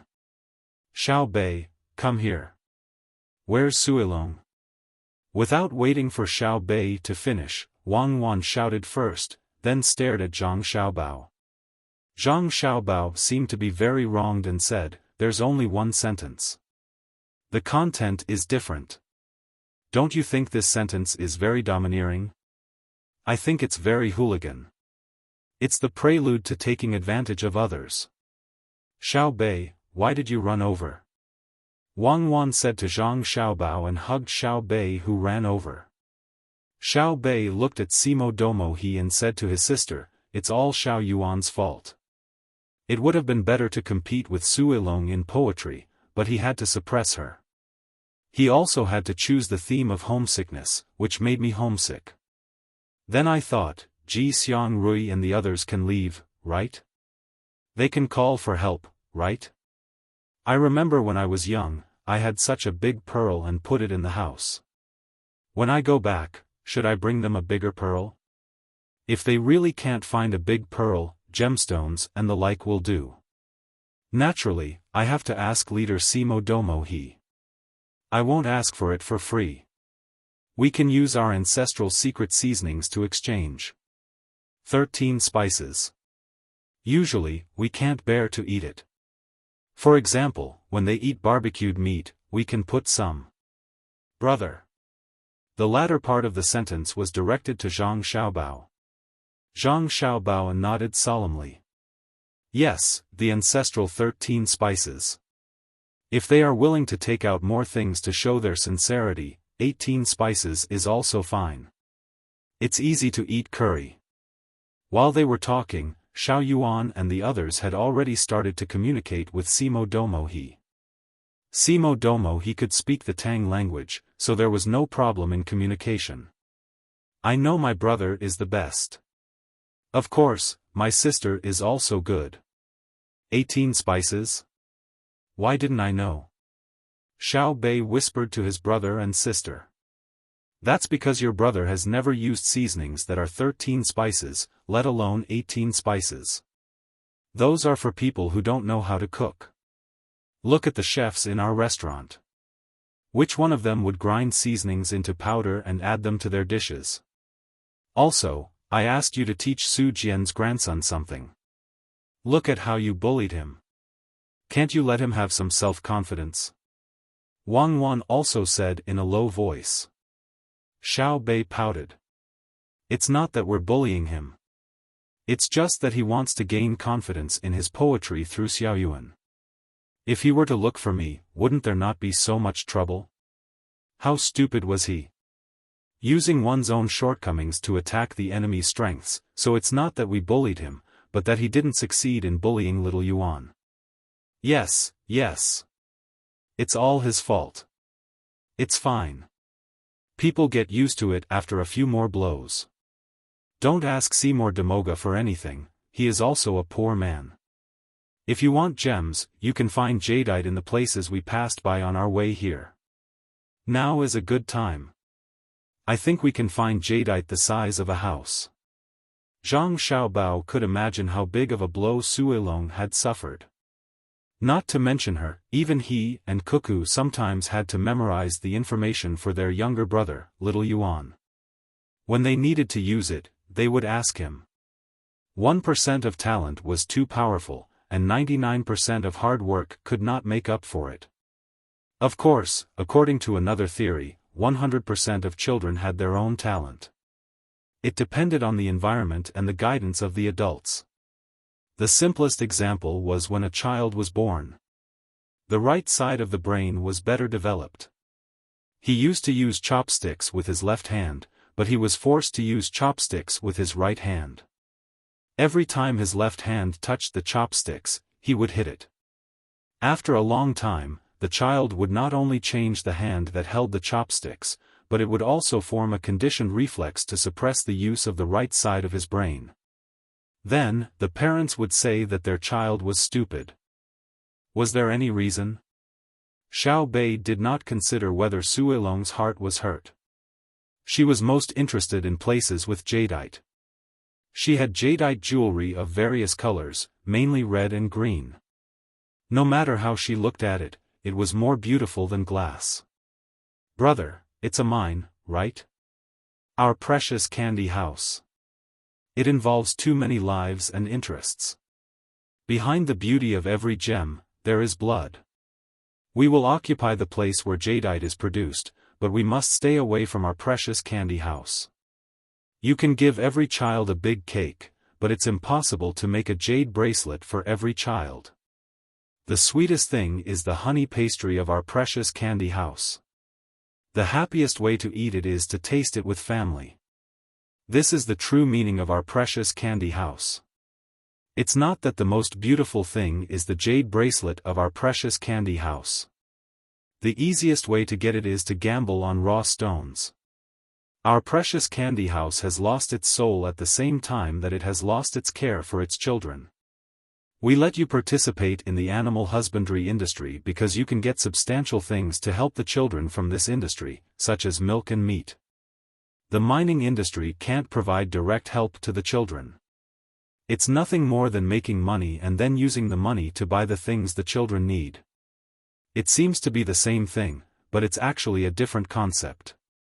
As the owner of the candy house, when you see something, the first thing you think of should be what this thing is for the children, not how much this thing can be sold for. Then, you use the money to buy things for the children. After a long time, you will only remember money, but forget the most direct needs of the children. Everything will start to be measured by money, understand? Zhang Xiaobao patiently explained to his sister that it involved the inertia and philosophy of human thinking. Xiao Bei blinked his big eyes and thought for a while. He nodded and said, "I understand. It's like when I fell and hurt my arm, the first thing you and big sister thought of when you saw me was, does Xiao Bei hurt? Was the fall serious? Instead of hearing that little Bei fell, you estimated that it would cost 5 strings of cash to treat her. Go, get someone to get 7 strings of cash. A fallen little Bei doesn't just need money. Even if the former doesn't have money, it's still love. Even if the latter has money, it's still indifference. Of course, it's even better if there's money and love.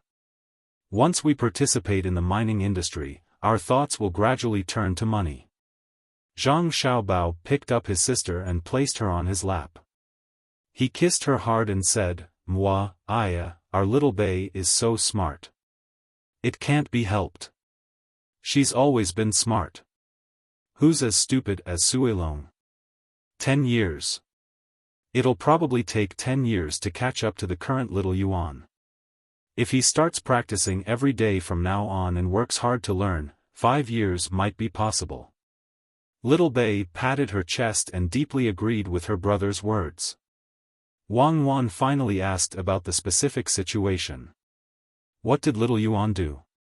Little Yuan let him know something about Buddhism and something you guys talked about before.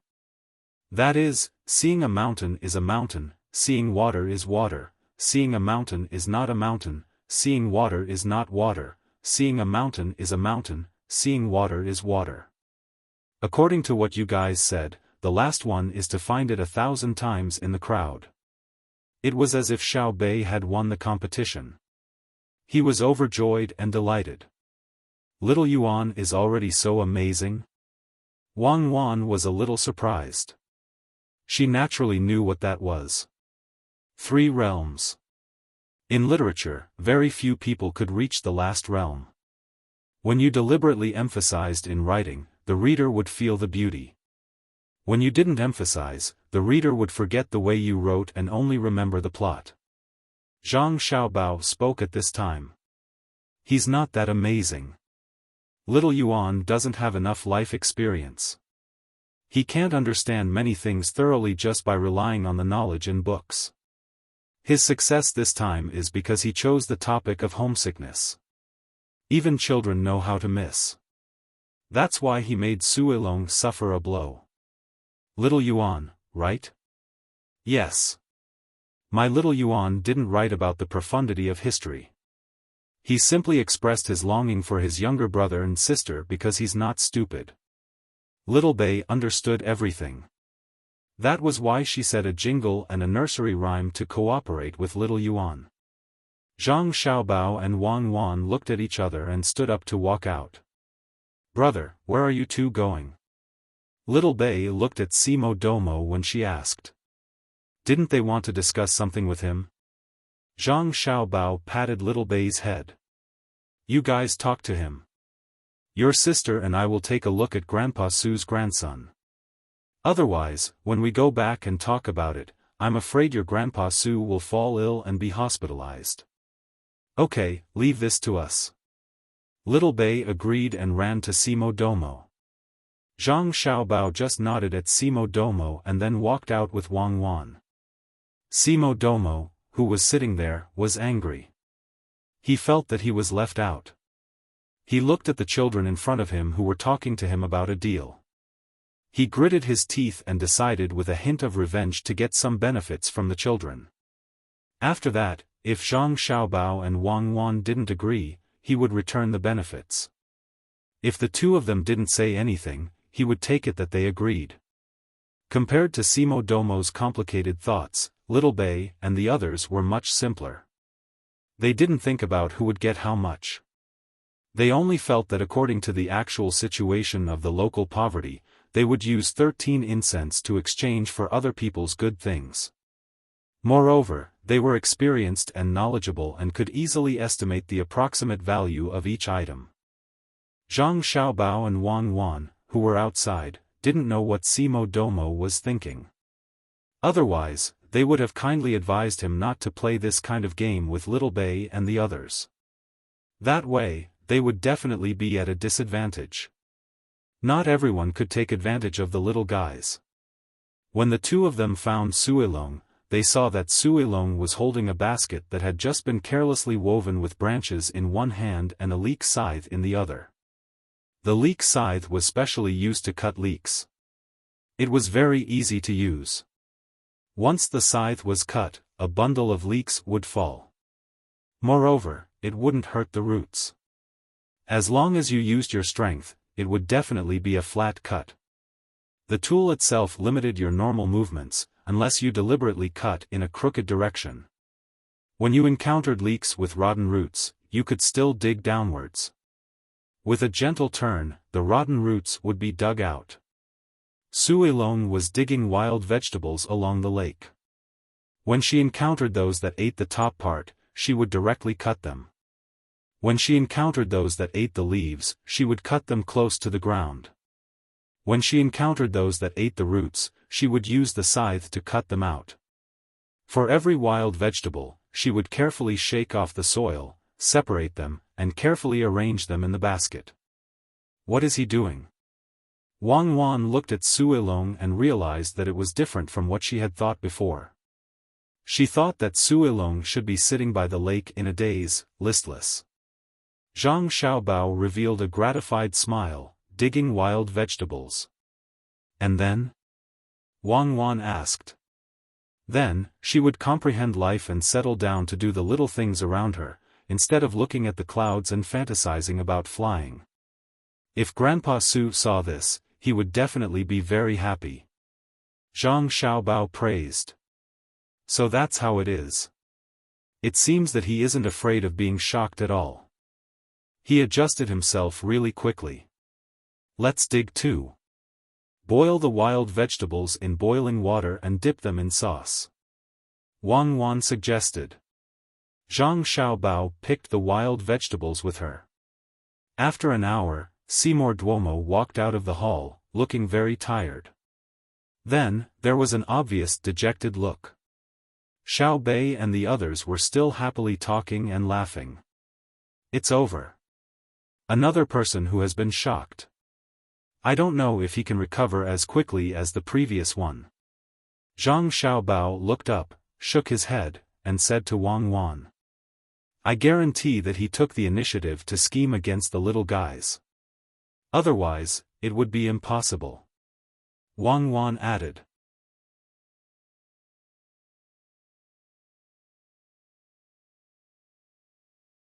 Chapter 1342. The sound of Xiao Bei's laughter woke up Suilong, who was digging for wild herbs by the lake. He looked up at the 9 happy little guys, and the corners of his mouth curled up slightly. There was a look of relief on his face. Zhang Xiaobao happened to see Suilong's appearance when he raised his head. At this time, Suilong was not as high-spirited as before when he was following the team. He looked very easygoing and natural. Zhang Xiaobao knew that this was a sublimation of thinking. When Suilong returned, he would be much higher than the others of his generation. In that case, he would have an explanation to old man Su Jian. At the same time, the Tang Empire would have one more useful talent, or a good official. Although the children nowadays were educated, and the requirements for students during the imperial examination were getting higher and higher, which seemed very fair, in fact, it could not offset the advantages of the official family. This was inevitable. The same situation existed in any country and era with a system.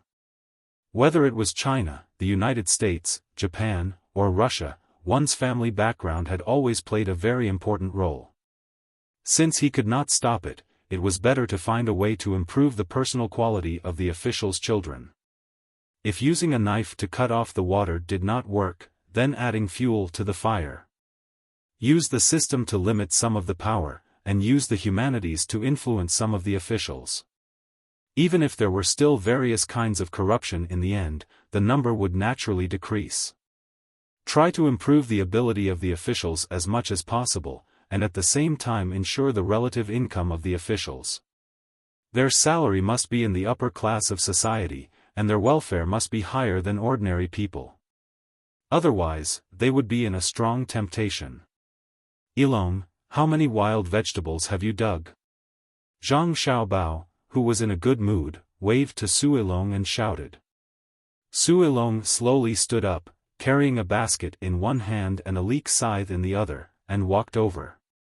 After a few steps, she tilted the basket so that Zhang Xiaobao could see the wild vegetables inside. She said, "Not much, only half a basket. It's enough to boil soup for a few people. It's not enough to cook vegetables." Huh? Why is it different? Xiao Bei jumped twice and came in front of Su Ilong. It looked at her carefully from head to toe and then looked at the wild vegetables in the basket with a curious look. Xiao Bei felt that the Su Ilong in front of her was like a different person compared to before. Her tone and actions gave her the feeling that she was calm, not deliberate or pretentious. Her gaze was no longer aggressive, but so gentle. "You've changed so quickly. What are you doing? Teach me. You teach me how to change my expression. I'll teach you how to negotiate. I'm very good at negotiating." Xiao Bei nudged Su Ilong and said, "I want to thank you all. Actually, I'm still me. It's just that I'm a little different after meeting you all. As for your skills, I must learn them. Even if I have to cook for you all every day, I must learn all of your skills. Otherwise, wouldn't I have come all this way for nothing?" Su Ilong lifted the basket in her hand and said to Xiao Bei, meaning that she was going to cook today. Xiao Bei took a step back and waved his hand. "No, let's learn from each other. As for cooking, please spare us. You're a good person. You can't torture us like this. But, we have a seasoning called 13 spices. It's still very good. If you don't believe me, you can ask Chief Simo Domo He." Xiao Bei smiled and looked at Simo Domo He. Simo Domo He's expression was not very good. During the negotiation just now, he did want to bully the little ones. He wanted to use an ivory bead to exchange for 50 kilograms of salt from Xiao Bei. His idea was very good. It was safer to exchange for the salt in his hands. Although they followed the Tang team and discussed before that there would be salt to eat, if one day they were angry, or if the whole team did not have enough salt, it would inevitably be a burden to the people in his tribe. He had some salt in his hands that could be used at critical moments. If the little ones could exchange for a few more ivory beads, he would have a lot of salt. He could dissolve it in water and drink it to make people feel strong. In the end, it was Xiao Bei and the others who asked what kind of seasonings they needed. He said that if they sold the salt directly, they would not sell it. They had to match it with seasonings. Therefore, the seasonings were expensive. He said that there were 18 kinds of seasonings, matching them with the salt 1 by 1, then 2 by 2, 3 by 3, until there were 18 kinds of seasonings. In the end, there were 153 kinds of seasonings that were matched with the salt alone. Then, adding the 18 kinds of seasonings that were matched with the salt alone, it became 171 kinds of seasonings. Then, he added 3 by 3, 4 by 4, and so on. He was confused, but there were a lot of them. After calculating, it was obvious that it was not possible. Simo Domo He was not stupid. He did not want to talk about other things and only wanted to talk about salt. Xiao Bei and the rest of the 9 could not directly sell the salt. Although there was a lot of salt in the Tang, it was only useful if they carried it with them. Otherwise, if they did not eat salt, they would fall sick.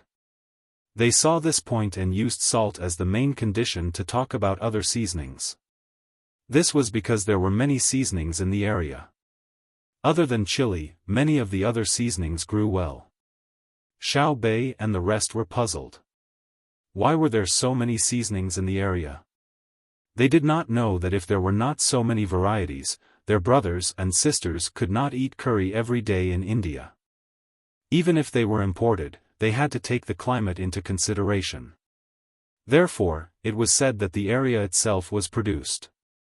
Xiao Bei and the rest took out a few pieces of deer jerky for Simo Domo He to taste. Deer jerky was made with a few kinds of seasonings. They could not carry any seasonings with them. The smell was too bad. After Simo Domo He ate it, he felt that it was indeed not bad.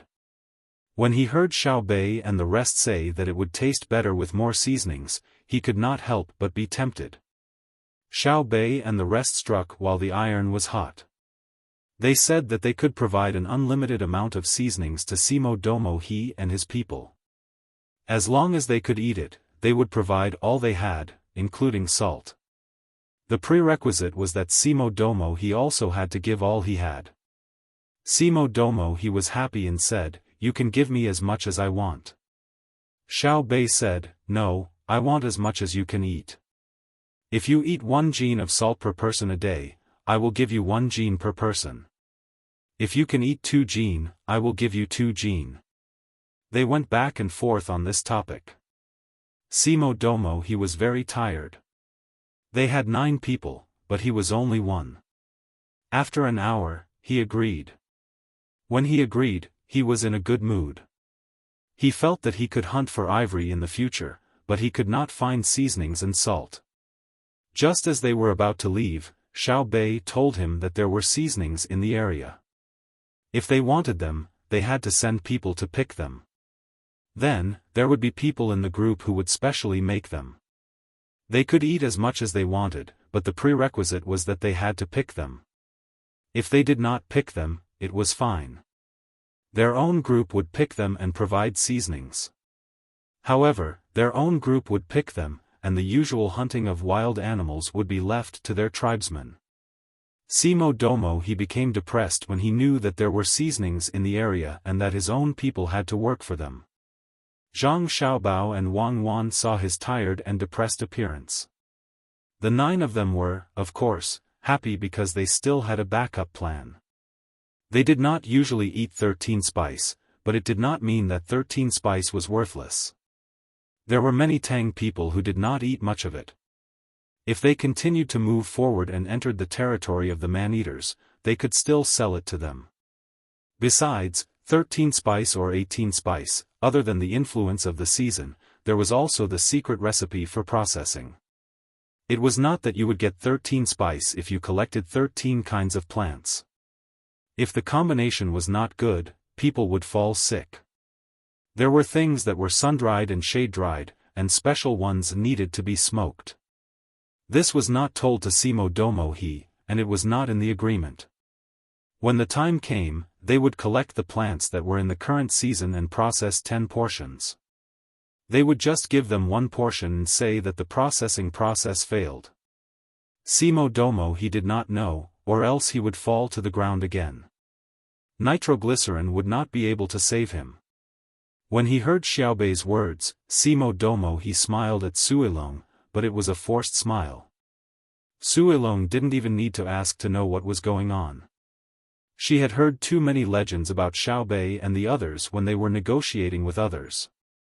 She knew even more about 13 spice. Although it wasn't very cheap, it wasn't so expensive that it was unbearable. Even if an ordinary family did not eat it, they could buy a bag for 12 copper coins and leave it at home. When guests came, they could cook it to enhance the taste. Just like tea leaves, that bag was enough to last them for half a month. Those who were slightly better off could eat it casually. Its biggest use was to cook meat. No matter how bad your cooking skills were, you could cook a chicken or some pork, put water in the pot, and add 13 spice. The taste would be good. Salt had to be added last. This was the current rule. If you added salt in advance, you would find that the same level of saltiness would require more salt. Unless it was specially made to make braised food, the salt had to be added first, and then it had to be soaked for a long time. At this time, Su Ilong was thinking about how Xiao Bei bullied Simo Domo He with the 13 spice. Simo Domo He's condition was obviously not right. He had just fallen ill, and it was not easy. However, after seeing Zhang Xiaobao and Wang Wan, Simo Duomo, who was in a bad mood, suddenly revealed a peaceful smile. He instantly understood that what was his might not necessarily be his. Since he was going with the Tang people, he still had many good things in his hands. What would happen? Why not take this opportunity to exchange with the 9 children?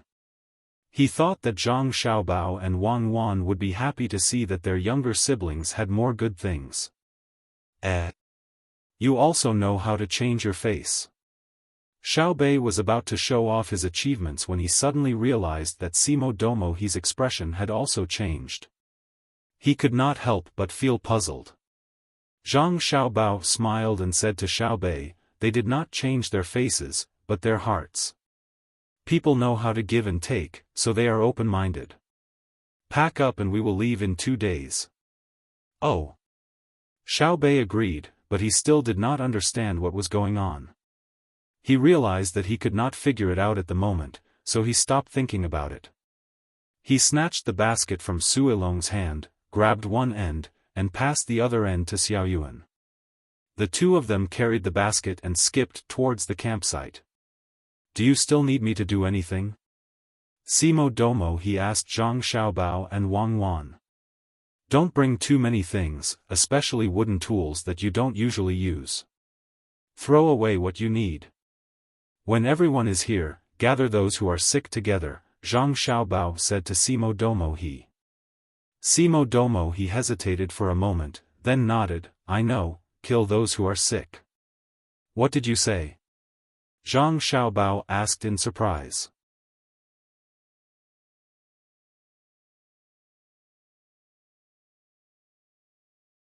Chapter 1343. Zhang Xiaobao was shocked, and his gaze toward Simo Damoka was no longer friendly. Simo Damoka didn't know what was going on and was still explaining. "I said that I am willing to listen to your orders and kill the sick people." Don't say you'll listen to my orders. I'm not that heartless. If you were my enemy, I'd just be happy if you all died. But now, you're my people, and not my slaves. Zhang Xiaobao said firmly to Simo Damoka as he stared at him. Simo Damoka was stunned. Then why do you want me to gather the sick people? To treat them. Most of the people here are still young. They died because of illness or other problems, so those who are alive now don't have any serious illnesses. We have a medical team that can give you simple treatment. Not only the sick, but also your people. You all have to cut their hair and take a hot bath. I have medicine specially used for bathing. After that, change into new clothes. If you don't have new clothes, find a cloth to cover yourself. Zhang Xiaobao once again felt the cruelty of the slave system. This kind of disregard for life was even more thorough than his and Cuckoo's. He and Cuckoo had killed people, and he had used all kinds of methods to destroy the enemy. But that didn't mean that he didn't know how to respect life. He also felt uncomfortable when he killed people. He only did it for the benefit of the Tang Empire. There was no right or wrong. He had never said that he would torture people after they surrendered. Even if it was mining, he would give them enough food. He used the captives' physical strength, not their lives. The work they were doing was indeed dangerous, but that kind of danger was probabilistic. It was dangerous for anyone to do it, not just because of the captives. But the rulers of the slave system didn't treat slaves as people at all. They killed them so easily that it was no different from killing a chicken. It was no different from using boiling oil to feed a live donkey meat. Wang Wan also frowned. She had never thought that her hands were clean. If a soldier didn't have blood on his hands, what kind of soldier was he? He had also massacred a Tubo village before, killing both the old and the young. However, that was against outsiders. Now, Seymour Duomo understood the meaning of a massacre within the village. No wonder Duo didn't want to go back to the tribe. No wonder the local tribesmen didn't have such a strong sense of resistance. It wasn't that they didn't understand unity, but that their leaders abandoned them too easily. If they didn't have religious beliefs, they would have been finished long ago. Did you hear that? We're not asking you to kill him. We're treating him. Wang Wan looked at Seymour Duomo with a cold gaze. Seymour Duomo couldn't help but shudder. After he reacted, he nodded repeatedly. Yes, I know. You are the one who treated them. Let me say this first, I have nothing to exchange for this, help when you do things. Our medical services are free. We don't expect you to give us anything. You arrange it. Zhang Xiaobao continued. Then, he didn't want to look at Seymour Duomo anymore. He pulled Wang Wan and left. Seymour Duomo stood where he was and watched the two people leave, as well as the guards hiding in the dark one after another. He sighed and muttered, if I had known that you weren't going to kill, I wouldn't have said kill. Anyway, the old and weak will die slowly. I'll see if you can save them when we're on our way. You don't understand the cruelty here. Seymour Duomo felt that he was right. In fact, he also wanted to kill a lot of burdens. He felt that it was useless to keep those people alive. In the past, he always sent the old, powerless and sick people outside so that they could contribute to him at the last moment of their lives. With a sneer, Seymour Duomo touched the small bottle that contained the medicine to treat him and walked unhurriedly to his palace. A race that doesn't know how to love cannot survive. They will eventually be ruled or controlled by others. I guess he's still thinking that we don't understand the situation here. There are many weak and old people in the team and they think that our kindness is a joke. But he definitely doesn't think that without this kindness, we wouldn't have the status we have in Tang today.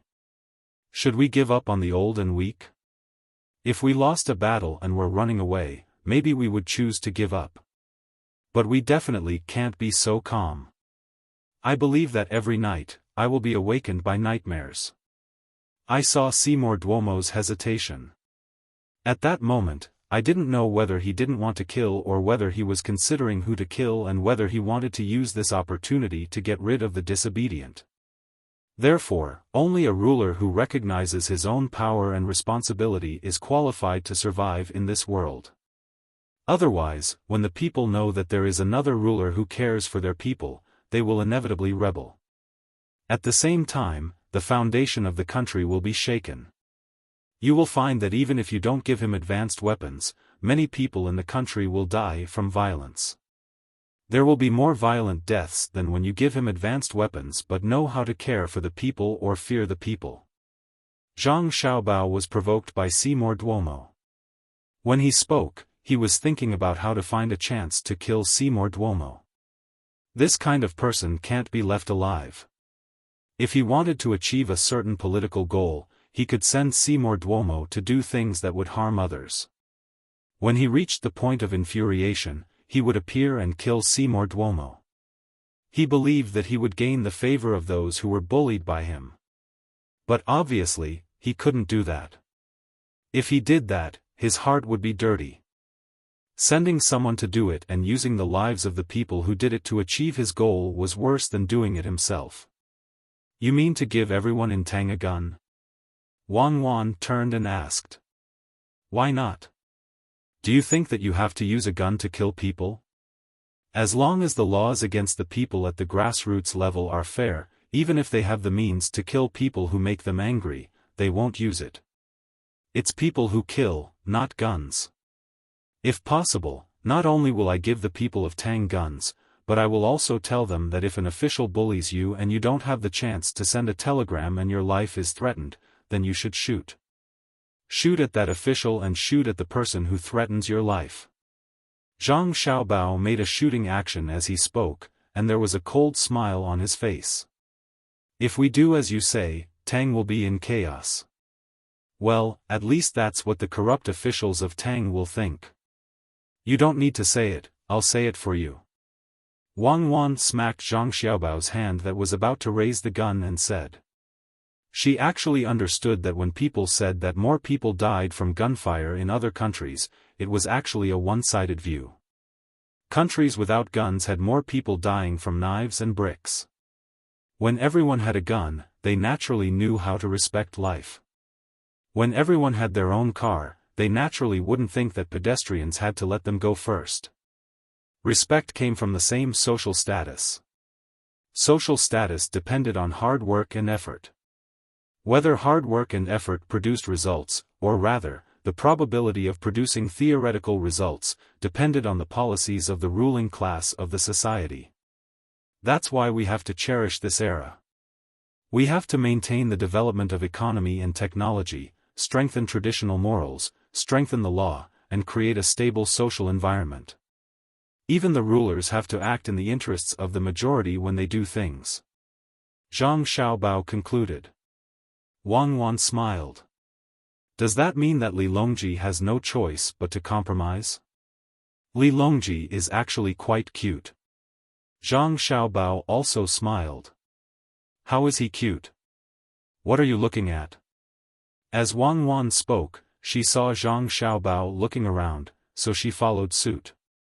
I'm looking to see if there are any spies. We have people in the palace providing information. Don't you think he's cute? He has no choice. Can't he just get rid of us? He's not stupid. He still wants to be the emperor. He's probably thinking of us right now and wants us to go back quickly so that he can travel. This means that his power is restricted. Even if he can tolerate the turmoil in the country, he can't tolerate the powerful weapons of an unknown country that can attack from thousands of miles away. When it reaches this level, he'll probably have other thoughts. Then he has to wait. Wait. Aren't we all waiting?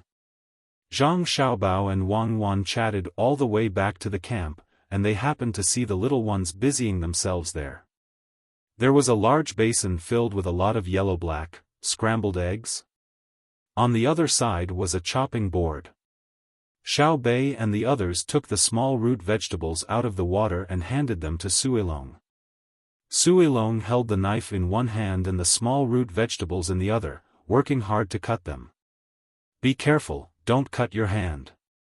Our knife is very fast. You cut it one by one. Don't think that you're as agile as the logistics master in the team.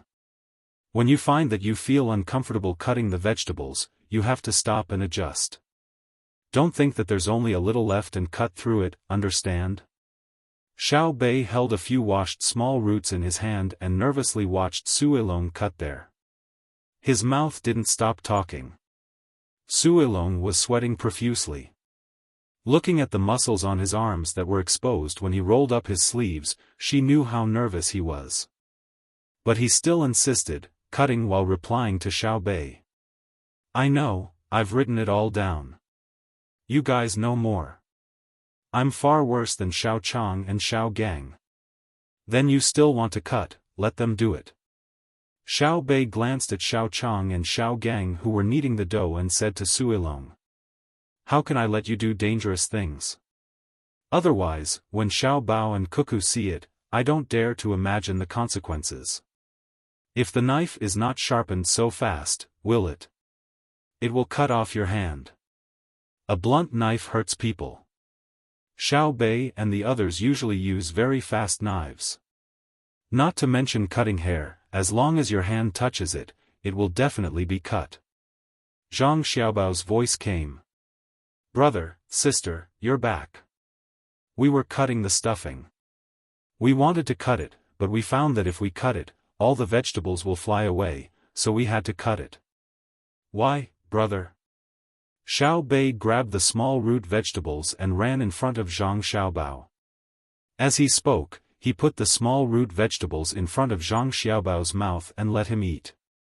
Zhang Xiaobao dodged back. Who put the garlic together with the small root vegetables? The color and size are different. Let's take a good look. Oh, I know the garlic, but there are only a few. It's not good to eat raw as it's too spicy. This thing is useless. Brother, why do you think it flew away when you cut it? Xiao Bei retracted his hand and looked. That's right, the garlic is there, purple skin. This is physics knowledge. If you want something to fly out when it's under force, you have to control the transmission of force and the physical characteristics of the current object. On the other hand, if you don't let something fly, you also have to control it. The easier it is to cut something, the harder it is to fly, so you have to fix it when processing metal parts. Then, there are two ways to cut vegetables. One is to do it like me. As Zhang Xiaobao spoke, he stepped forward and picked up the other kitchen knife beside him. He took the mixture of root and garlic from Xiao Bei's hands and placed it on the chopping board. The knife rose and fell, and after a few swings, the mixture was cut into small pieces. Then, he continued to cut it into smaller pieces. This is the familiarity of the tool and the thing being cut. It also requires strong control. Practice makes perfect. It's very simple, but you need to persevere. Wow, brother is so awesome. Xiao Bei clapped his hands and shouted. Suilong stopped and listened carefully. She knew how Xiao Bao's cooking skills were, but she had only eaten before. She had never seen Xiao Bao cook. Today, it was an eye-opener. Why couldn't it fly? The knife was obviously not used for cutting. Zhang Xiaobao continued, there's another way. It's much simpler. Bring all the vegetables you've washed over. The few little guys brought the things up and piled them together. Zhang Xiaobao gathered them again and then began to cut with the knife. As he cut, he said, this method is to use other things to block the vegetables that are about to fly out.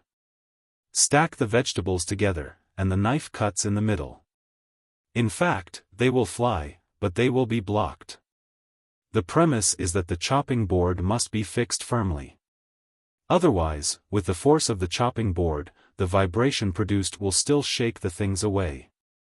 Observe more in your daily life. You will find that the thickness of the chopping board used to cut vegetables doesn't matter, but the chopping board used to cut vegetables must be thick wood, and it must be one piece, not a few pieces of bamboo stuck together. But we can't put metal plates, springs, and shock absorbers on the chopping board. That will reduce the kinetic energy of the falling knife. We need a tool table that can mitigate the force and hold it in. Only then can we use it to cut. This is actually the simplest physics analysis and application. When cutting vegetables, there is also a need to guide the flow. Similarly, when cooking, heating is inseparable from physics. We also have to pay attention to the chemical reaction. When different ingredients are put together, poisonous substances will be produced. This is called the mutual promotion and restraint of ingredients. The purpose of learning knowledge is to apply it. You have to do more often when you have nothing to do. Do it purposefully. This will not only promote your hands-on ability, but also deepen your grasp and understanding of knowledge. After Zhang Xiaobao finished speaking, the vegetables on the chopping board were also chopped. A few pieces flew, but most of them were not a problem. This was within the normal range. The vegetables that were chopped by the special grade chef would also fly. If he didn't want them to fly, he would cut them. Of course, there were also experts who would cut things flying when cutting vegetables. We have to think more about how to play in the future. Xiao Bei understood and said happily. Suilong's face was full of gratitude. She knew that Xiao Bao said this for her to hear. She usually had access to a lot of books, but she just read them.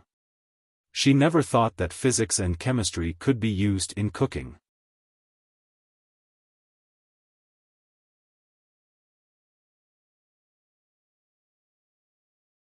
Chapter 1344. The 9 little guys were not willing to think about things that were too deep. They would only think about it when they needed it, and they were not worried about not being able to figure it out. They had brothers and sisters to back them up, and they had very powerful brothers and sisters. Therefore, what they were thinking about now was how to wrap the small root cabbage in a box and fry it in a pan. Today, they planned to cook a meal by themselves, including the cat ear soup that went with the small root cabbage box, but there was no fresh cucumber pickles. If the team came to travel, fresh cucumbers would not be a problem. Someone would specially carry soil and grow cucumbers on it. But now it was a war. Who dared to waste manpower and material resources like that? If there was a spare place, it would be better to fill it with salt or bullets. The 9 people who made the box for the first time were very nervous. Suilong also did not cook. He could not cut the vegetables well. What else could they expect him to do? As the main force of the box, Suilong was very excited. He felt that the action of making pancakes could be regarded as a kind of art. But only those who made pancakes every day understood that it was actually a kind of life. Zhang Xiaobao and Wang Wan no longer went in to rest. Instead, they took out folding stools and sat down, watching their younger siblings and Suilong cook. The two looked at each other and remembered the first time they made wontons for their family. The same passion, the same excitement, and the different craftsmanship. Even if the little guys put their heart into the box they made was also strange. They could not even squeeze the edges of the box. Only the clumsiness can be seen in the simplicity. Great skills appear clumsy. Zhang Xiaobao did not care. There were only 3 consequences if the box was not wrapped well. First, the stuffing was leaked. Second, the stuffing was not cooked in the thick part, and third, the thin part was scratched. This was not a big problem. If the stuffing was leaked, it could also be fried and eaten. If it was not cooked, it was not a big problem. In the stuffing of wild bird eggs and small root cabbage, the bird eggs had to be fried first. The small root cabbage could be eaten raw or cooked. As for the scratched part, it could be eaten as a strange rice crust. As long as the little ones put their heart into it, no matter what they made, the adults would feel that it was delicious. Even the delicacies made by the top-class chefs were not as delicious as the noodles made by the children. This was the consensus of the adults in the world. Zhang Xiaobao and Wang Wan didn't care and just waited to eat. The little ones also didn't think about the food they made. They maintained absolute confidence that the food they made would definitely be good. Only Suilong, who was slightly older, was afraid.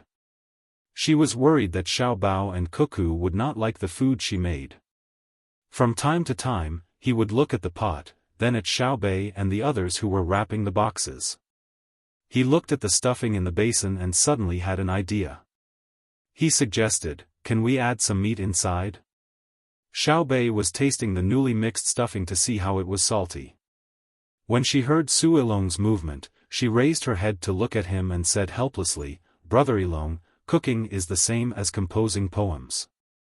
It doesn't matter how much flavor you add, it depends on whether you can express a flavor. Just like the chive stuffing, if you want to add meat, you can. It's very simple. No matter what kind of meat you add, it's not a problem. It doesn't matter if it's nutritious mutton, warm chicken, or cold crab meat. It can all be mixed in."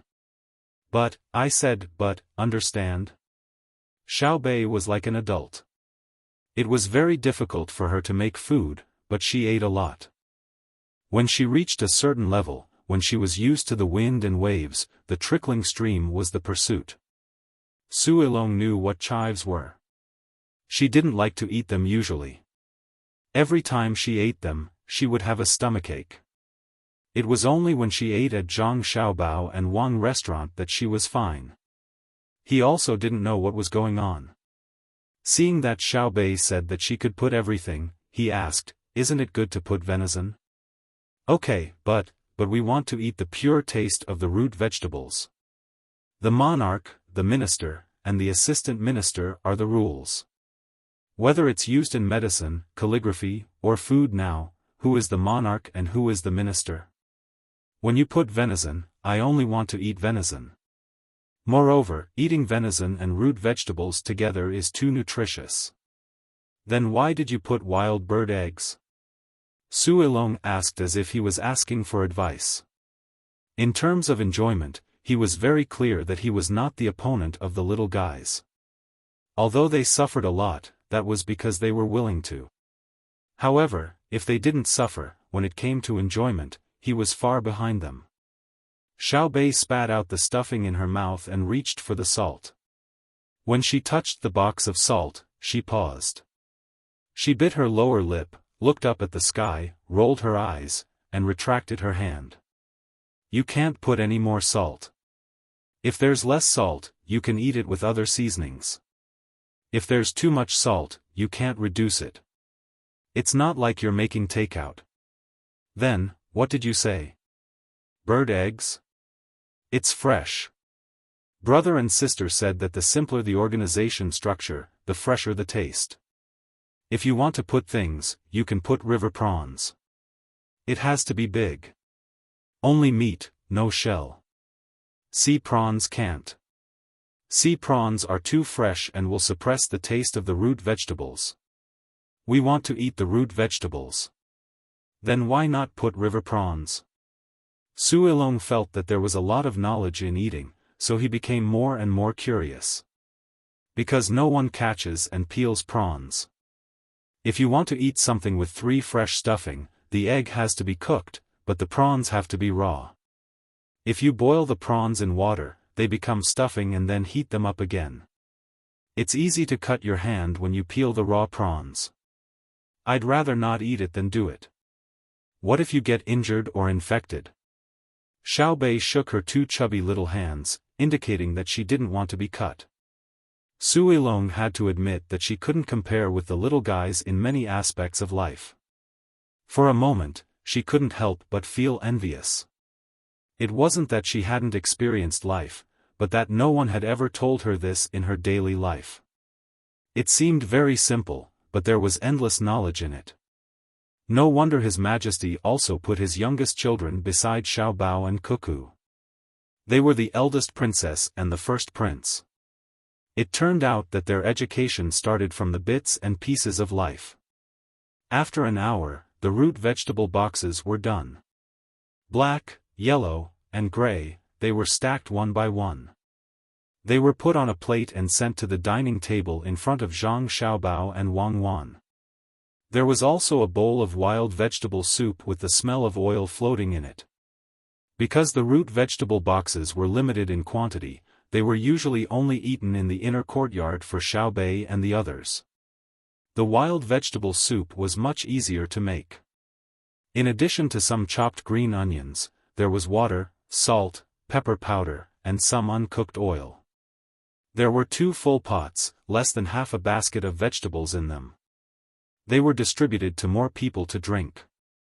There were a few wild vegetable leaves in each bowl. Zhang Xiaobao and Wang Wan had the most wild vegetables in their bowls. This soup was simple to make, but it was very good for people's health.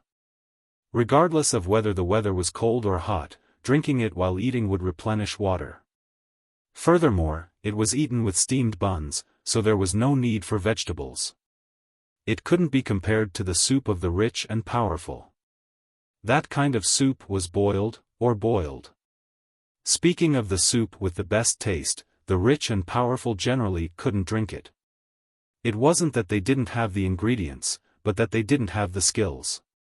Zhang Xiaobao drank a mouthful and looked at Wang Wan. Wang Wan smacked her lips and said, "No wonder people in the south said that northerners' soup is scrubbed water. If the oil isn't boiled well, it is indeed very similar to scrubbed water. If the southerners' soup isn't boiled well, it's no different from the northerners' pig food. Let's not attack each other, okay?" Generally, only people who have never been out, or people who went out and suffered losses, are willing to attack each other. Whoever attacks shows that they have low self-esteem. The strong are respected wherever they go, so they are friendly to everyone. When I was abroad, I didn't attack the country.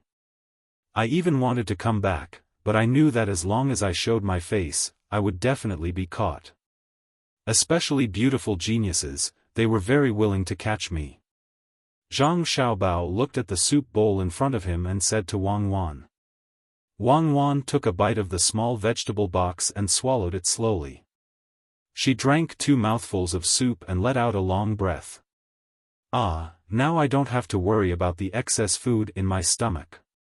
But people who have gastric problems definitely can't eat this kind of box. Eat, don't complain, it's my mission to catch you. I'm not talking about you, I'm talking about the beauty. Xiao Bei, come, let me tell you, next time when you make this kind of soup, remember to sprinkle the chopped green onions into the oil first. If the chopped green onions don't turn black, it means that the oil temperature is not enough. Don't add water immediately. Zhang Xiaobao said to Wang Wan. Seeing that Wang Wan's eyes began to change, he hurriedly called his sister. Xiao Bei also knew that the taste was not good, but this was made by them, she had to drink and eat. She picked up a black box on both sides and put it on her brother's plate. She said, I haven't made it before, so I'm not familiar with it. Next time, I won't. If it's not good, don't drink it. Zhang Xiaobao was speechless. You think it's only the soup that's not good? Then why did you pick up a black box for me? But he said, how is it not good? It's just that it hasn't reached the highest level. If the soup is given to the people of Duo tribe to drink, they'll be happy to death. It's good enough that there's salt. I think so too. Xiao Bei was very considerate, but she still looked at the soup and frowned. She asked, brother, is there a way to not have the smell of raw oil no matter when you add water? There is. Zhang Xiaobao patted Xiao Bei's head. It's fine as long as the oil is cooked before. Didn't you notice that there are many oil jars in our kitchen? It's that simple. Then what should we do now that the soup already has the smell of raw oil? Xiao Bei felt that her first time cooking was a failure. Do you still have chopped green onions? Yes, there are wild onions in the mountains, a lot of them. You just need to chop the chopped green onions and sprinkle them directly on top of the soup. Zhang Xiaobao gave a remedy in a situation where there was no other way.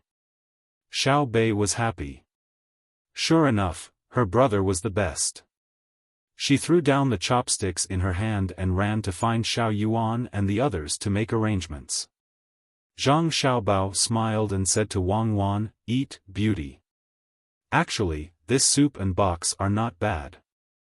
The title of beauty was effective. Wang Wan did not mention what had just happened.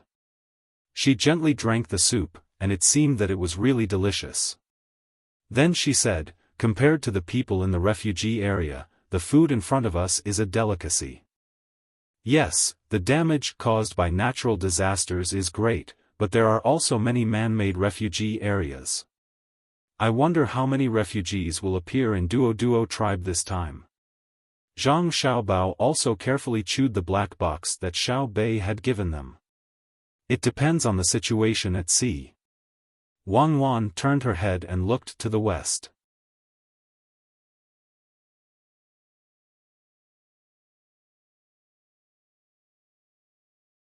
Chapter 1345. Wind direction, southwest.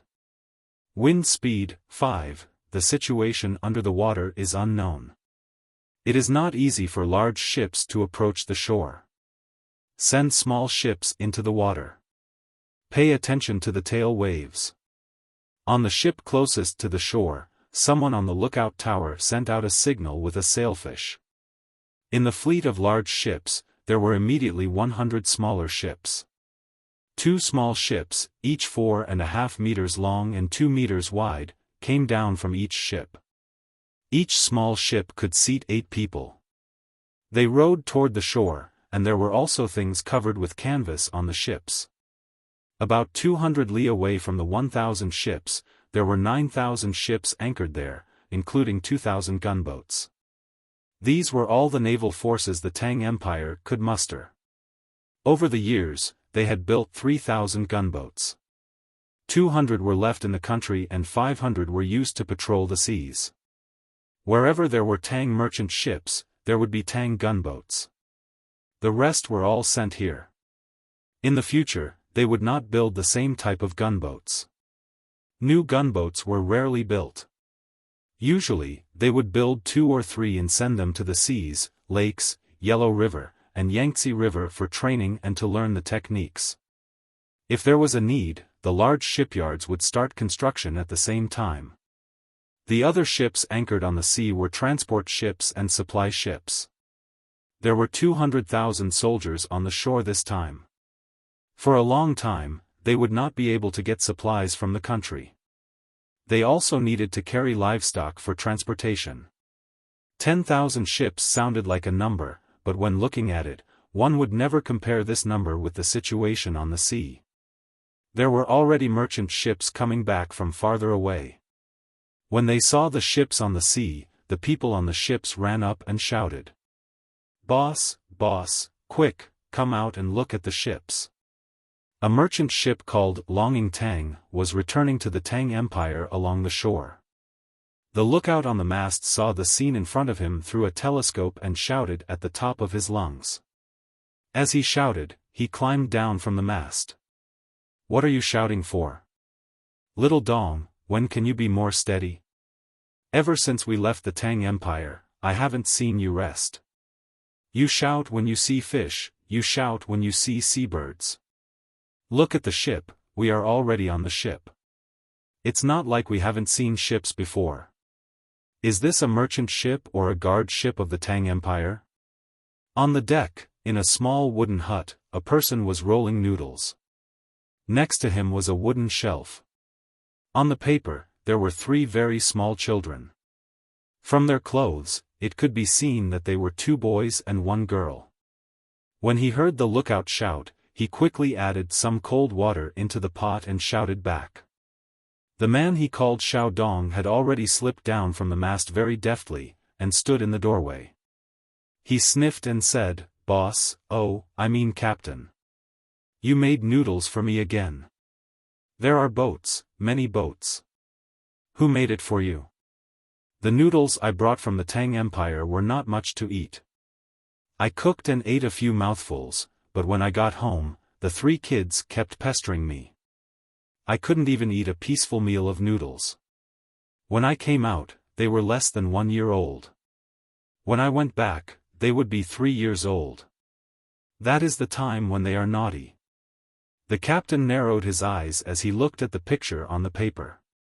Suddenly, he glared at Xiao Dong and said, "Xiao Dong, I told you 100 times to hang the binoculars around your neck. You just had to take off the rope. If you really fell into the sea, I won't be your witness when we get back. Let's see how the authorities will deal with you. Boss, don't worry. You see, I have a rope tied around my waist. I can't wear it around my neck. My neck will be worn out after a long time. Boss, oh, Captain, I mean ship, if you don't believe me, you can take a look with the binoculars later. It's so scary." Xiao Dong pulled the binoculars. Sure enough, there was a rope tied around his waist. Every big ship had 2 of these things. One was held by the captain, and the other was given to the lookout. When they came out, they would file a record. When they got back, even if it was broken, they would bring the pieces to the state-level authorities for inspection.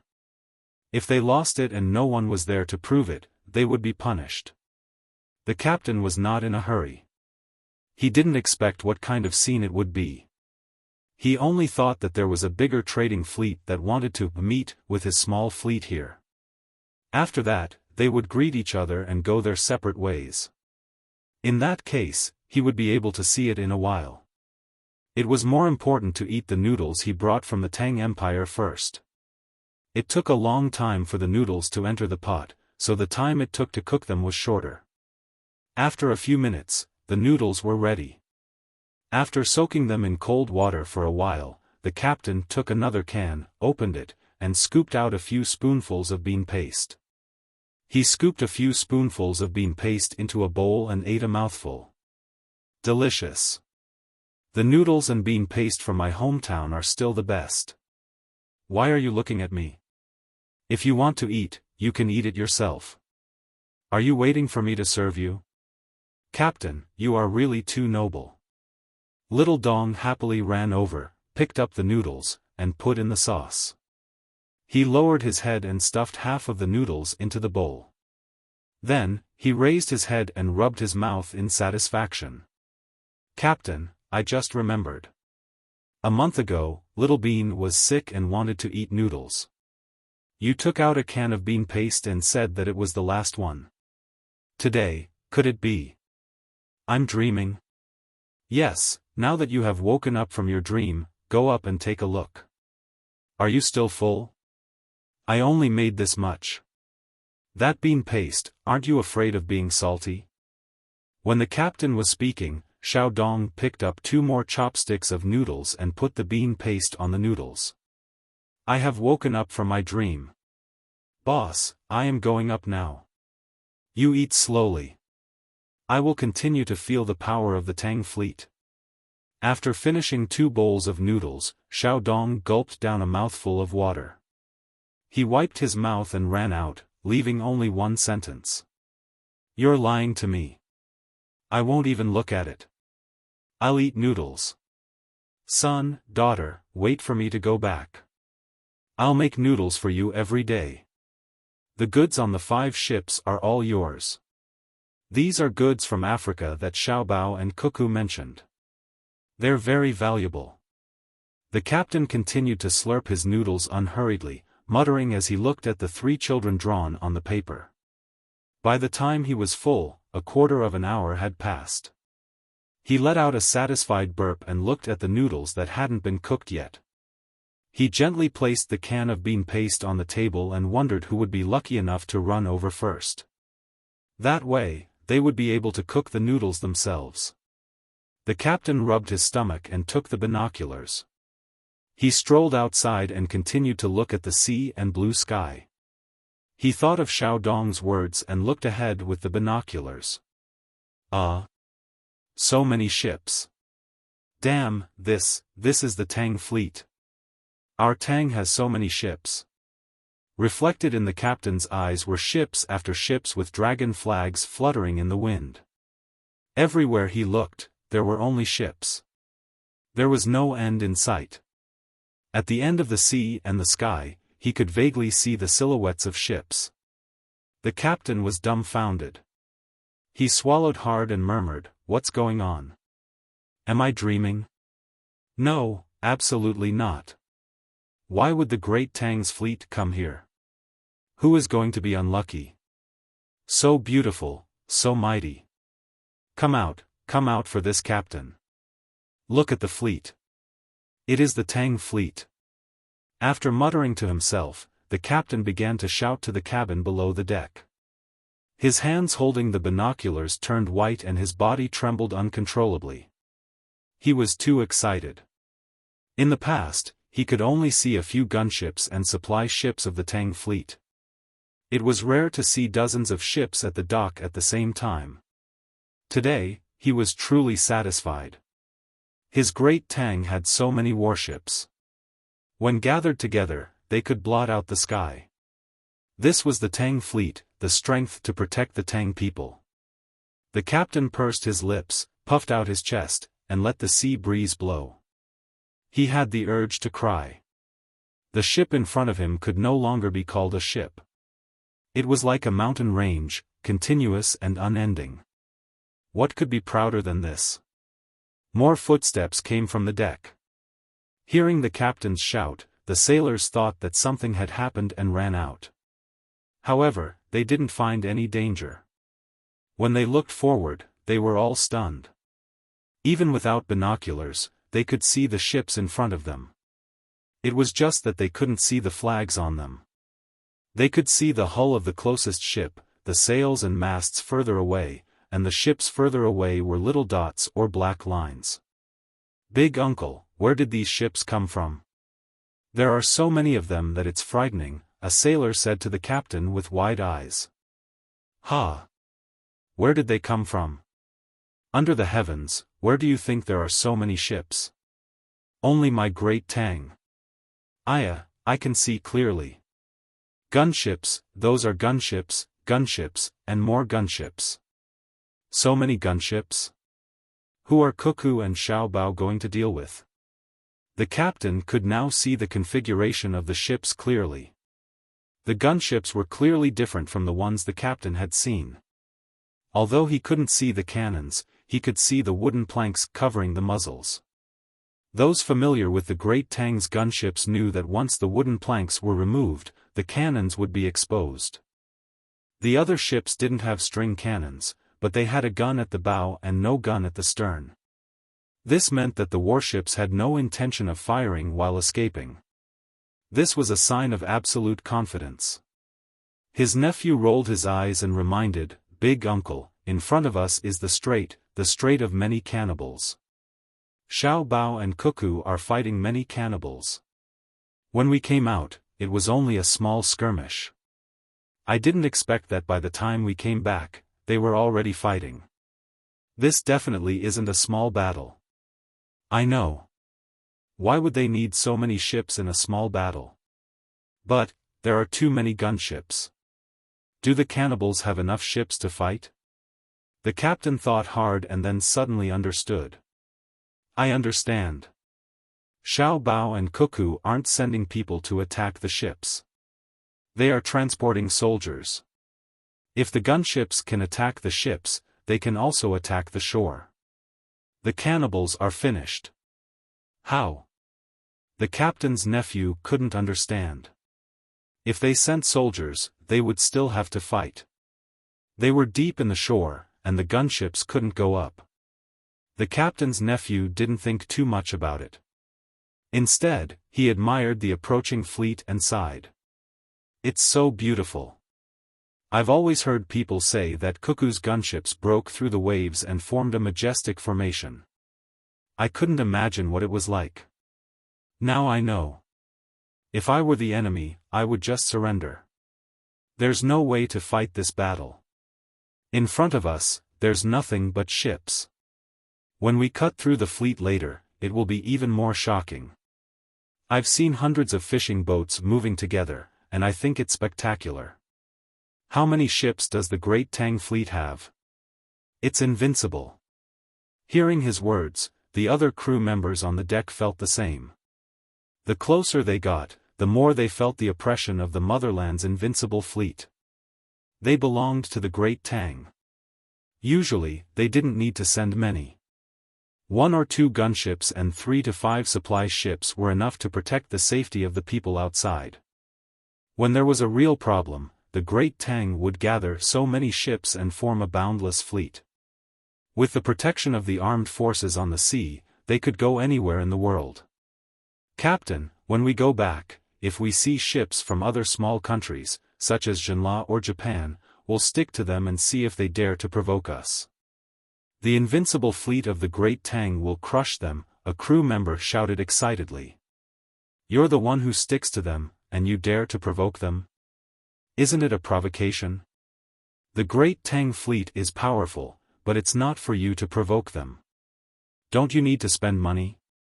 Are you stupid, or are Xiaobao and Cuckoo stupid? Or is it the emperor?" The captain followed the voice and glared at him. "Isn't it said that the Great Tang is willing to do all it can for one person?" "I'm also a person of the Great Tang," the man retorted. He was immediately met with all sorts of criticism. "I say, Chen Clan's second son, I told you not to come. You're such a fool, but you insisted on coming. Next time, no matter what you say, I won't agree to bring you along. Idiot, in the future, I'll call you that. And you dare to say that you'll do all it can? That's only because you're in a special situation, like when you're at war with multiple countries at the same time. It's not because you've been bitten by a fish and the entire Great Tang has to take turns rubbing your face. You're truly lacking compared to your brother and brother. If you run into 2 other ships, the great Tang has to send you this fleet? And they have to cooperate with you? 1 patrol ship is enough. Chen Erbo, you're sick. You need to be treated. Old 2, I'm confused. Why do you have to provoke others? If their ships are filled with valuable goods, then after you provoke them, the great Tang's armed ships will go and help you steal the goods. But if their ships are filled with rotten fish and shrimps, then after you've provoked them, our great Tang ships will go and help you fight. We won't get any benefits. Isn't that just making trouble for the great Tang army? Brother Chen, you're not young anymore, shut up. What brother Chen? You're my younger brother, so just call me brother. You're also talking about me. Do you want to put righteousness before family? The younger brother reacted and hurriedly defended his older brother. That's right, you're my older brother. You, all of you, stop talking about my older brother. Look at the ships. After having their fill, the crowd stopped mocking the second son of the Chen clan and turned their gazes to the great Tang fleet. Bong! Bong! Bong! Bong! Bong! Bong! Suddenly, the sound of drums and horns came from the fleet in front of them. All sorts of small flags began to move, and the ships with sails began to lower their sails. Big uncle, what are they doing? The captain's nephew asked curiously. The captain was also puzzled. As he watched, he suddenly realized that the clouds in the sky were moving faster and faster. Immediately, he shouted to the surrounding crew, "Quick, lower the horizontal sail and raise the jib. A gale is coming from the side. Don't look at the ship, or else it'll be blown away." Only then did the crew react. They hurriedly got into position and began to do their work. Soon, the horizontal sail was lowered and the jib was raised to a separate position. The speed of the ship began to decrease. The people on the observation deck did not continue to stay and slipped out to the deck. After a while, the crowd gathered at the front deck. Only the people controlling the sail and the helm were unable to leave their positions. Normally, when encountering such a situation at sea, one would be very nervous. Each time, they would be worried that something would happen and that they wouldn't be able to return home. However, the people on the ship were very relaxed. In front of them was the fleet of their motherland. If the wind was so strong that it was dangerous, the fleet would definitely send a ship to inform their merchant ships. Since no one had come to inform them, it meant that the wind wasn't out of the control of the fleet. Since this was the case, the 5 ships on their side would enter the fleet in a short while, and the fleet would protect them. The wind began to pick up, and the sails of the 5 merchant ships formed a large angle with the ship. If one only looked at the sails, they would feel like the ship was moving at an angle. As the wind howled and the waves battered the sides of the ship, the people on the ship weren't worried in the slightest. All of them steadied themselves and experienced the feeling of riding the wind and waves. Although the wind was blowing from the side, the ships were actually moving faster. 30 minutes later, the 5 merchant ships finally brushed past the closest Tang warship. The flags on the ships fluttered in the wind. Soldiers wearing different types of navy uniforms were saluting the merchant ships. Their standard standing posture and neat movements made the people on the merchant ships tear up. They all returned the salutes that were out of shape. As they went deeper and deeper into the fleet, they couldn't see the outside anymore. There were only ships, countless ships, and the orderly salutes of the soldiers on the ships they passed. These orderly movements made the blood of the people on the merchant ships boil. They saw the majestic warships, the resolute soldiers, the rolling dark clouds, and the flapping war banners. For a moment, they felt very reassured. There was nothing in the world that could fight against this army. It was too strong, and the eyes of the soldiers showed no sign of retreat or weakness. "Good soldiers, once we return and sell the goods, I will take out 10% of the net profit and send it to the barracks." The soldiers of my great Tang can't be wronged. Our dignity in the outside world depends on them. The captain solemnly said.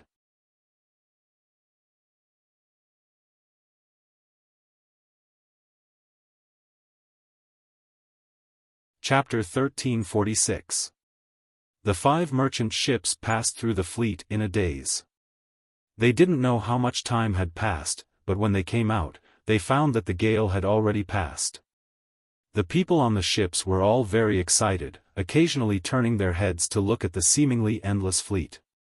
After looking around for a while, the captain returned to his cabin, picked up a pen, and wrote, "We're still in a land of many cannibals, in that part of the sea. I know that it won't be long before we get home." On the way, I saw patrolling armored ships and merchant ships like mine. Whether it was whales or dolphins, they were all very ordinary on the surface of the sea where the sun constantly rose and set. Even Africa didn't shock me. After all, someone else had been there before me. I knew that the last part of the journey would go very smoothly, that no country would come to make trouble. I have always firmly believed that the great Tang's gunships were the most awe-inspiring. But I must say that the fleet I saw today can no longer be described as awe-inspiring. Without seeing it with one's own eyes, one would never be able to imagine such a scale. This is a sight that should not exist in this world. Warships much larger than merchant ships were anchored on the surface of the sea in rows and groups. When I looked through my binoculars, I couldn't see the end of them. They simply floated there, doing nothing, but my heart was filled with boundless pride. I truly didn't dare to guess what I would do if I were an enemy of the great Tang. Perhaps surrendering would have been a good idea, but I would have to kneel on the deck before the gunships could open fire. But I wasn't.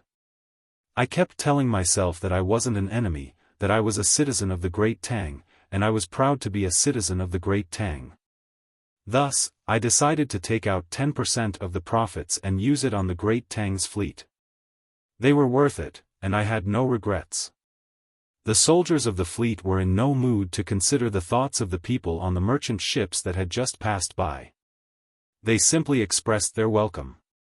According to Cuckoo's request, whenever a great Tang army left Great Tang territory and encountered a non-combatant of the great Tang, they had to give them a salute. It was these people who paid the taxes that supported them.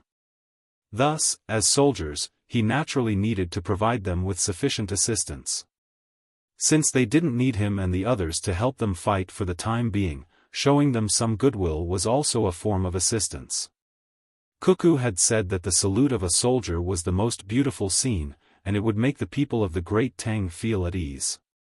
Now that they were at ease, all that was left was to continue the assault on the Duo Eater. The Duo Eater would never have imagined that a group of Tang soldiers would appear in such an important place. At the narrowest point of the straits, the people who were beginning to approach the shore were very excited.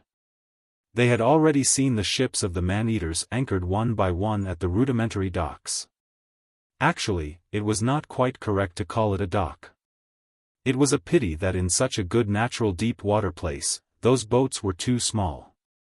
Moreover, they were dragged to the shore, where the water was not deep. There aren't any reefs down there. If I had known, I would have just let the big boats come over. It's really a good natural harbor, but the scenery is a little lacking. I thought that I would be able to see a cluster of buildings and all kinds of tropical plants. A sailor who had just docked his boat looked at the scenery in front of him and felt a little disappointed. He had always imagined that other people's docks would be like Luzhou's. When he entered the dock from the outside, he would see a cluster of buildings and a pleasant greenery.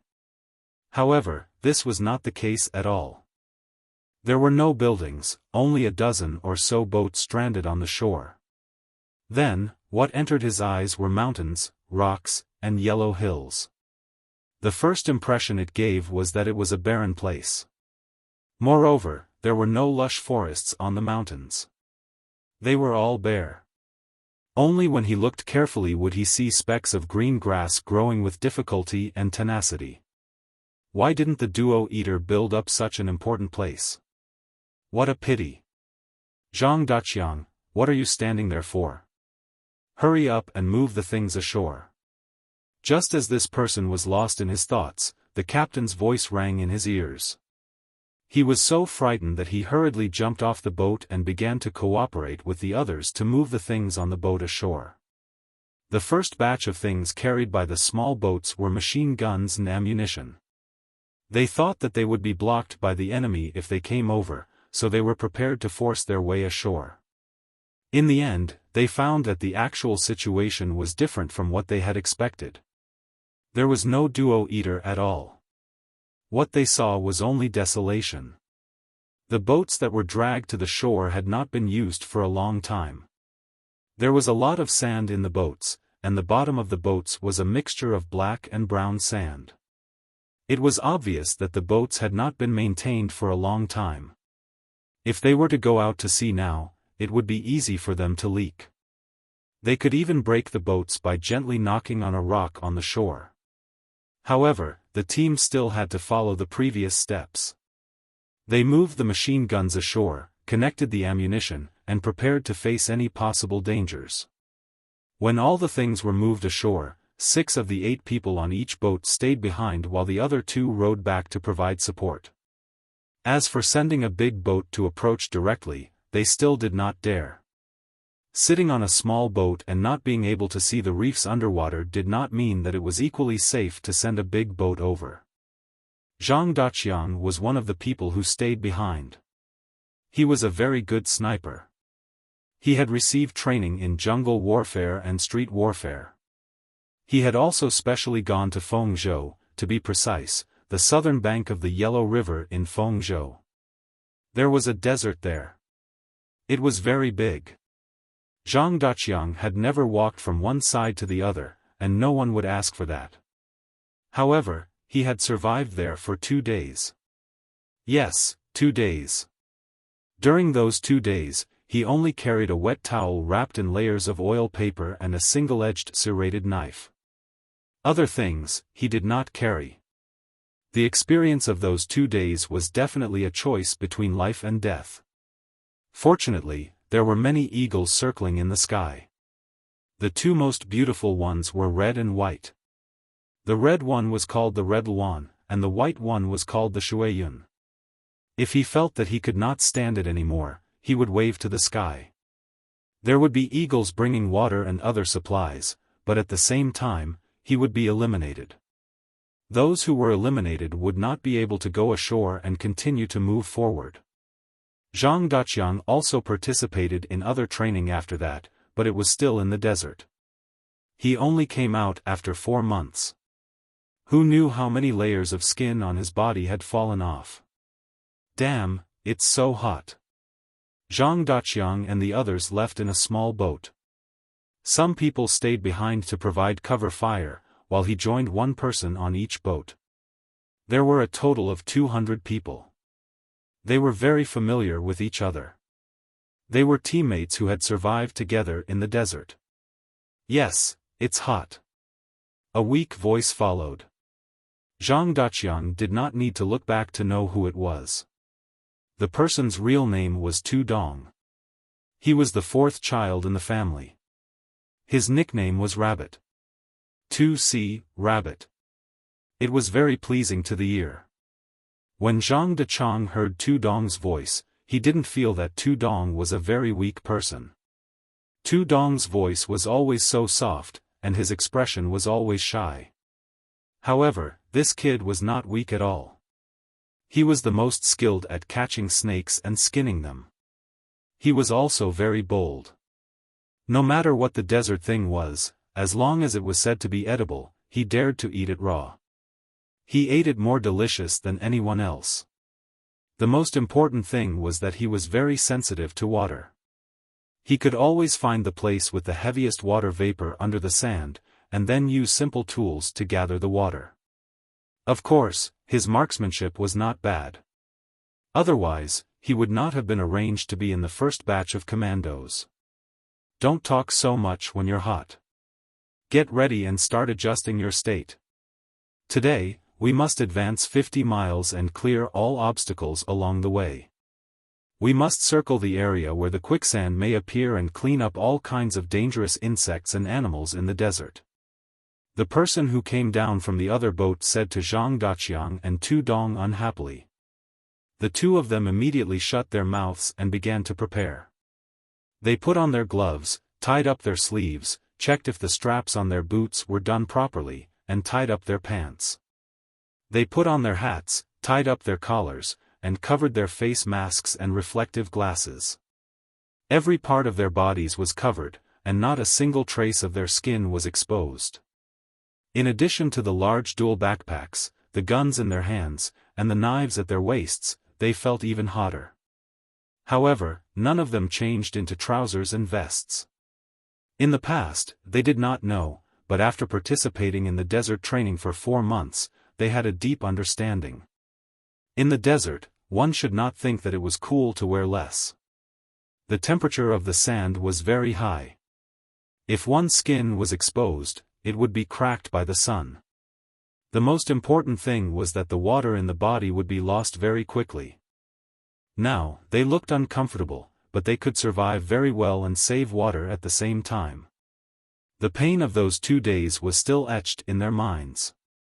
Even so, Cuckoo and Xiao Bao only passed on the surface. The real survival time was 3 days and 3 nights, 72 hours. The reason why they did not add an extra day was because the rescue team could not keep up. During those 2 days, they could not just hide in one place. They also had to complete the mission. Otherwise, it would be much simpler. They just had to dig a hole in the sand dune facing away from the sun, bury themselves in it, and hold on for a while. Zhang Daqiang, who had a deep impression of this, did not say anything, but he could use sign language. He said to Tu Dong next to him, "Cuckoo and Xiao Bao are really amazing. When we went for the training 3 years ago, they must have thought of this moment. If we had not experienced it before, we would not have been able to walk too far. Of course, if Cuckoo and Xiao Bao are not amazing, who is? I am now wondering, how do the local polyphagous people survive?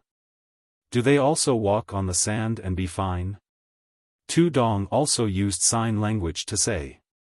Although it was not a desert in front of them, there was not much greenery. It was yellow, whether it was the mountains or the ground. Coupled with the salty sea breeze and the big sun in the sky, it was easy to imagine how difficult it was to live here. At this time, the captain made a hand gesture and jogged forward. The others lined up and cooperated with each other to follow. Only the sound of chaotic footsteps echoed in the place where the 200 people were walking. The wind was still blowing, and from time to time, the dust on the ground would rise. The clouds in the sky did not have any intention of stopping. They floated by, but not a single drop of rain fell.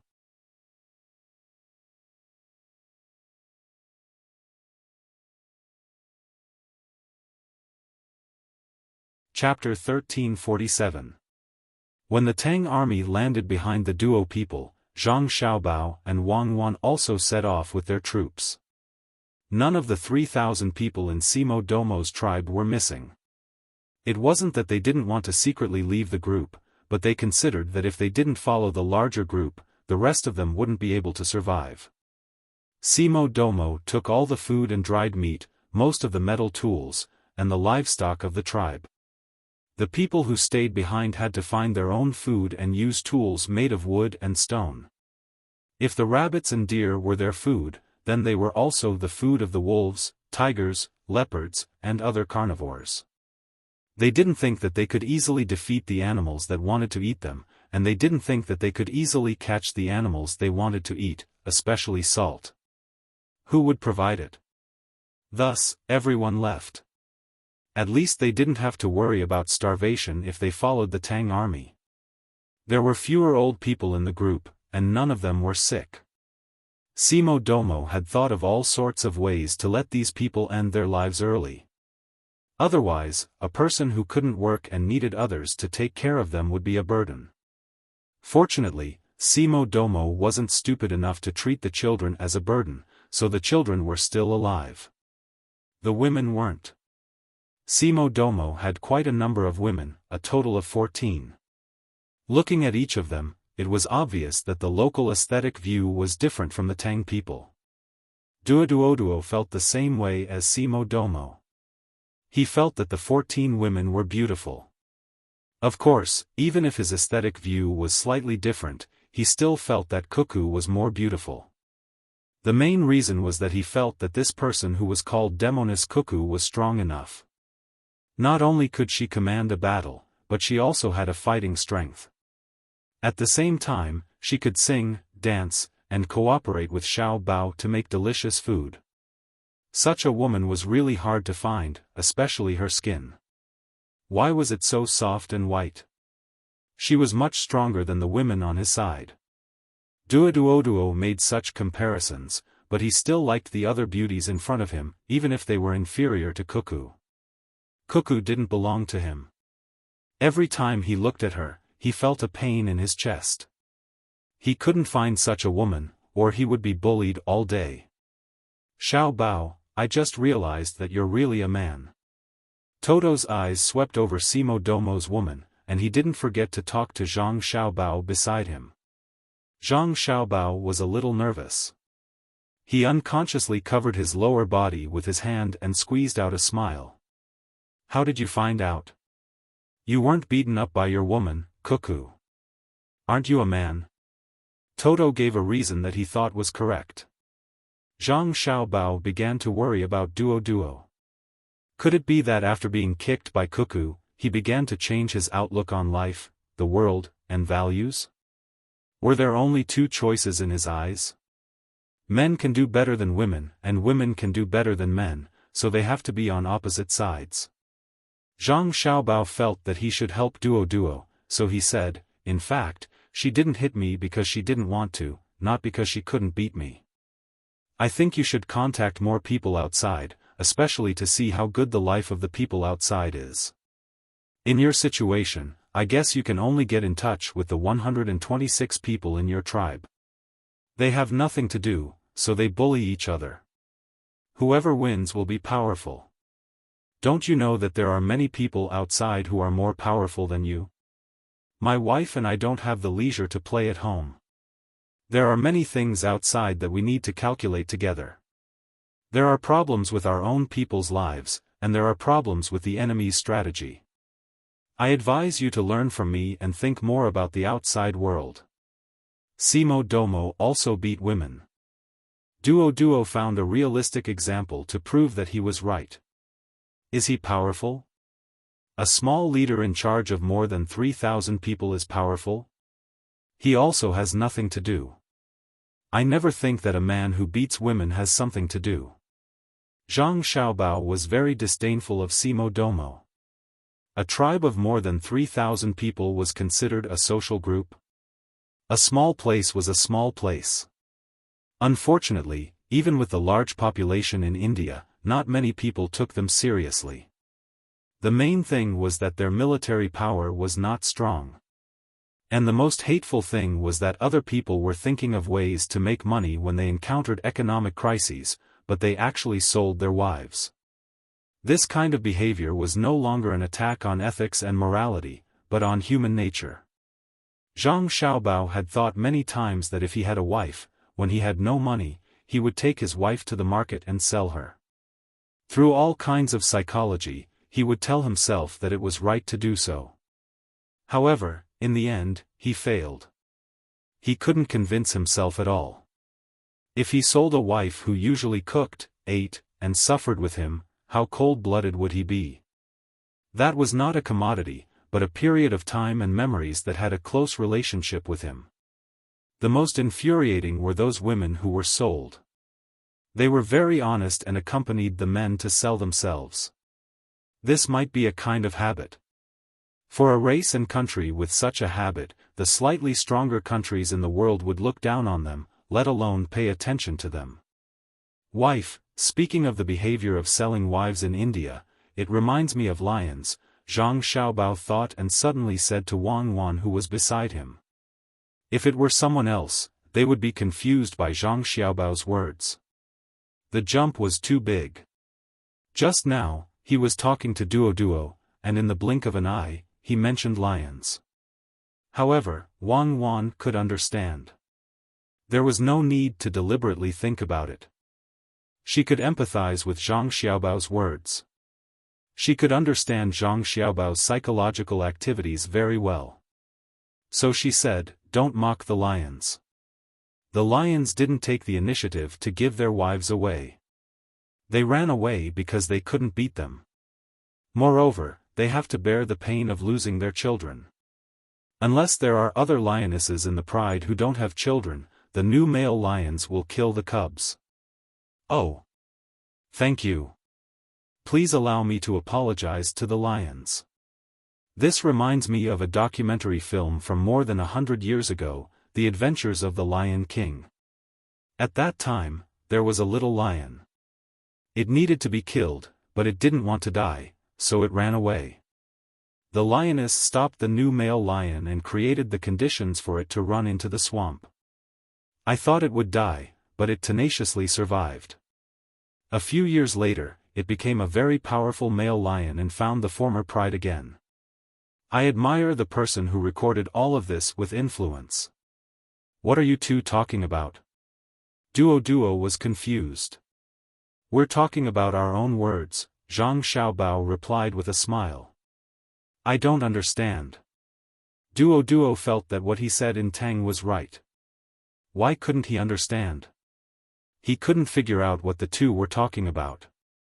Zhang Xiaobao still said with a smile, "Can others understand you when you talk to your woman?"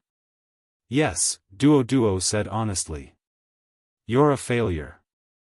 Zhang Xiaobao didn't give him any face. I think so too. My woman is not as good as yours, Duo admitted. Wang Wan sneered, it's your man who is not as good as mine. Don't put yourself so high. If Xiaobao had your woman would definitely live better than you. Then I'll give him my woman.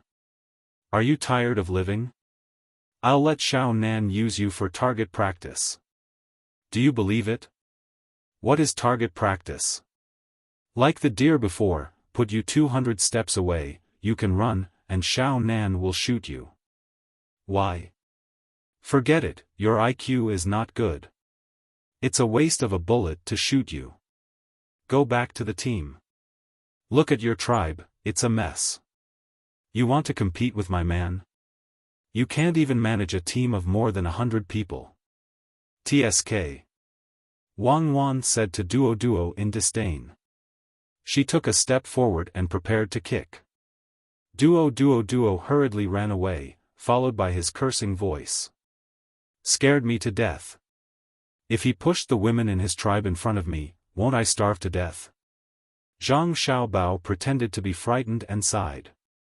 Do you really want to vomit when you see them? Wang Wan asked with a smile. I want to die. Zhang Xiaobao said with certainty. Wang Wan smiled and lightly hit Zhang Xiaobao, let's go. Look at Simo Domo he's still living well.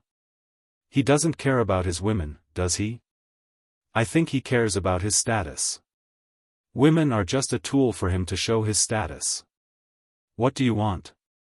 Zhang Xiaobao blinked twice, looked at the 14 women belonging to Simo Domo and then looked at the other strong men in his tribe and asked. Just as you guessed, I think those women don't care about him very much. What they have is not love, but a simple social need. No one's departure will hurt anyone. It's not even comparable to the psychological impact of a pet dog's death on the owner. Wang Wan's meaning was very clear. She looked at Zhang Xiaobao, waiting for him to say something supportive. Zhang Xiaobao nodded his head, I think it's okay. Brother, sister, are you really going to give Simo Domo his women to some of the people in his tribe who have contributed the most to us through labor evaluation? Xiao Bei jumped over like a rabbit. As she walked, she tilted her head and asked. How do you know? Zhang Xiaobao habitually patted his sister's head. Xiao Bei was not disgusted. She enjoyed it and let her brother pat her head. She said, because your life is not a failure. Duo is leading his small tribe to survive, but he doesn't even have a tacit understanding with anyone. He doesn't know what his family is thinking, and his family doesn't know what he's thinking. He's so pitiful. I think so too. He doesn't even have two sisters like our Xiaobei. Isn't that so? Zhang Xiaobao used internet language. This kind of words sounded very cute, but he would not say it to adults. Yes. Xiaobei nodded. Go ahead and teach. You're messing up our Chinese culture. You're saying all kinds of things to your younger brothers and sisters. When the time comes, can you still tell who is who? Wang Wan was really helpless against Zhang Xiaobao. He taught blindly, drew cartoons, spoke internet language, wore European princess dresses, ate Western food, and dozens of commonly used foreign languages. His teaching methods were messed up, but Zhang Xiaobao still enjoyed it. Zhang Xiaobao did not care and said, they will know how to choose. They say it's Chinese culture, but what is China? Yanhuang? China? Many of the idioms and allusions are not from the Tang Dynasty. If we really talk about things before, why is Chang'an the capital? Does the Central Plains include Chang'an?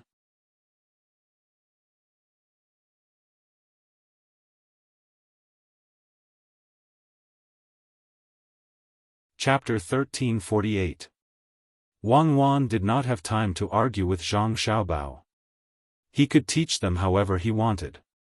Anyway, her younger siblings had learned well. They were not domineering when dealing with outsiders, and they were not arrogant when dealing with their own people. Moreover, they would be more down-to-earth when speaking to honest people. They would not be at a disadvantage when talking to treacherous people. This was very good. Teaching children was not to let them learn how to ask for guidance, nor was it to let them know how to calculate the games in other people's casinos through probability and fuzzy mathematics. There was also no need to memorize the 4 books and 5 classics. At the same time, they could understand and write the same type of articles. The ultimate goal of teaching children was to let them adapt to society and be able to survive in all kinds of complicated situations. Many people who had countless master's and doctorate degrees under them might not even finish middle school or high school. Since there was no reason to argue, there was no need to argue too much about this. It was better to do something practical. The practical thing was that the people under Seymour Domohe's management were now bald. Regardless of gender, age, they were also given a medicinal bath. The clothes were not made yet, so they had to wait. Therefore, the children were all naked now. Fortunately, the girls had a simple belly band. Xiao Bei said that he was afraid that Xiao Yuan would see something he should not see. Xiao Yuan did not say anything. He just let people tie leaves with a special smell with a rope and hang it on the little boy, saying that it could repel mosquitoes. The adults were actually the same. Before the new clothes were made, they could not wear their old clothes, except for those that had been washed and sprayed with disinfectant. However, not everyone had several sets of clothes. At noon, a more practical situation appeared. All the old people, children, and pregnant women were given dishes cooked in a large pot by the chefs. There were 2 dishes and a soup. The amount was very large, and they were all meat. Xiao Bei and the others' dishes were naturally cooked by Zhang Xiaobao himself. There was braised mushrooms, fried wild celery, and a vegetarian soup. The fried potato strips inside were the children's favorite. The children of Seymour Domohe tribe did not have a share, but the children under Dwudwa's command still ate. Seymour Domoka was in a bad mood when he saw this situation. He didn't care about the mushrooms and wild celery. What he cared about was Zhang Xiaobao's attitude. He was keenly aware of Zhang Xiaobao's status in the Great Tang. The Duogans and the Great Tang had already proven this point. Ordinary people would not be able to eat Zhang Xiaobao's dishes. Normally, only the emperor and Zhang Xiaobao's family could eat them. Just like himself, he used to be able to make some food, but ever since he became the leader, he had never done it. Even when he did, it was for himself. He felt that others did not have the right to taste it, including his women and children. Then, he saw the dishes cooked by Zhang Xiaobao. Zhang Xiaobao's woman, Wang Wan, did not eat them, which was very normal. Xiao Bei and the other 9 people ate them. He was a little confused. Perhaps it was because the children were young and should be taken care of more. There were sick people in the team, but they could also eat. How was this the behavior of a leader? Zhang Xiaobao had degraded his own status. The most infuriating thing was that Duo, a person who could be abandoned at any time, actually allowed their children to eat Zhang Xiaobao's dishes with Xiao Bei. The more he thought about it, the angrier he became. Seymour Damoka's expression turned gloomy during the meal. He accompanied Zhang Xiaobao and Wang Wan to eat. He sat on the right side, while Duo sat on the other side. Today's meal was still stew. There was no choice. There were too many people, and they were marching. Regardless of whether they liked it or not, only stew could absorb nutrients the fastest, and it was also the most convenient to cook. When marching and fighting, it was already not bad to be able to eat stew. Under normal circumstances, they would eat dry rations and river water. Zhang Xiaobao did not think that the food was bad. He had once rummaged through the garbage bin to find food, so he had very low standards for food. At the same time, he had very high standards. He could eat anything, but he always liked to personally make more delicious food. He also did not think that Seymour Damoka's daily life was so extravagant that he could not eat the food made by the chefs from the Zhang Xiaobao and Wang families. This batch of chefs was indeed not the best. Because of their physical conditions, they had to adapt to various climates before they could be brought out. But if you randomly picked one of the chefs from the Zhang Xiaobao and Wang families, how could they be bad? Stew was a cooking method, but it did not mean the taste. Buddha jumps over the wall was also stewed. Who said that it was not delicious? Right now, Seymour Damoka did not put his mind on the food. Instead, he kept looking at where Xiao Bei and the rest were. Zhang Xiaobao was unhappy. Damn it, why are you looking at my younger brother and sister for no reason? So Zhang Xiaobao was angry. He glared at him. With a bang, he was shocked. He looked carefully. Wang Wan, who was beside him, threw the bowl at Seymour Damoka. It was so hot that Seymour Damoka jumped up and hit the bowl while screaming. Zhang Xiaobao was stunned. I haven't done anything yet. Why did you throw the bowl first? Seymour Damoka, stop screaming. Let me ask you. If you don't eat the food, why are you staring at my younger brother and sister? Tell me, do you want to kidnap them to threaten us? Wang Wan held her chopsticks tightly and questioned. She looked like she was going to stab him with her chopsticks if he did not agree with her. The people nearby who could hear the commotion stopped what they were doing and looked over. Xiao Bei, who was eating at a table, threw his bowl on the table. He stood up and took out a small pistol. He pointed it at Seymour Damoka and said angrily, "So you are targeting us?" Seymour Damoka did not feel that the stew on his body was hot. He recognized the thing in Xiao Bei's hand. It was called a gun. It was a very beautiful gun. It had a pink surface, a smooth shape, a straight line, and a black muzzle. Especially when the one holding it was a child. A child always carried a gun. If he was in a bad mood or happy mood, how many people would die? No, I am not. I am not looking at you. I am looking at Dwudwa's child. I am not convinced. Why can their child eat with you, but my child can't? Seymour Damoka had to tell the truth. He was afraid. He was not afraid of Wang Wan and Zhang Xiaobao, but of Xiao Bei who was holding a gun. It was the same reason why the Tang Empire's officials were afraid. Children had the biggest advantage. They were impulsive and unreasonable. They were not as rational as adults. It was normal for them to do things that they should not do. Xiaobei looked at his sister. Wang Wan and Weiwei turned sideways. He made a few gestures with his hands and blinked his eyes. Xiaobei understood. So it was to trick people to seize power. Seymour Demoka was really sad.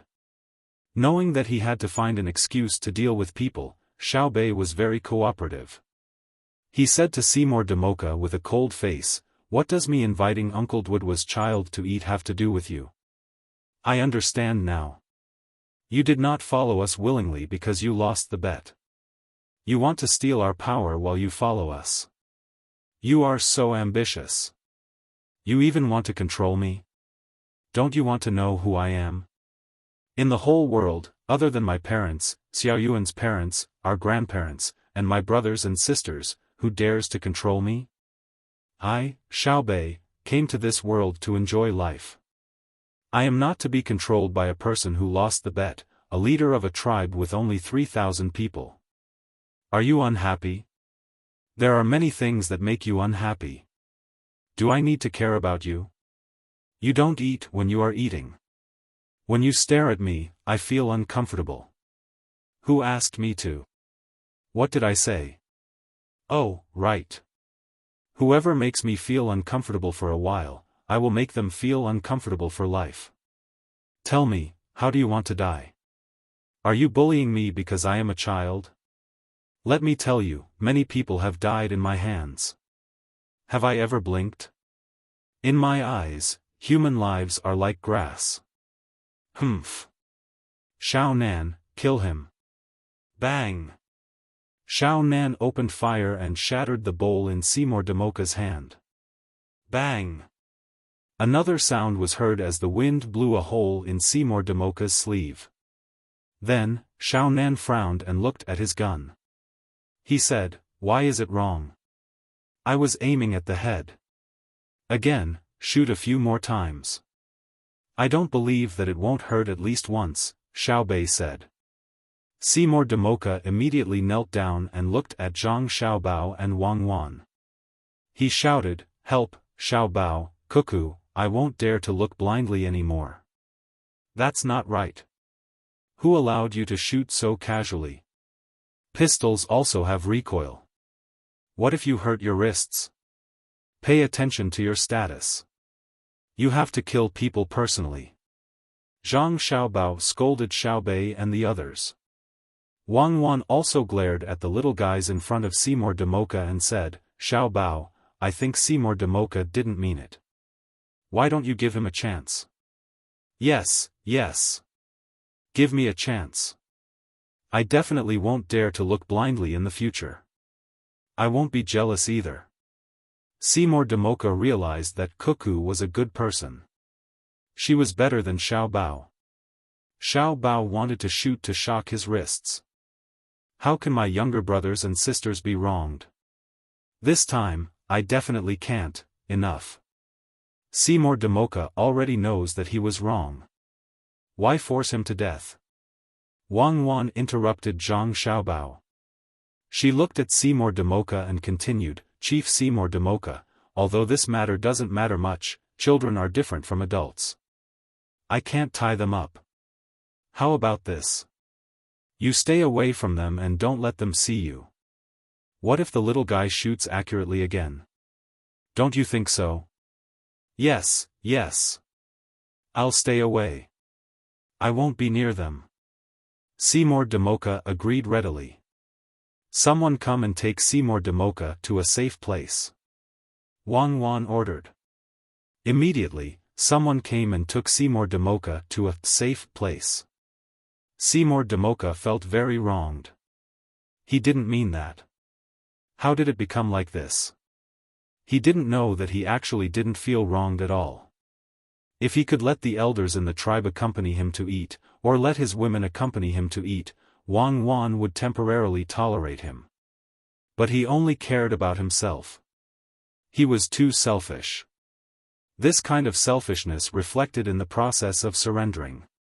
He didn't have any weaknesses. Even if you used his family to threaten him, it would be useless. This kind of person could be used but could not be trusted. The problem was that Wang Wan felt that Seymour Damoka didn't even have any value to be used. He didn't look like a traitor who could be used to help the team and their own people. After using him, they would get rid of him. In this world, no enemy would be good to a traitor. It only depended on how much the traitor could contribute. Therefore, Wang Wan decided to follow the plan. She didn't kill Seymour Damoka, but tied him up.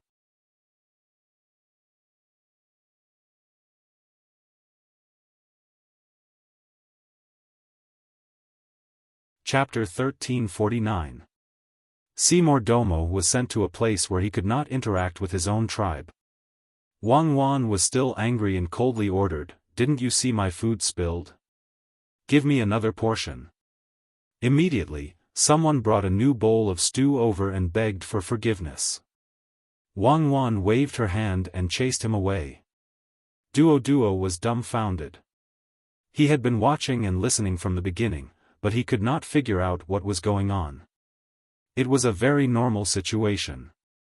Why was Seymour Domo being escorted away? And that young man's marksmanship. Previously, he had shot the deer more than 300 meters away and directly pierced through the eyes. Now, he was less than 10 steps away and both shots were off. Wasn't Cuckoo very good to her subordinates? Why did she treat them so coldly? Previously, she did not eat special food and ate with everyone. She seemed to be very protective of her subordinates. Now that she acted like this, wasn't she afraid that her subordinates would be disappointed? "Madam, don't be angry. It's a small matter."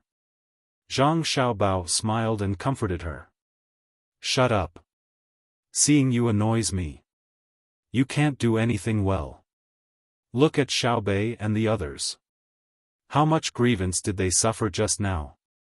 Don't talk to me today." Wang Wan scolded Zhang Xiaobao again. Zhang Xiaobao's smile was even more flattering. Yes. Madam is right." Duo began to feel depressed.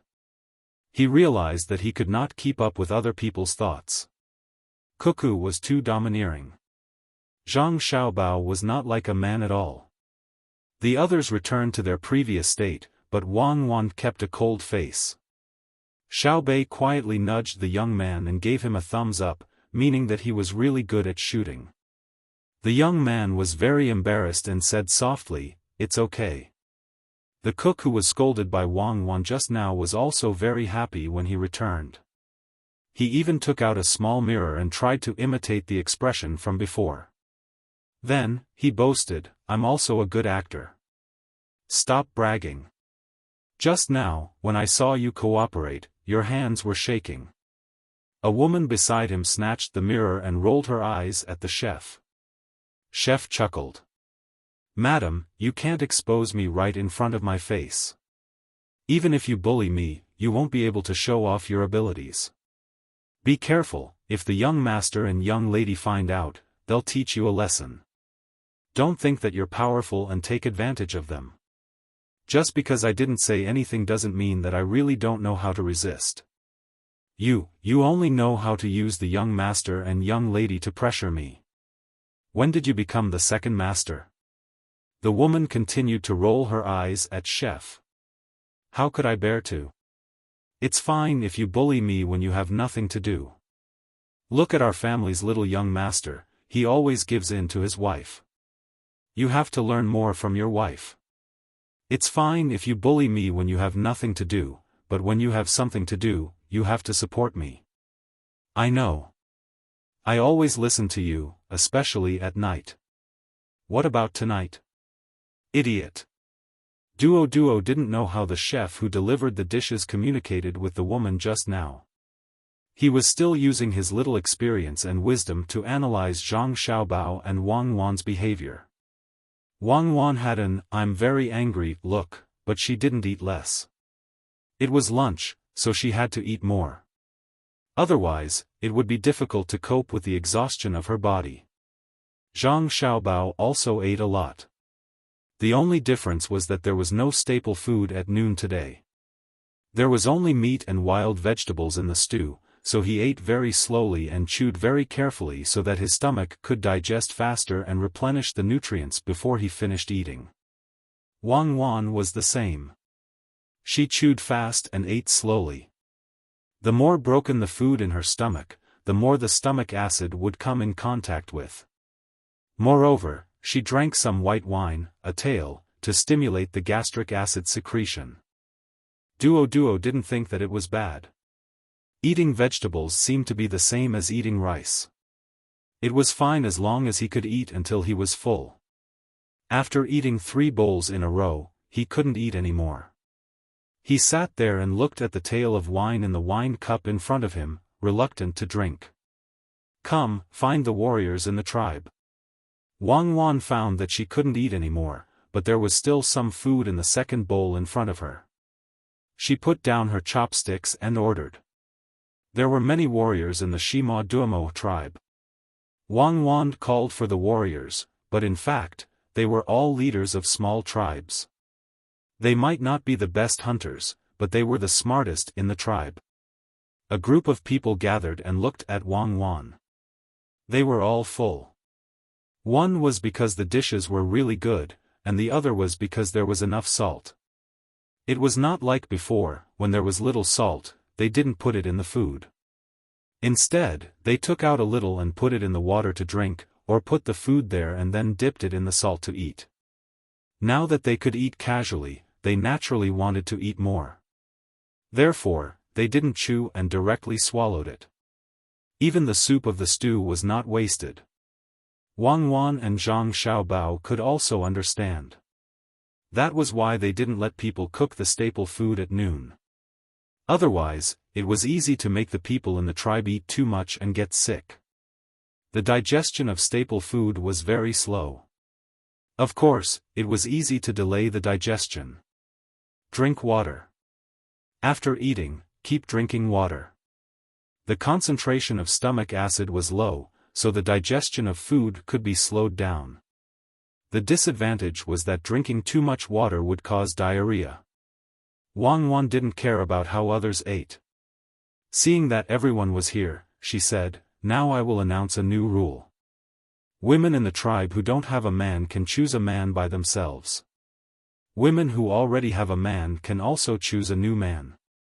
But a woman can only choose one man, and a man can only choose one woman." In the past, a man who had many women could still have many women as long as the woman didn't leave him. From tomorrow onwards, the resource points system will be implemented. It means that how much game a man can get, he will get the same amount of points. The same goes for the wild vegetables a woman picks. Go back and tell them. If I find any man threatening a woman, I will kill him directly. After speaking, Wang Wan waved her hand like she was shooing away flies. She lowered her head and continued to eat slowly. In the end, there was only 1/3 of the bowl left. She pushed it in front of Zhang Xiaobao. Zhang Xiaobao took it and continued to eat. As he ate, he said, "Fortunately, I am prepared. You usually don't eat this much, but you insist on eating more. Do you think your digestive system can change immediately according to your situation?